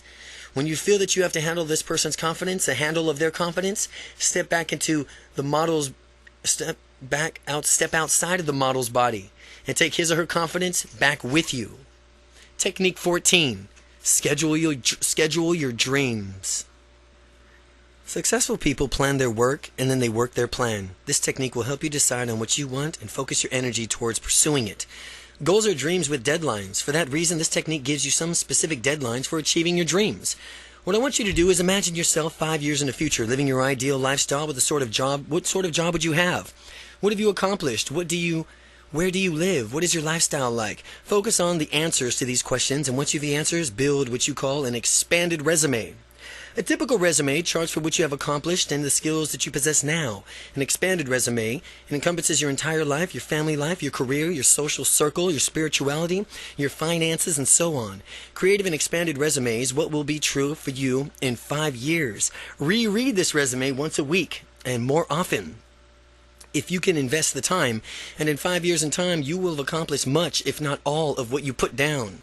A similar technique for channeling your energy into a direction is to construct a future magazine cover with yourself on it. The magazine could either be real or fictitious, but it should show us succeeding in whatever area of your life that you choose. When I did this, I used a computer presentation software to import my photograph and design into a magazine cover and inserted catchy headlines and prescribed what I would achieve. When this cover was finished, I printed it out and proudly displayed it on my desk. From time to time, I would glance over at it and find it there, and I automatically became more motivated to take action and move towards my goals. Schedule your dreams. Number 1, scheduling your dreams, the expanded resume. Number 1, imagine where you would like to be in 5 years from now. Write down the details, family, work, leisure time, friends, and so on, and review this expanded resume at least once a week. Your future magazine cover. Well, create a real imagining magazine cover for yourself succeeding in some area of your life and use catchy headlines, images, and describe what you want to achieve. Review your magazine cover periodically to keep you motivated in reaching your goals. Technique 15. Swish into confidence. The next technique is called the swish technique because in it you redirect your brain as rapidly as a basketball makes the swish sound when it flies through the net.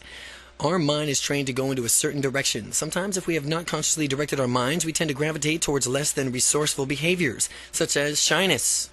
The technique redirects the brain, in the effect telling it, not shy, confident. If you act shy, you do it out of a pattern that you've either consciously or unconsciously set up for yourself, and there are triggers that you cue to your brain that the shyness pattern. What we're going to do is take those same triggers, reframe, and retrain your mind so that when you spur towards a confidence, you'll spur towards confidence instead. Think of the times when you act shy. Decide on the initial cue that lets you know that it's time to get nervous and tentative. And for some people, arriving in a party full of strangers is looking at an unfamiliar face and a cue to begin acting shy. For others, seeing an attractive member of the opposite sex sitting down nearby might set them off. Find out what your cue is. People do not randomly become shy. There's always a cue that precedes it. Now that you've discovered the cue that has led you to shyness in the past, put yourself into the picture of experience from a first-person perspective. Practice making the picture of what you see smaller, darker, and farther away. Take the normal picture of the cue image and make it small, dark, and really so far away in a way that in the time it takes for you to say out loud, swish. Do this unless you feel that you could take the picture of your shyness cue and make it disappear in an instant. Any issues, make it smaller, farther away. Do it before you could say the word swish. Following that picture, an image of your ideal self, don't jump into the image yet. Picture yourself on how you would want to behave instead of how you currently do. See those strong, confident gestures, facial expressions, and postures, and make sure that when you think about your ideal self, you feel really motivated to be that way. If you don't feel a strong sense of motivation, then adjust your image of your ideal self until you do. Make this picture small, dark, and far away at first, and then practice making this picture really big, bright, close up, rapidly as you can, as fast as you could say swish. Practice the exercise until you can do it easily. Now, what we're going to do is redirect the mind so that whatever it's experiencing, the cue image it will automatically flash to your ideal self and therefore draw you into being that person. When you've done this successfully, you will see the trigger that used to make you shy and immediately experience an unconscious shift in confidence. Close your eyes and see what cue image in the forefront of your mind. See it big, bright, close up, HD, crystal clear. Just like you would if you were experiencing it for real. In the lower right corner of your vision, see your ideal self image smaller, darker, farther away. Make the swish sound and simultaneously flip the two pictures so that you cue the image becomes small, dark, far away. An ideal self image becomes really big, bright, and close. Remember to make the swish sound as you do this exercise because it will help you unconsciously move the pictures around. Swish. Pause for a moment, open your eyes, and then reset your picture so that you see the cue image big and close in your confident self in lower right corner. Then you can make the swish sound and it toggles the screens. So you transpose them in the same way you did previously. To continue, repeat this pursuing, resetting, and swishing of pictures until simply looking at the cue image automatically triggers your brain to gravitate towards the ideal self-image. That's how you know that you've been successful in retraining your mind. Swish into confidence. Number 1, identify the cue that's triggering your shyness. Number 2, practice making the image of that cue smaller, darker, farther away until you can do it in the time it takes for you to say swish. Now picture the idealized self smaller, darker, and smaller away. Now picture your idolized self smaller, darker, and farther away. Practice making that idolized self bright and close up again in the time it takes you to say swish.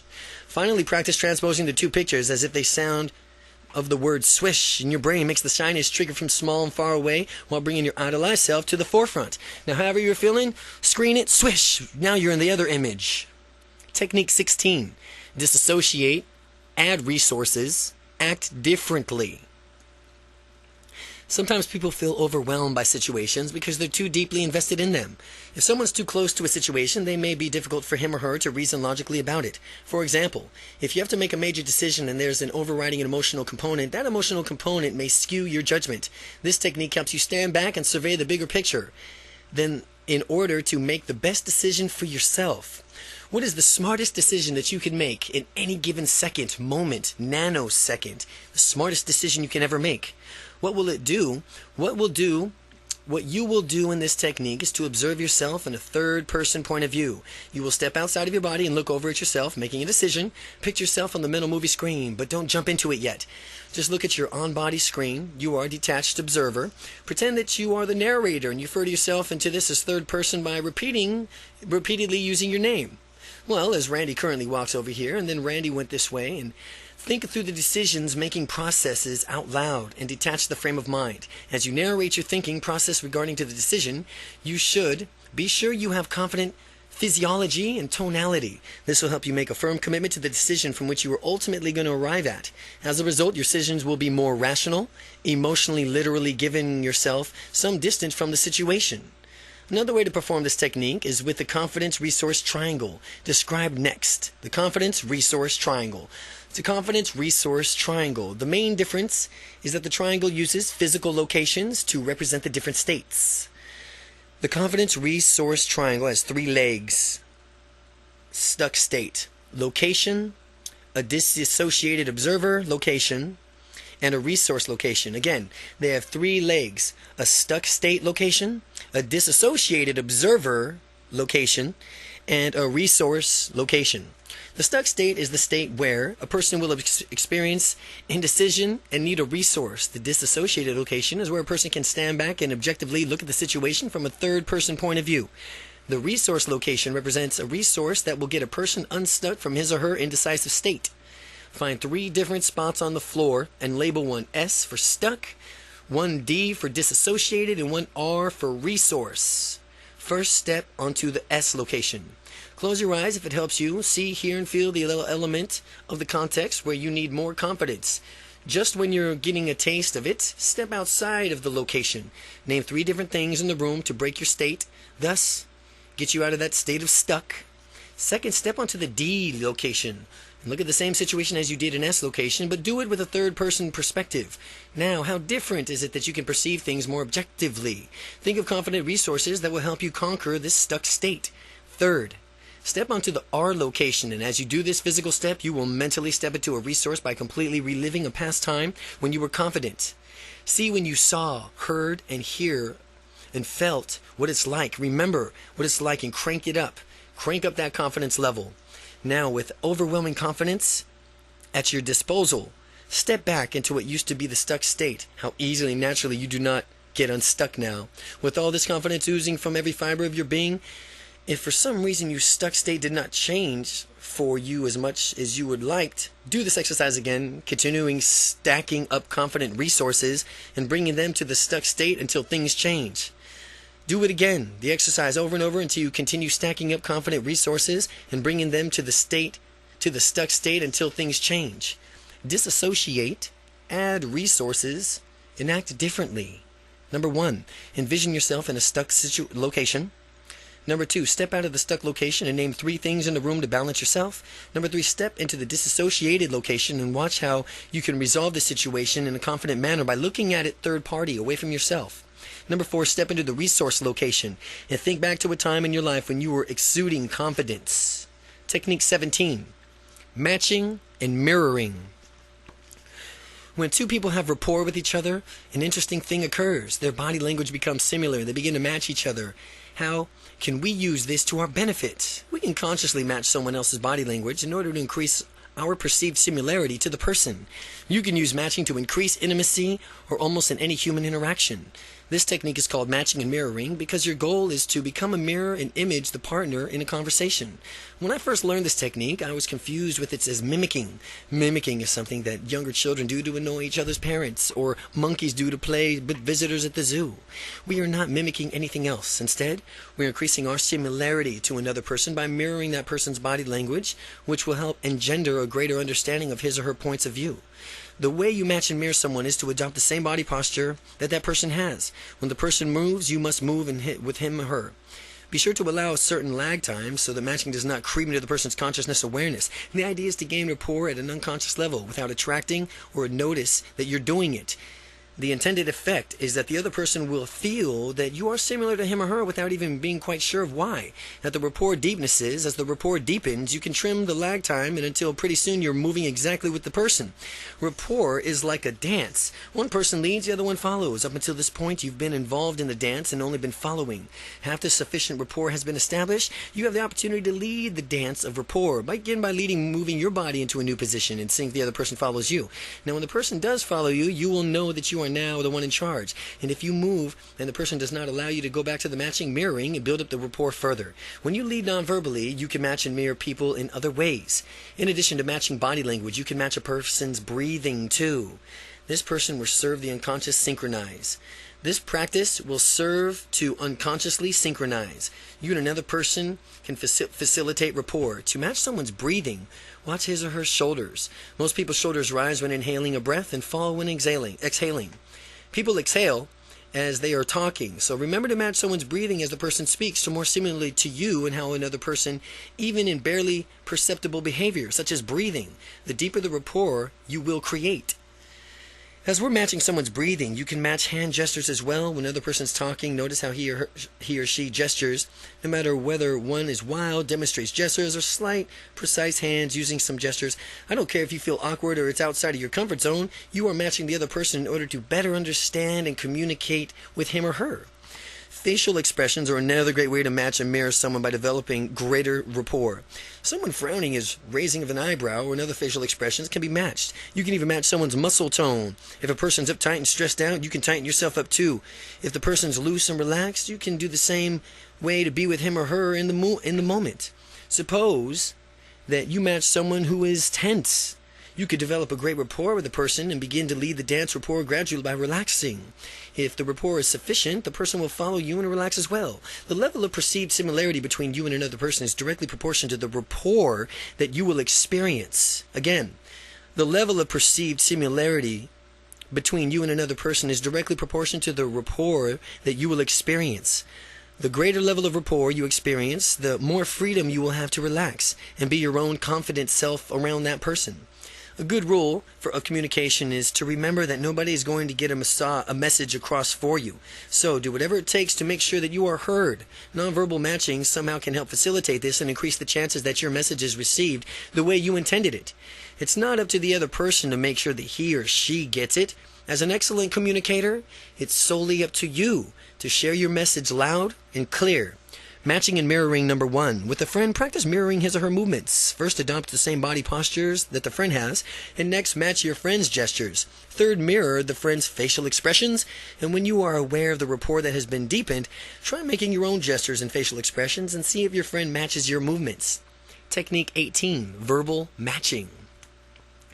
You now understand how to create rapport by non-verbally matching someone, and of course, you can further deepen rapport by matching someone verbally as well. Typically, verbal behaviors can match our tone, voice, volume, voice, rate of speech, inflection, for example, questioning and manding.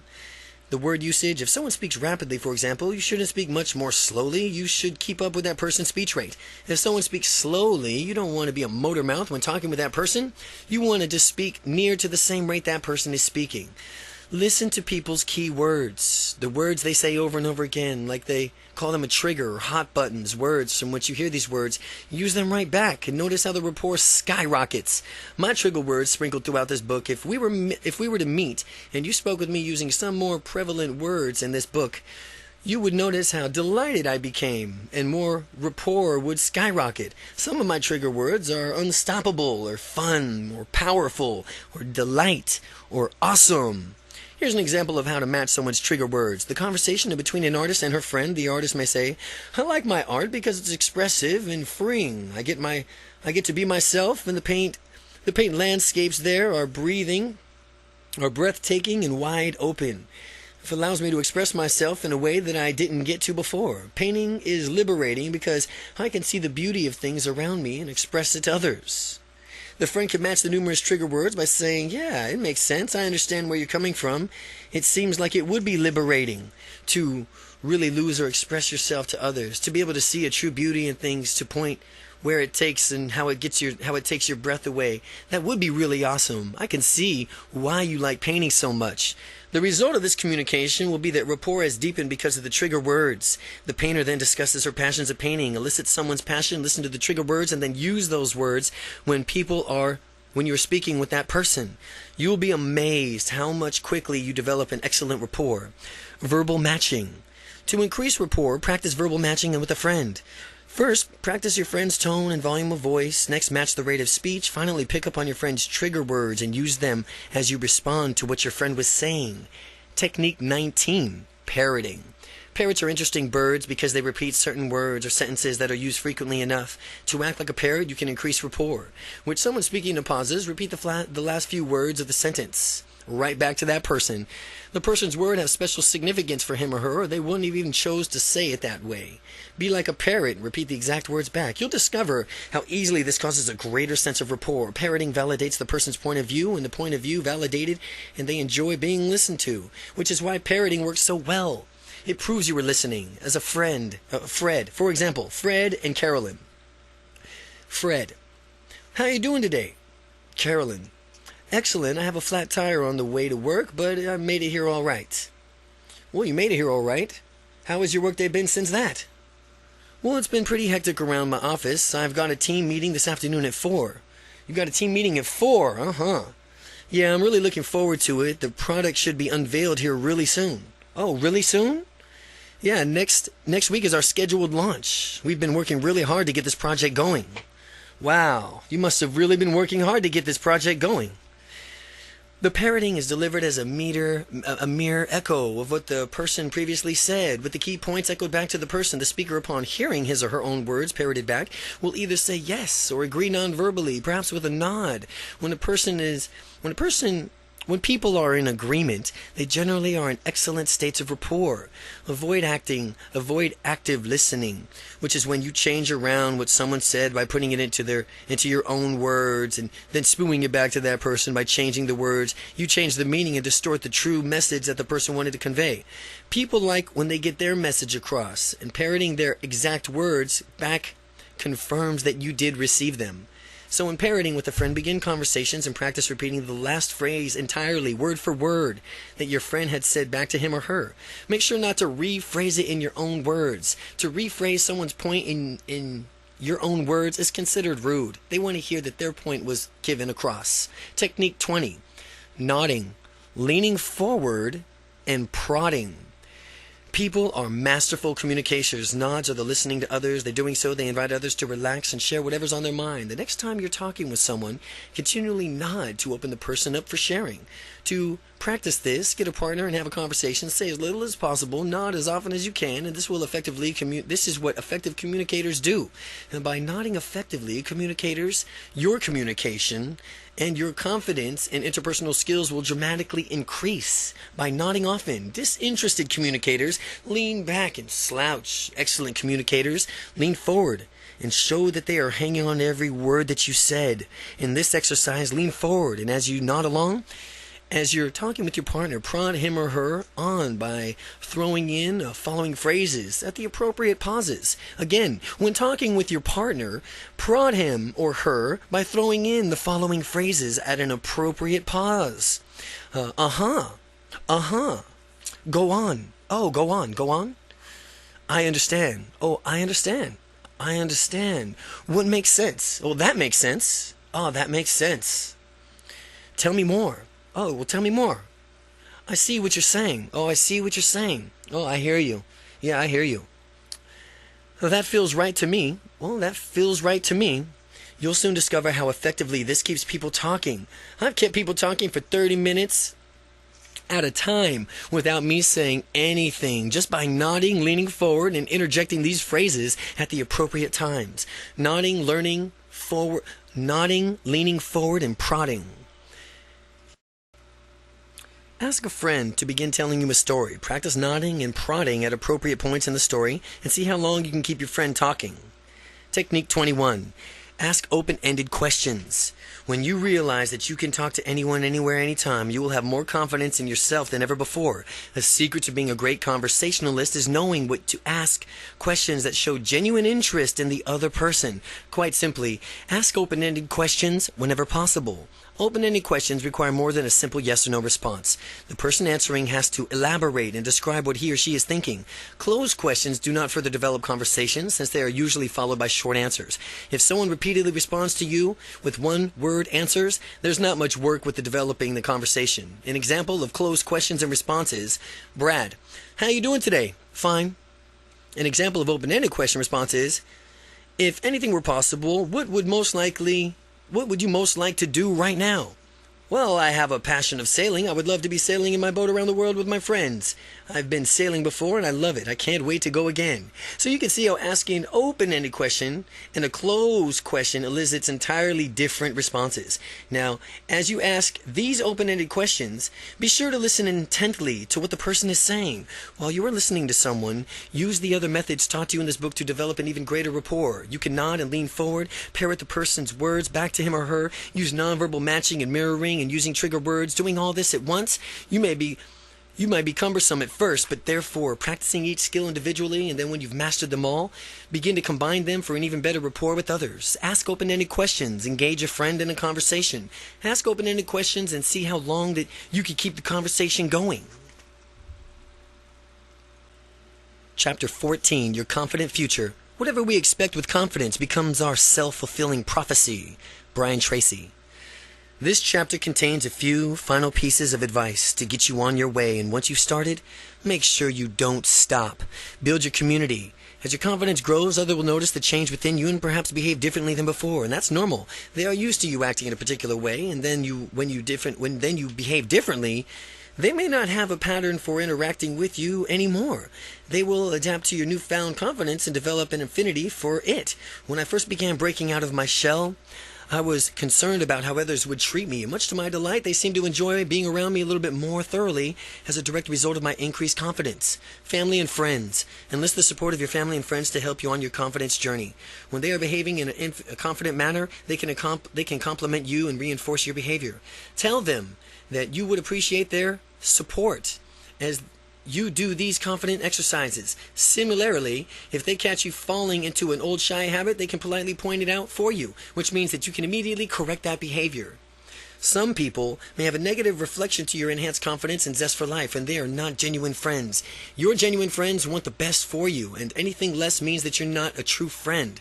And if someone tries to criticize your increased confidence, view this as an opportunity to test your confidence and let that criticism bounce right off you without even making an impact.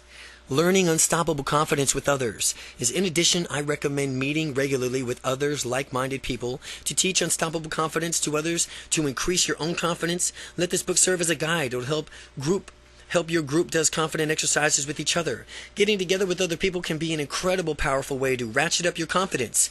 You can support each other on the journey to a greater success. And when you get together with confidence, you can talk about situations that when you were confident and other situations where you need more confidence. Others may have insights that haven't occurred to you yet, and you might be able to help them likewise. Meet with people on a regular basis. Once a month maybe would be great. Harness the power of a synergy. That is the concept of the whole greater than the sum of parts. In the case of this confidence group, the entire group's intelligence exceeds that of each individual's intelligence summed up.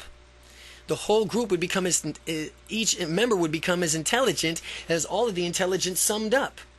Take action now. Your power lies in the present. That means you need not cast off procrastination and do it now, whatever it may be. I cannot emphasize this point strongly enough. Dismiss. It can wait until later mentality right now. The sooner you adopt the do it now attitude, the do it now attitude, the sooner you will create a better relationship, more fun in life, to fulfill your dreams. The reason doing this as soon as you can possibly is easier than procrastinating is because of the psychic weight of the things that are put off. If you typically procrastinate on something, you may not think to yourself, I should be doing that instead of this. Then you might talk to yourself and doing it later. Meanwhile, the leisure activity, which you were supposed to be enjoying, is now consequently ruined because your mind is preoccupied with what you should be doing. That is why we do it now mentality is so powerful. It's really much easier to set up and finish tasks than it is to free from your obligations. Enjoy yourself in your favorite leisure activities. The greater equalizer among us is that in each and every day, we all have the same 24 hours to invest. Everyone, rich or poor, 24 hours, here we go. Most people don't think of their time as an investment. But once you spent today's 24 hours, you can never get them back, ever. People endlessly hang out wasting time without realizing that it is time that is never to be recaptured. I'm all for leisure and spending quality time with friends and loved ones. My main objective is towards people who are acting without purpose, or rather being inactive without purpose. If people consciously choose how they spend their time, that is fine. To maximize your use of time, survey your life. Find out what wastes your time and eliminate it so you can spend more time doing what you thoroughly enjoy. If something is unbearable to you, hire someone else to do it. Or perhaps trade responsibilities with a friend, partner, or a spouse. It all comes down to this simple message. Do more of what you like and less of what you don't. The following is an exercise to discover how to invest your time. When you finish it, the result might surprise you. Go through the results and eliminate your time wasters. Maximize doing what you love, and you'll find yourself being more efficient in the following weeks. Since you will know what tasks consume large chunks of your time, what tasks can be delegated? Number 1. For an entire week, write down what you are doing every half hour. Number 2. After the end of the week, notice how you spend most of your time and what you're doing. Number 3. Ask yourself how easily you can eliminate time-wasting activities. Number 4. Ask yourself what you can invest more time on in your activities that will lead you closer to your goals. And finally, schedule your next week according to what you've discovered.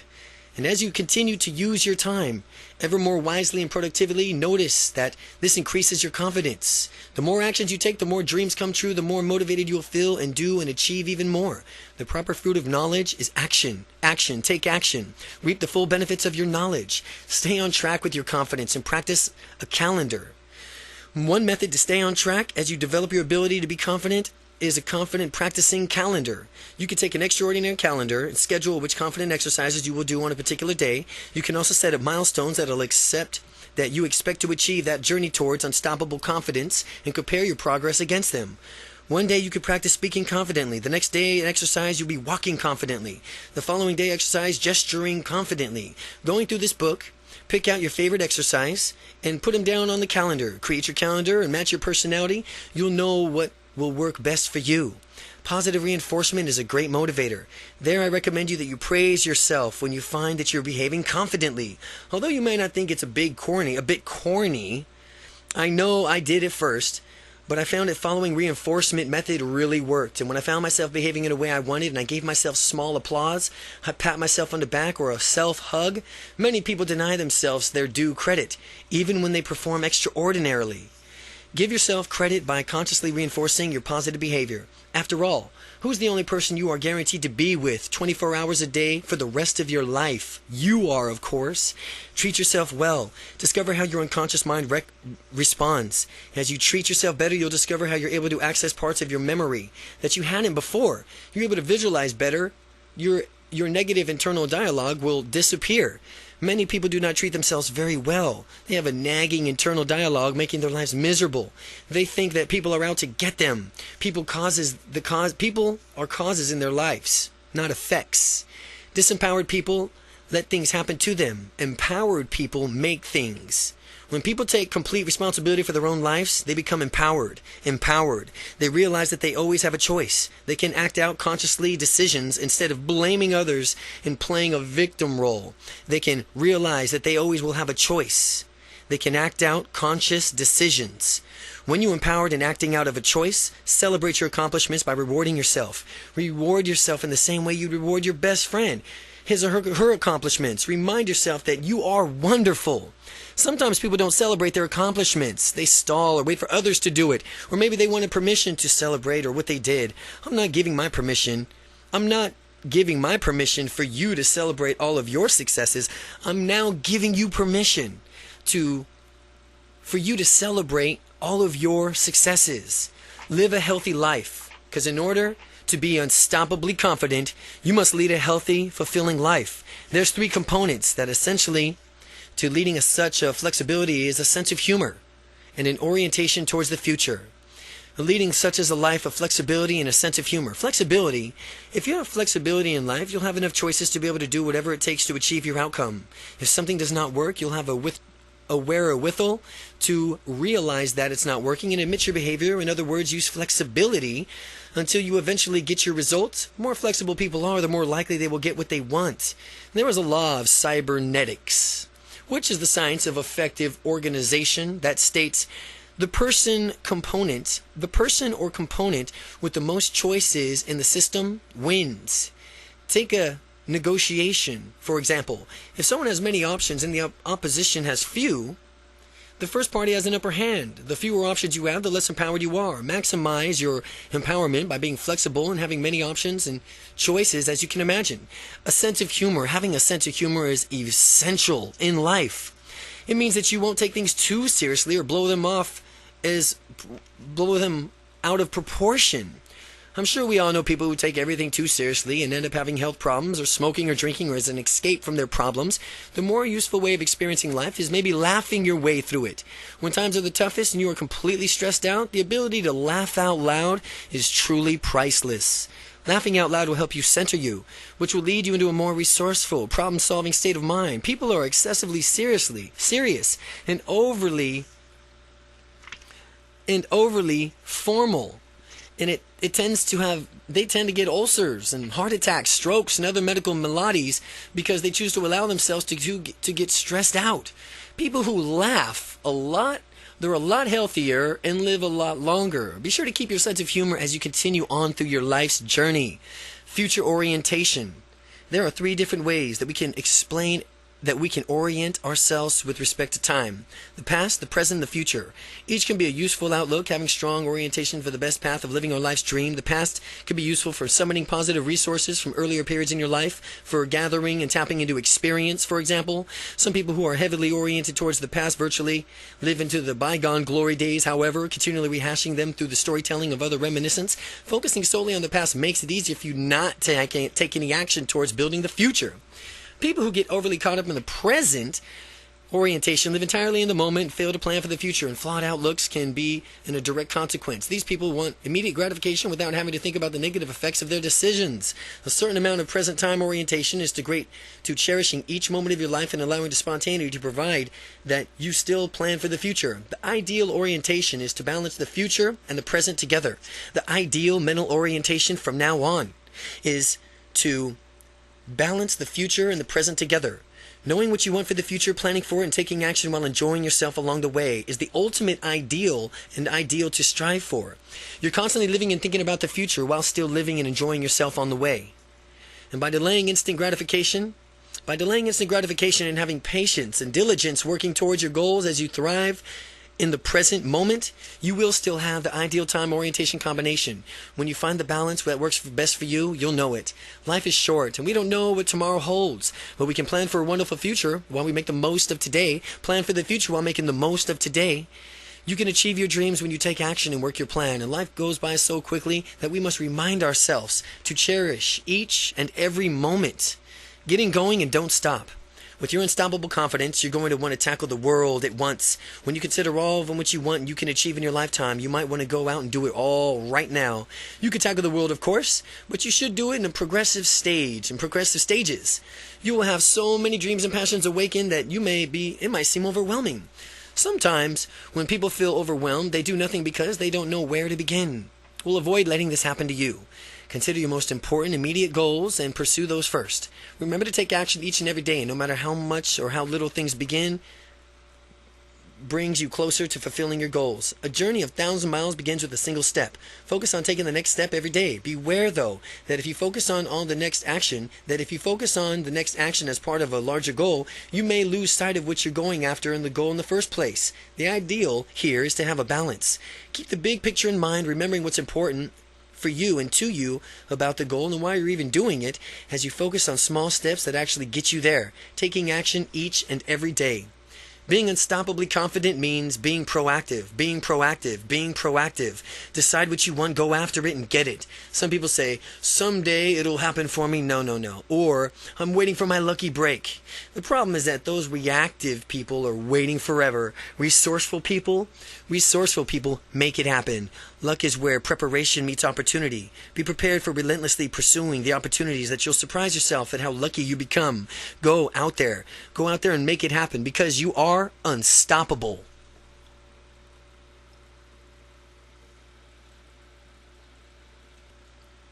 Appendix. Qualities to alter your experience and your beliefs. You can work on altering your experiences by focusing on the following qualities. Visual qualities is color. Is the image in color or black and white? Size. How big or small is the image? Detail. How detailed is the image? Focus. Is it clear? How clear is the image? Contrast. Do the elements of the image contrast? Brightness. How bright or dull is the image? Border. Is there a border around the image? Distance. How near or far away is the image to you? Shape. Which shape is the image? Location. Where is the image located? Perspective. From which vantage point do you view the image? Dimension.